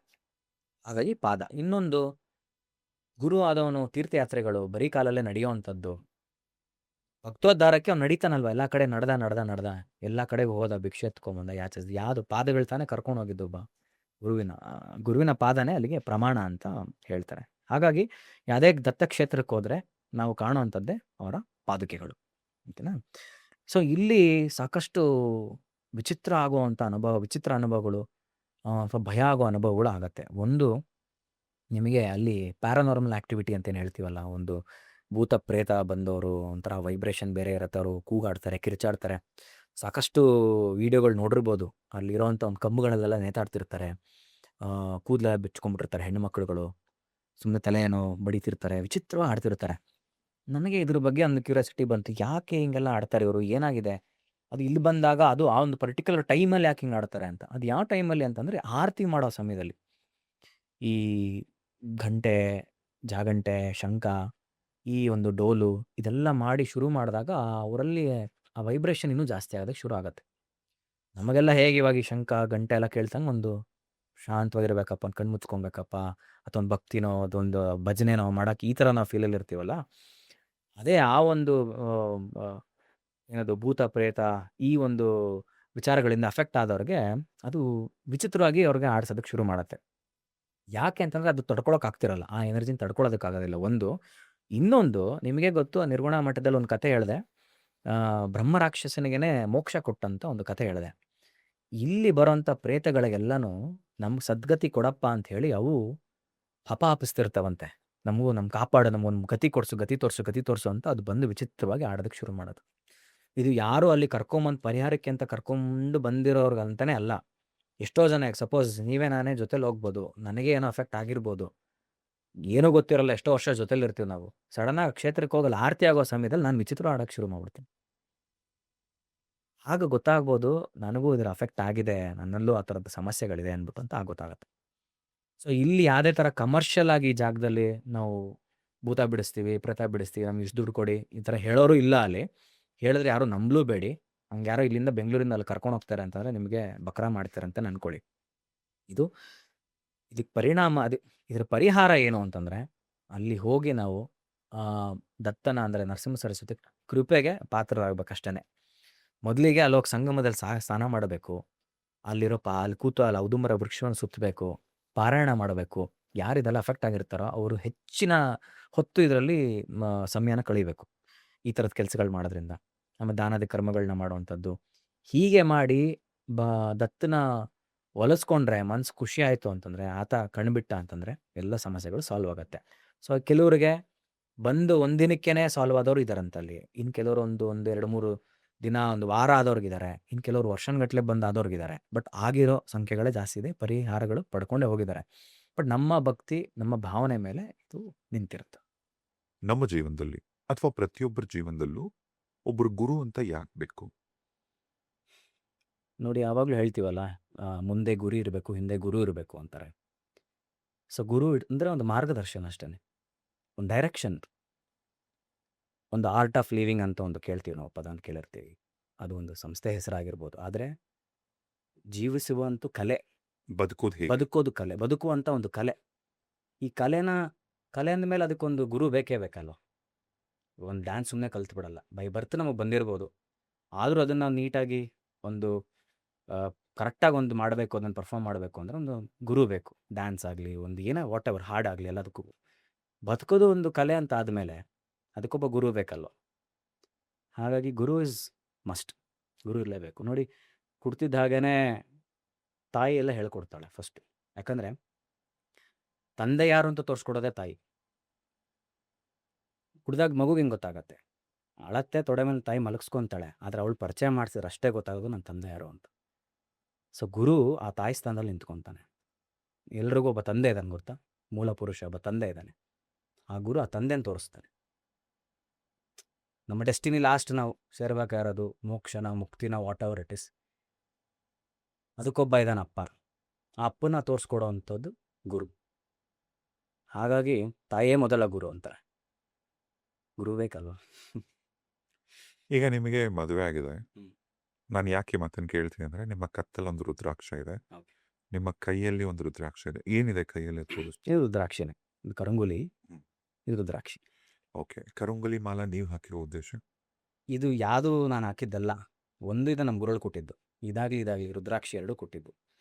ಇದು ಹಿಂಗೆ ನನ್ನ ಚಾನಲ್ ಶೂಟ್ ಮಾಡೋಕ್ಕೆ ಅಂತ ಹೋದಾಗ ಕಾಶಿಲಿ ಒಂದು ವ್ಯಕ್ತಿ ಹಾಕ್ಬಿಟ್ಟು ಹೋಗಿದ್ದು. ಸುಮ್ಮನೆ ಏನೋ ಗೊತ್ತಿಲ್ಲ, ಇದು ಇರಲಿ ನಿಮ್ಮ ಕೈಯಲ್ಲಿ ತಗೊಳ್ಳಿ ಅಂತ.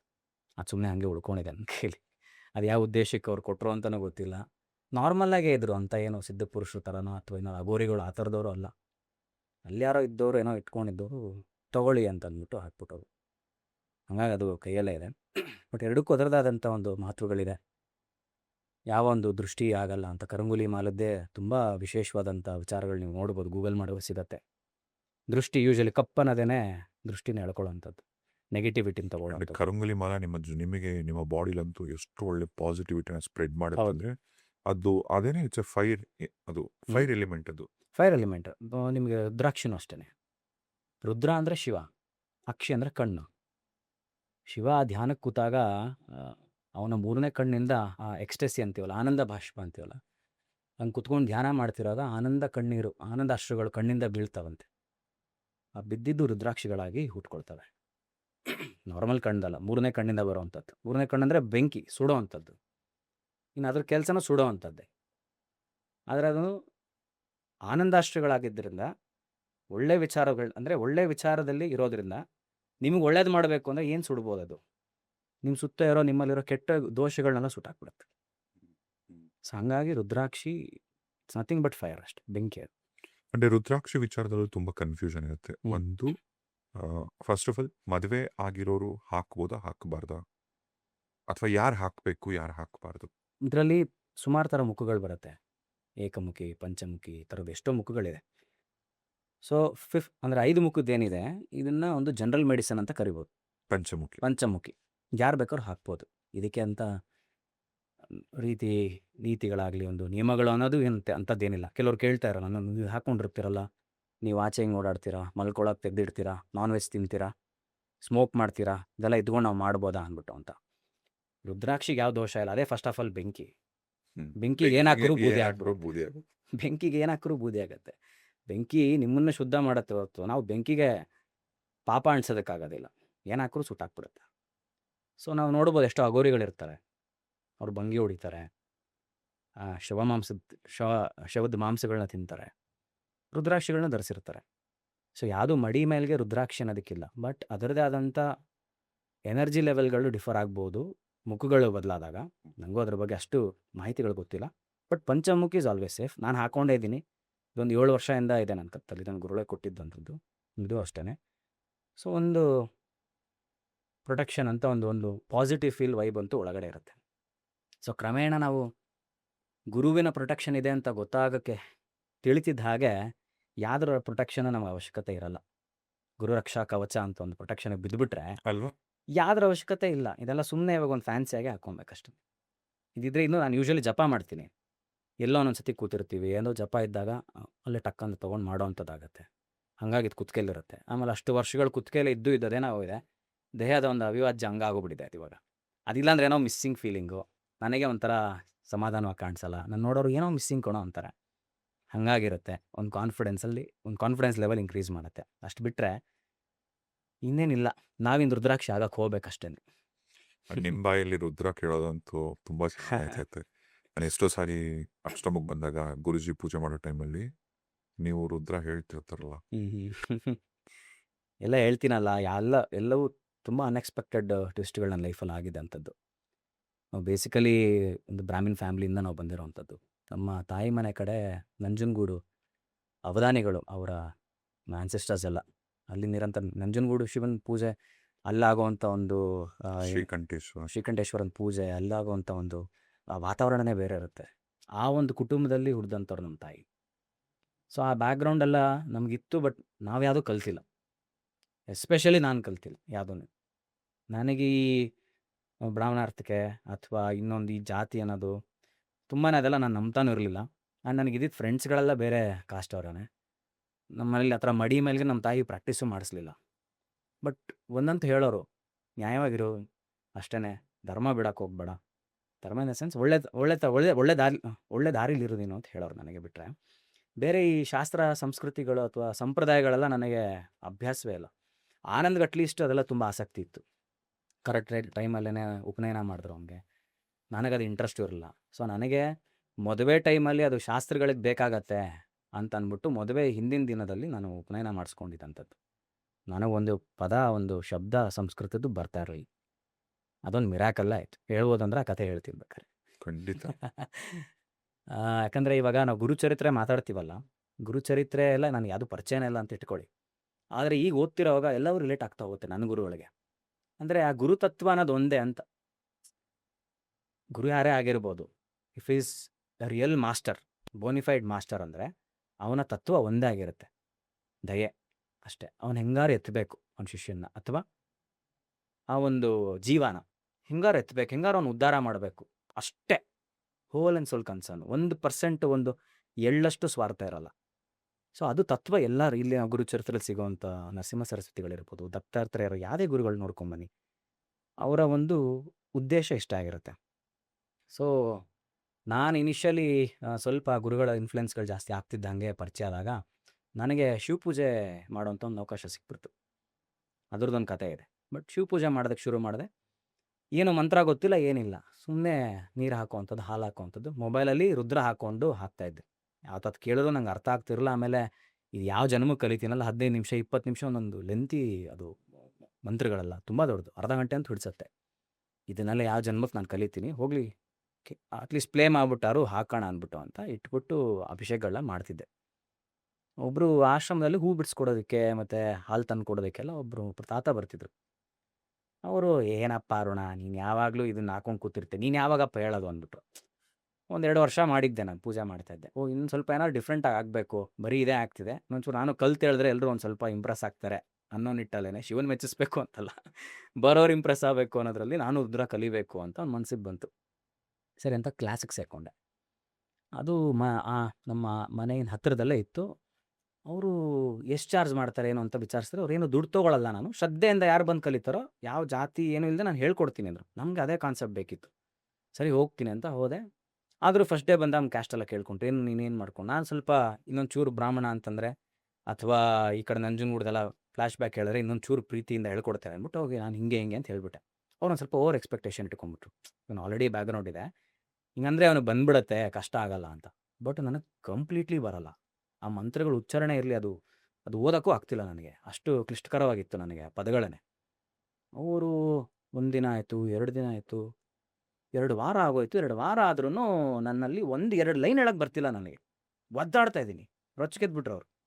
ಥು, ಏನಯ್ಯ ನೀನು ಬ್ರಾಹ್ಮಣನೇನಯ್ಯ ನೀನು, ನಾಲ್ಗೆ ತೊಗೊಂಡು ದರ್ಬೇಲಿ ಹಾಕೊಂಡು ತಿಕ್ಕೋ, ಅಲ್ಲಿ ನೋಡು ಬೇರೆ ಇವರೆಲ್ಲ ಬಂದಿದ್ದಾರೆ, ಅವರೆಲ್ಲ ಎಷ್ಟು ಸ್ಪಷ್ಟವಾಗಿ ಹೇಳ್ತಾರೆ, ನಿನಗೇನಂಥದ್ದು ಬಂದಿದೆ ಅಂತ ಚೆನ್ನಾಗಿ ಬೈದಾಕ್ಬಿಟ್ರು. ನಂತರ ಬಿಡ್ತಾರೋ ಸಿಕ್ಕಾಪಟ್ಟೆ ಹರ್ಟ್ ಆಗೋಯ್ತು ನನಗೆ. ಏನಪ್ಪ ಇದು, ಏನು ಇಷ್ಟೊಂದು, ಹೌದು ಅವ್ರು ಹೇಳ್ತಿರೋದ್ರಲ್ಲಿ ತಪ್ಪೇನಿಲ್ಲ, ಯಾರ್ಯಾರೋ ಕಲಿತಾರೆ, ನನಗೆ ಯಾಕೆ ಬರ್ತಾ ಇಲ್ಲ ಇದು. ನಂಬಲ್ಲ ಹೋಗಿ ಮನೇಲಿ ಕುತ್ಕೊಂಡು ನಾನು ಪ್ರಾಕ್ಟೀಸ್ ಮಾಡಲೇಬೇಕು ಅಂತ ಐ ಸ್ಟಾರ್ಟೆಡ್ ರೈಟಿಂಗ್. ಅದನ್ನು ಏನು ಸಂಸ್ಕೃತದ ಪದ ಕನ್ನಡದಲ್ಲಿ ಇರುತ್ತಲ್ಲ, ಕನ್ನಡನ ಬಿಡಿಸಿ ಬರ್ಕೊಂಡು ಪ್ರಾಕ್ಟೀಸ್ ಮಾಡೋಕ್ಕೆ ಸ್ಟಾರ್ಟ್ ಮಾಡಿದೆ. ಆಲ್ಮೋಸ್ಟು 2 ಪೇಜ್ ಬರೆಯೋದಕ್ಕೆ ನನಗೆ 2-3 ದಿನ ತೊಗೊಂಡ್ಬಿಡ್ತು. 2 ಪೇಜ್ ನಾನು ಬರ್ಕೊಂಡು ಬಿಡಿಸ್ಕೊಳ್ಳೋದಕ್ಕೆ 2 ದಿನ ತೊಗೊಂತು. ಅದರಲ್ಲಿ ಅರ್ಧ ಪೇಜ್ ಕಲಿಯೋದಕ್ಕೆ ನನಗೊಂದು ವಾರ ತೊಗೊತಿದೆ. ಅರ್ಧ ಕಲಿತೆ, ಸುಸ್ತಾಗ್ಬಿಡ್ತು, ತೆಗೆದು ಬಿಟ್ಬಿಟ್ಟೆ. ಬೇಡ, ಏನೋ ಬೇಡ, ಶಿವ ಏನು ಬಂದು ಹೇಳಿಲ್ವಲ್ಲ, ರುದ್ರ ಹೇಳಿದ್ರೇ ಪೂಜೆ ಮಾಡಿಸ್ಕೊತೀನಿ ಅಂದ್ಬಿಟ್ಟು ಅಂತ, ನಾನು ಯಾಕೆ ಸುಮ್ಮನೆ ಎಕ್ಸ್ಟ್ರಾ ಏನೋ ಮಾಡ್ಕೊಳಕ್ಕೆ ಹೋಗ್ತಾಯಿನಿ, ಏನೋ ಬೇಡ ಅಂತ ಬಿಟ್ಬಿಟ್ಟು ನಾನು ಪಾಡಿಗೆ ಪೂಜೆ ಮಾಡ್ಕೊಂಡಿದ್ದೆ. ಒಂದಿನ ಗೌರಿ ಗದ್ದೆಗೆ ಹೋದೆ ಗುರುಗಳು ನೋಡೋದಕ್ಕೆ ಅಂತ. ಗುರುಗಳು ಅವಾಗ ಅವ್ರ ಮೈಗೆ ಎಣ್ಣೆ ಹಚ್ಬಿಟ್ಟು ಬಿಸಿಲಲ್ಲಿ ಕೂರಿಸಿರು. ಅಲ್ಲಿ ಯಾವುದೋ ಒಂದು ಊರಿಂದ ಬರೋರು ಪರ್ಟಿಕ್ಯುಲರ್ ಆಗಿ, ಅವ್ರಿಗೊಂಚೂರು ಮೈಗೆ ಎಣ್ಣೆ ಎಲ್ಲ ಹಚ್ಬಿಟ್ಟು ಮಸಾಜ್ ಮಾಡೋರು. ಅದು ಯಾಕೆ ಅಂತಂದರೆ, ಸುಮಾರು ಜನ ಬಂದು ಮಾತಾಡಿಸಿ ಹೋಗೋದು, ಅವ್ರದ್ದೆಲ್ಲ ಕರ್ಮಗಳು ಎಳ್ಕೊತಾ ಇರ್ತಾರಲ್ಲ, ಅದ್ರ ನೋವು ಗಂಟಾಗ್ಬಿಟ್ರು ಅಂಥದ್ದು, ಕಾಲು ಗಂಟು ಮೈಯೆಲ್ಲ ಸಿಕ್ಕಾಬಿಟ್ಟೆ ನೋವ್ತಿರೋದು. ಹಿಂದಿನ ತುಂಬ ಜನ ಬಂದಿರೋರು. ಸೊ ಅರ್ಲಿ ಮಾರ್ನಿಂಗ್ ಏನು ಮಾಡ್ಕೊಡು, ಆ ಸೂರ್ಯನಲ್ಲಿ ಆ ಕಿರಣಗಳನ್ನ ತೊಗೊಂಡು, ಏನೋ ಯೋಗಿಕ್ ಕೆಲವು ಇದಿರುತ್ತೆ ಅನಿಸುತ್ತೆ, ಅದನ್ನೆಲ್ಲ ಸುಟ್ಕೊಳ್ಳೋರು ಅದೆಲ್ಲ. ಸೊ ಅವಾಗ ಎಣ್ಣೆ ಹಚ್ಚಿಸ್ಕೊಂಡು ಕೂತ್ಕೊಂಡಿದ್ರು. ಆ ಟೈಮಲ್ಲಿ ಅಲ್ಲಿರೋವಂಥ ಆಶ್ರಮದ ಹುಡುಗರೆಲ್ಲ ಬಂದು ರುದ್ರ ಹೇಳಬೇಕು. ಆ ರುದ್ರ ಮಂತ್ರದ ಜೊತೆಗೆ ಅವರ ಕೆಲವು ಇದರಿಂದ ಸುಟ್ಕೊಳ್ಳೋ ಅಂಥದ್ದೇನೋ ಪ್ರೋಸೆಸ್ ನಡೀತಿರುತ್ತೆ ಅಂತ ಕಾಣಿಸುತ್ತೆ. ಸೊ ಆ ಟೈಮಲ್ಲಿ ನಾನು ನಿಂತ್ಕೊಂಡಿದ್ದೆ ದೂರದಲ್ಲಿ. ನಾನು ನೋಡಿದ್ರು, ಅವನಿಗೊಂದು ಬುಕ್ ಕೊಡ್ರೋ, ಸ್ವಸ್ವರ ವೇದ ಮಂತ್ರ ಬುಕ್ ಕೊಡಿ ಅವನಿಗೆ, ರುದ್ರಾಳ್ ಎಲ್ಲರ ಜೊತೆ ಅಂತಂದರು. ನಾನು ಅಚಾನಕ್ ಇದಾಗಿ ಈ ರುದ್ರ ಕಲಿಯಕ್ಕೆ ಹೋಗಿದ್ದ ಎಕ್ಸ್ಪೆರಿಮೆಂಟ್ ಎಲ್ಲ ಆಗಿ 1-2-3 ದಿನ ಆಗಿತ್ತು, ಅವಾಗಷ್ಟೇ ಹೋಗಿದ್ದೀನಿ. ನಾನು ಸುಮ್ಮನೆ ಬೇರೆ ಯಾವುದೋ ಕಾರಣಕ್ಕೆ ಹೋಗಿದ್ದೀನಿ. ಕೇಳು ಅಂತಂದ್ರೆ ನಾನು ಏನು ಹೇಳಲಿ, ನನಗೇನು ಗೊತ್ತು. ಬುಕ್ ಕೊಟ್ಬಿಟ್ರು, ನೋಡ್ತಾ ಇದೀನಿ, ಎಷ್ಟನೇ ಪೇಜ್ ನಂಬರು ಗೊತ್ತಿಲ್ಲ ಸರಿಯಾಗಿ ನನಗೆ. ಅಲ್ಲ ಏನು ಹೇಳಲಿ, ಅವಳ ಜೊತೆ ನಿಂತ್ಕೊಂಡು ಗುಂಪಲ್ಲಿ ಗೋವಿಂದ ಅನ್ನೋ ಬರುತ್ತೆ ಅಂತಂದರು. ತಮಾಷೆ ಅಂದ್ಕೊಂಡು ಸುಮ್ಮನೆ ಅವರೆಲ್ಲ ಹೇಳೋಕ್ಕೆ ಶುರು ಮಾಡಿದ್ರು. ಹೇಳ್ತಾ ಐಮ್ ಜಸ್ಟ್ ಫಾಲೋಯಿಂಗ್ ದಮ್, ಜೊತೆಲಿ ಹೇಳ್ತಾ ಇದ್ದೀನಿ. ಇವಾಗಲೂ ನನಗೊಂಥರ ರೋಮಾಂಚನ ಆಗತ್ತೆ ಈ ವಿಚಾರ ಮಾತಾಡ್ತಿದ್ರೆ. ಸುಮಾರು ಸತಿ ಹೇಳಿದ್ದೀನಿ ನನ್ನ ಸರ್ಕಲಲ್ಲಿ ಇದನ್ನು. ಬಟ್ ಐ ಮೀನ್ ಏನು ಹೇಳ್ಬೇಕಂತಾನೆ ಗೊತ್ತಾಗ್ತಿದೆ. ಹೇಳ್ಬಿಟ್ಟೆ ನನ್ನ ಜೊತೆಯಲ್ಲಿ. ಮೇ ಬಿ ಸ್ವಲ್ಪ ತಪ್ಪುಗಳಿತ್ತು, ಬಟ್ ನಂಗೆ ಅದು ರೆಕಗ್ನೈಸ್ ಮಾಡ್ತಾ ಇದ್ದೀನಿ ಅಕ್ಷರಗಳನ್ನ, ಆ ವರ್ಡ್ ನನಗೆ ಕೇಳಿಸ್ತಾ ಇದೆ, ಏನಂತ ಗೊತ್ತಿಲ್ಲ, ಹೇಳ್ಬಿಟ್ಟೆ. ಹೇಳ್ದಿಯಲ್ಲ ಅಂತಂದರು. ಪ್ರಾಕ್ಟೀಸ್ ಮಾಡಿ ದಿನ ಇದ್ರ ಜೊತೆಗೆ ಇನ್ನೂ 5 ಇದು ಕಲ್ತ್ಕೊಬೇಕು, ನೀನು ಸೂಕ್ತಗಳು ಕಲ್ತ್ಕೊಬೇಕು, ಎಲ್ಲ ಹೇಳೇ ನೀನು ಶಿವನ ಪೂಜೆ ಮಾಡಬೇಕು ಅಂತ ಅಂದ್ಬಿಟ್ಟು. ಇದ್ರ ಜೊತೆ 5 ಸೂಕ್ತನ ಎಲ್ಲಪ್ಪ ಅಂತ ಅಂದ್ಕೊಂಡಿದ್ರೆ, ನಮ್ಮ ಆಶ್ರಮದಲ್ಲಿ ಒಂದಿಷ್ಟು ಹುಡುಗರುಗಳಿದ್ದಾರೆ, ಗುರುಗಳು, ಅವರೆಲ್ಲ ಇಂಜಿನಿಯರಿಂಗ್ ಸ್ಟೂಡೆಂಟ್ಸ್ಗಳು. ಅವೆಲ್ಲ ತುಂಬ ಫ್ರೆಂಡ್ಸ್ ಆಗಿದ್ರು, ಅವ್ರಗಳ ಜೊತೆಲ್ಲ ಓಡಾಡ್ಕೊಂಡು ಮಾಡ್ಕೊಂಡು. ಅವ್ರಿಗೆಲ್ಲ ಗೊತ್ತಿರಲಿಲ್ಲ ಗುರು ಯಾರಿದು ಅಂದ್ಬಿಟ್ಟು, ಫ್ರೆಂಡಾಗೆಲ್ಲ ಟ್ರೀಟ್ ಮಾಡ್ಕೊಂಡಿದ್ರು. ಬಟ್ ಅವ್ರನ್ನ ತುಂಬ ರಿಫೈನ್ ಮಾಡಿ ಅವ್ರಿಗೆಲ್ಲ ಇಂಜಿನಿಯರಿಂಗ್ ಸ್ಟೂಡೆಂಟ್ಸ್ಗೆಲ್ಲ ವೇದಗಳು ಹೇಳ್ಕೊಟ್ಟಿದ್ರು. ಅವಾಗ ಗುರುಗಳೇ ಕೂತ್ಕೊಂಡು ಹೇಳ್ಕೊಡೋರಂತೆ ರುದ್ರ ಎಲ್ಲ. ಹಾಗೆ ಕಲ್ತವ್ರ ಬ್ಯಾಚ್ ಒಂದು ಬೆಂಗಳೂರು ಬರೋದು. ಅವ್ರಗಳ ಜೊತೆ ಕೂತ್ಕೊಂಡು ಹೇಳೋದಕ್ಕೆ ಶುರು ಮಾಡಿದೆ. ಹೇಳ್ತಾ ಲೈಕ್ ನೆಕ್ಸ್ಟ್ ಲೆವೆಲ್ ಕಾನ್ಫಿಡೆನ್ಸ್ ಬಂದ್ಬಿಡ್ತು. ಅದು ಒಂದು ಕಲಿತಿದ್ದಂಗೆ ಇನ್ನೊಂದು ಕೈ ಹಾಕೋಣ ಅಂಥೇಳಿ 5 ಸೂಕ್ತಗಳು ಕಲ್ತ್ಕೊಂಬಿಟ್ಟೆ ನಾನು ವಿತಿನ್ ನೋ ಸ್ಪ್ಯಾನ್. ಯಾವುದಾಯ್ತು? ಶ್ರೀ ಸೂಕ್ತ, ಶ್ರೀ ಸೂಕ್ತ, ಪುರುಷ ಸೂಕ್ತ, ನಾರಾಯಣ ಸೂಕ್ತ, ದುರ್ಗಾ ಸೂಕ್ತ, ಆಮೇಲೆ ನಮ್ಮ ವೃದ್ಧೆ. ಸೊ ಇನ್ನೂ ನೆಕ್ಸ್ಟ್ ಲೆವೆಲ್ ಮಿರಾಕಲ್ ಏನಾಯಿತು ಅಂತಂದರೆ, ಇದನ್ನು ಒಂದು ದಿನ ನಮ್ಮ ಆಶ್ರಮಕ್ಕೆ ಒಬ್ರು ಹೇಳ್ಕೊಡೋರು ಬರೋರು. ವೀಕೆಂಡ್ಸ್ ಗುರುಗಳೇನಂತಿದ್ರು, ಪ್ರತಿ ವೀಕೆಂಡ್ಸ್ ಅವ್ರನ್ನ ನೇಮಿಸಿದ್ರು. ನೀವು ಇದನ್ನ ಇನ್ಮೇಲೆ ಎಲ್ಲರೂ ಹೇಳ್ಕೊಡ್ಬೇಕು ಇಲ್ಲಿ ಬಂದವ್ರಿಗೆ. ಯಾರಿಗೂ ಫೀಸ್ ತೊಗೊಬಾರ್ದು. ಯಾರಿಗೆ ಇಂಟ್ರೆಸ್ಟ್ ಇರುತ್ತೋ ಅವ್ರು ಕಲೀಲಿ. ನೀವು ನಿಮ್ಮ ಟೈಮ್ 1 ಅವರ್ ಇಟ್ಬಿಡಿ. ಶನಿವಾರ ಅಥವಾ ಭಾನುವಾರ ಒಂದಿನ ಅಂತ. ಅವ್ರ ಪಾಪ ಸುಮಾರು ವರ್ಷ ಮಾಡಿದ್ರು ಆ ಥರ. ಒಂದು 2-3 ವರ್ಷ ತೊಗೊಂಡು ಒಂದು 25-30 ಜನಕ್ಕೆ ಹೇಳ್ಕೊಟ್ಟಿದ್ದಾರೆ ಅವರು. ಯಾವುದೋ ಒಂದು ಕಾರಣಾಂತರಗಳಿಂದ ಅವರು ಕಂಟಿನ್ಯೂ ಮಾಡೋಕ್ಕಾಗಲಿಲ್ಲ. ಒಂದು ಫ್ಯಾಮಿಲಿ ಇದೊಂದು ಇಶ್ಯೂಸ್ ಇತ್ತು ಅಂತ ಅವ್ರು ಬೇರೆ ಕಡೆ ಎಲ್ಲ ಹೋದ್ರು, ಬರಲಿಲ್ಲ. ದಿಢೀರಂತ ಒಂದಿನ ಗುರೂಜಿ ಇನ್ಮೇಲೆ ನೀನು ಕ್ಲಾಸ್ ತೊಗೊಬೇಕು ಅಂದ್ಬಿಟ್ರು. ನೀನು ಕ್ಲಾಸ್ ತೊಗೊಬೇಕು ಅಂದ್ಬಿಟ್ರು. ನಾನು ಕ್ಲಾಸ್ ತೊಗೊಳ್ಳೋದಾ? ಏನು ಹಿಂಗೆ ಹೇಳ್ತೀರ? ನೀನು ಹೆಂಗೆ ಕಲಿತೆ? ಅದೆಲ್ಲ ಮಾಡಿ ಅದನ್ನೇ ಯೋಚನೆ ಮಾಡು ಹಿಂಗೆ ಬಂತು ಅಂತ ನೀನು ಹೇಳ್ಕೊಡು. ಪಾಠ ಹೇಳ್ಕೊಡುವಾಗ ನೀನು ಹೇಳ್ಕೊಡ್ತಾ ಇದ್ದೀನಿ ಅಂತ ಭಾವಿಸ್ಬೇಡ. ಭಗವಂತ ಹೇಳಿಸ್ಕೊಡ್ತಿದ್ದ ನಿನ್ನ ಮುಖಾಂತರ ಅನ್ನೋ ಭಾವನೆಯಲ್ಲಿ ಅವ್ರು ಹೇಳ್ಕೊಡು ಅಂತ. ಸೊ ಎಷ್ಟು ಚೆನ್ನಾಗಂದ್ರೆ ನಾನು 1 ವಾರ ಪ್ರಾಕ್ಟೀಸ್ ಮಾಡಿದ್ದೆ ಗೊತ್ತಾ. ಕಷ್ಟಪಟ್ಟೆ ವರ್ಡ್ನ ಬಿಡಿಸೋದು, ಮಾಡೋದು, ಬರ್ಕೊಳ್ಳೋದು. ನಾನು ನೋಟ್ಸ್ ಮಾಡ್ಕೊಂಡಿದ್ದೆ. ಸೊ ಅದನ್ನು ಡೆವಲಪ್ ಮಾಡ್ಕೊತಾ ಹೋದೆ. ಹೇಳ್ಕೊಡೋದಕ್ಕೆ ನನಗೆ ಈಸಿ ಆಗುತ್ತೆ ಅಂತ. ಸೊ ಅದನ್ನ ಇಟ್ಕೊಂಡು ಹೇಳ್ಕೊಡ್ಬೇಕಾದ್ರೆ ತುಂಬ ಸುಲಭವಾಗಿ ಎಲ್ರಿಗೂ ಅರ್ಥ ಆಗ್ಬಿಡೋದು. ಆ ಪದಗಳೆಲ್ಲ ಬಿಡಿಸ್ಬಿಡ್ತಿದ್ದೆ. ಆ ಉಚ್ಚಾರಣೆ ಕರೆಕ್ಟಾಗಿ ಬರಬೇಕು. ಅದರಲ್ಲಿ ಕೆಲವು ಲಘು, ಗುರು, ಛಂದಸ್ಸು ಅದೆಲ್ಲ ಇರ್ತವೆ. ಅದೆಲ್ಲ ನೋಡಿದಾಗ ಕನ್ಫ್ಯೂಸ್ ಆಗುತ್ತೆ. ಆದರೆ ಅದು ಏನಕ್ಕೆ ಆ ಸ್ವರದಲ್ಲಿ ಅದೊಂದು ಅಲ್ಲಲ್ಲಿ ಬಂದಾಗ ಆ ಸಂಗತಿಗಳು ಆ ಥರ ಹೇಳಬೇಕು ಅಂತ ನಾನು ಅದನ್ನು ಹಂಗೆ ಹೇಳಿಸ್ತಿದ್ದೆ ಅವ್ರಿಗೆ. ಸೊ ತುಂಬ ಈಸಿ ಆಗೋಯ್ತು. ಒಂದು ಸ್ಟಾರ್ಟಿಂಗ್ ಒಂದು 15 ಜನ, ಒಂದು 20 ಜನ ಕಲ್ತ್ಕೊಂಡ್ರು. ಇವತ್ತು ನಾನೊಂದು 300 ಜನಕ್ಕೆ ಹೇಳ್ಕೊಟ್ಟಿದ್ದೆ. 200 ಜನ ಮಕ್ಕಳಿದ್ದಾರೆ, ಒಂದು 100 ಜನ ದೊಡ್ಡವರಿದ್ದಾರೆ. ಇವತ್ತಿಗೂ ಕ್ಲಾಸಸ್ ನಡೆಯುತ್ತೆ. ಎವ್ರಿ ಸಂಡೇಸ್ ತೊಗೊತಿದ್ದೆ ಗುರುಗಳು. ಆಮೇಲೆ ಎವ್ರಿ ಸೆಕೆಂಡ್ ಸಂಡೇ ಮತ್ತು 4th ಸಂಡೇ ಮಾಡ್ಕೊ. ಕಾರ್ಪೊರೇಟ್ ಅಲ್ಲಿ ಇಲ್ಲಿ ಕೆಲಸ ಮಾಡೋರು ಇರ್ತಾರೆ, ಅವ್ರಿಗೂ ಸಂಡೇ ಒಂದಿನ ರಜಾ ಬೇಕು. ಅವ್ರಿಗೆ ನೀನು ಬಂದು ಹಿಂಗೆ ಟಾರ್ಚರ್ ಕೊಡಬೇಡ. ನಿನಗೂ ಒಂದು ಸಂಡೇ ಅಂತ ಎತ್ತಿಟ್ಕೊ. ಎವ್ರಿ ಸೆಕೆಂಡ್ ಸಂಡೇ ಮತ್ತು 4th ಸಂಡೇ ನೀನು ಮಾಡು. ಸೊ ನನ್ನ ಟ್ರಾನ್ಸ್ಫಾರ್ಮೇಷನ್ ನಾನು ಹೇಳ್ತಾ ಇರೋದು, ದರ್ಬೇನ ತೊಗೊಂಡು ನಾಲ್ಗೆಲ್ಲಿ ತಿಕ್ಕೋ ಅಂತ ಬೈಸ್ಕೊಂಡವನು ಇವತ್ತು 300 ಜನಕ್ಕೆ ನಾನು ಹೇಳ್ಕೊಟ್ಟಿದ್ದೀನಿ ಅಂತಂದರೆ ಇದು ನನಗೆ ಸಿಕ್ಕಿರೋ ಒಂದು ಪ್ರೂಫ್. ಒಬ್ಬ ಗುರು ಏನು ಮಾಡ್ಬೋದು ಅಂದ್ಬಿಟ್ಟು ಅಂತ. ಬೇರೆ ಯಾರಿಗೂ ನಾನು ಪ್ರೂವ್ ಮಾಡೋದು ಬೇಡ, ನನಗೇ ಸಿಕ್ಕಿದಂತ ಒಂದು ಪ್ರೂಫ್. ಏನು ಎಷ್ಟು ಹೇಳಿದ್ದೀನೋ ಏನೇನು ತೊಗೊಳ್ತಾರೋ ಗೊತ್ತಿಲ್ಲ. ಆದರೆ ನಾನು ಹೇಳಿರೋದೇ ಅಲ್ಟಿಮೇಟು ಅಂತನೋ ಅಥವಾ ಅದೇ ಫೈನಲ್ ಅಂತ ಅಂದ್ಕೊಂಬೇಡಿ. ದಯವಿಟ್ಟು ನೀವು ಪರೀಕ್ಷೆ ಮಾಡಿ ನೋಡಿ. ಏನೇ ಇರ್ಬೋದು, ಮತ್ತೊಂದಿರ್ಬೋದು. ನಾನು ಸಜೆಸ್ಟ್ ಮಾಡ್ತೀನಿ, ದಯವಿಟ್ಟು ಓದಿ ಗುರುಚರಿತ್ರೆ. ನಿಮ್ಮ ಅನುಭವಕ್ಕೆ ಬಂದಾಗ ಅದರದ ಒಂದು ನೀವೇ ದಯವಿಟ್ಟು ಓದಿ ನೋಡಿ. ಅದು ನಿಮ್ಮ ಅನುಭವಕ್ಕೆ ಬಂದಾಗ ಮಾತುಗಳಲ್ಲಿ ಹೇಳೋಕ್ಕೆ ಆಗಲ್ಲ ಅಂತ ಒಂದು ವಿಶೇಷವಾದ ಅನುಭವಗಳು ನಿಮ್ಗಾಗತ್ತೆ. ಗುರುಚರಿತ್ರೆಗೆ ಸಂಬಂಧಪಟ್ಟಂಗೆ ಎಷ್ಟು ಮಾತಾಡೋದನೋ ಏನೇನು ಹೇಳೋದನೋ ಗೊತ್ತಿಲ್ಲ. ಎಲ್ಲವನ್ನೂ ನಾನೇನು ಅರ್ಥ ಮಾಡ್ಕೊಂಡಿದ್ದೀನಿ, ಆಮೇಲೆ ನನಗೆ ಎಷ್ಟು ನೆನಪಾಗಿದೆ ನಾನು ಅದು ಹೇಳಿದ್ದೀನಿ.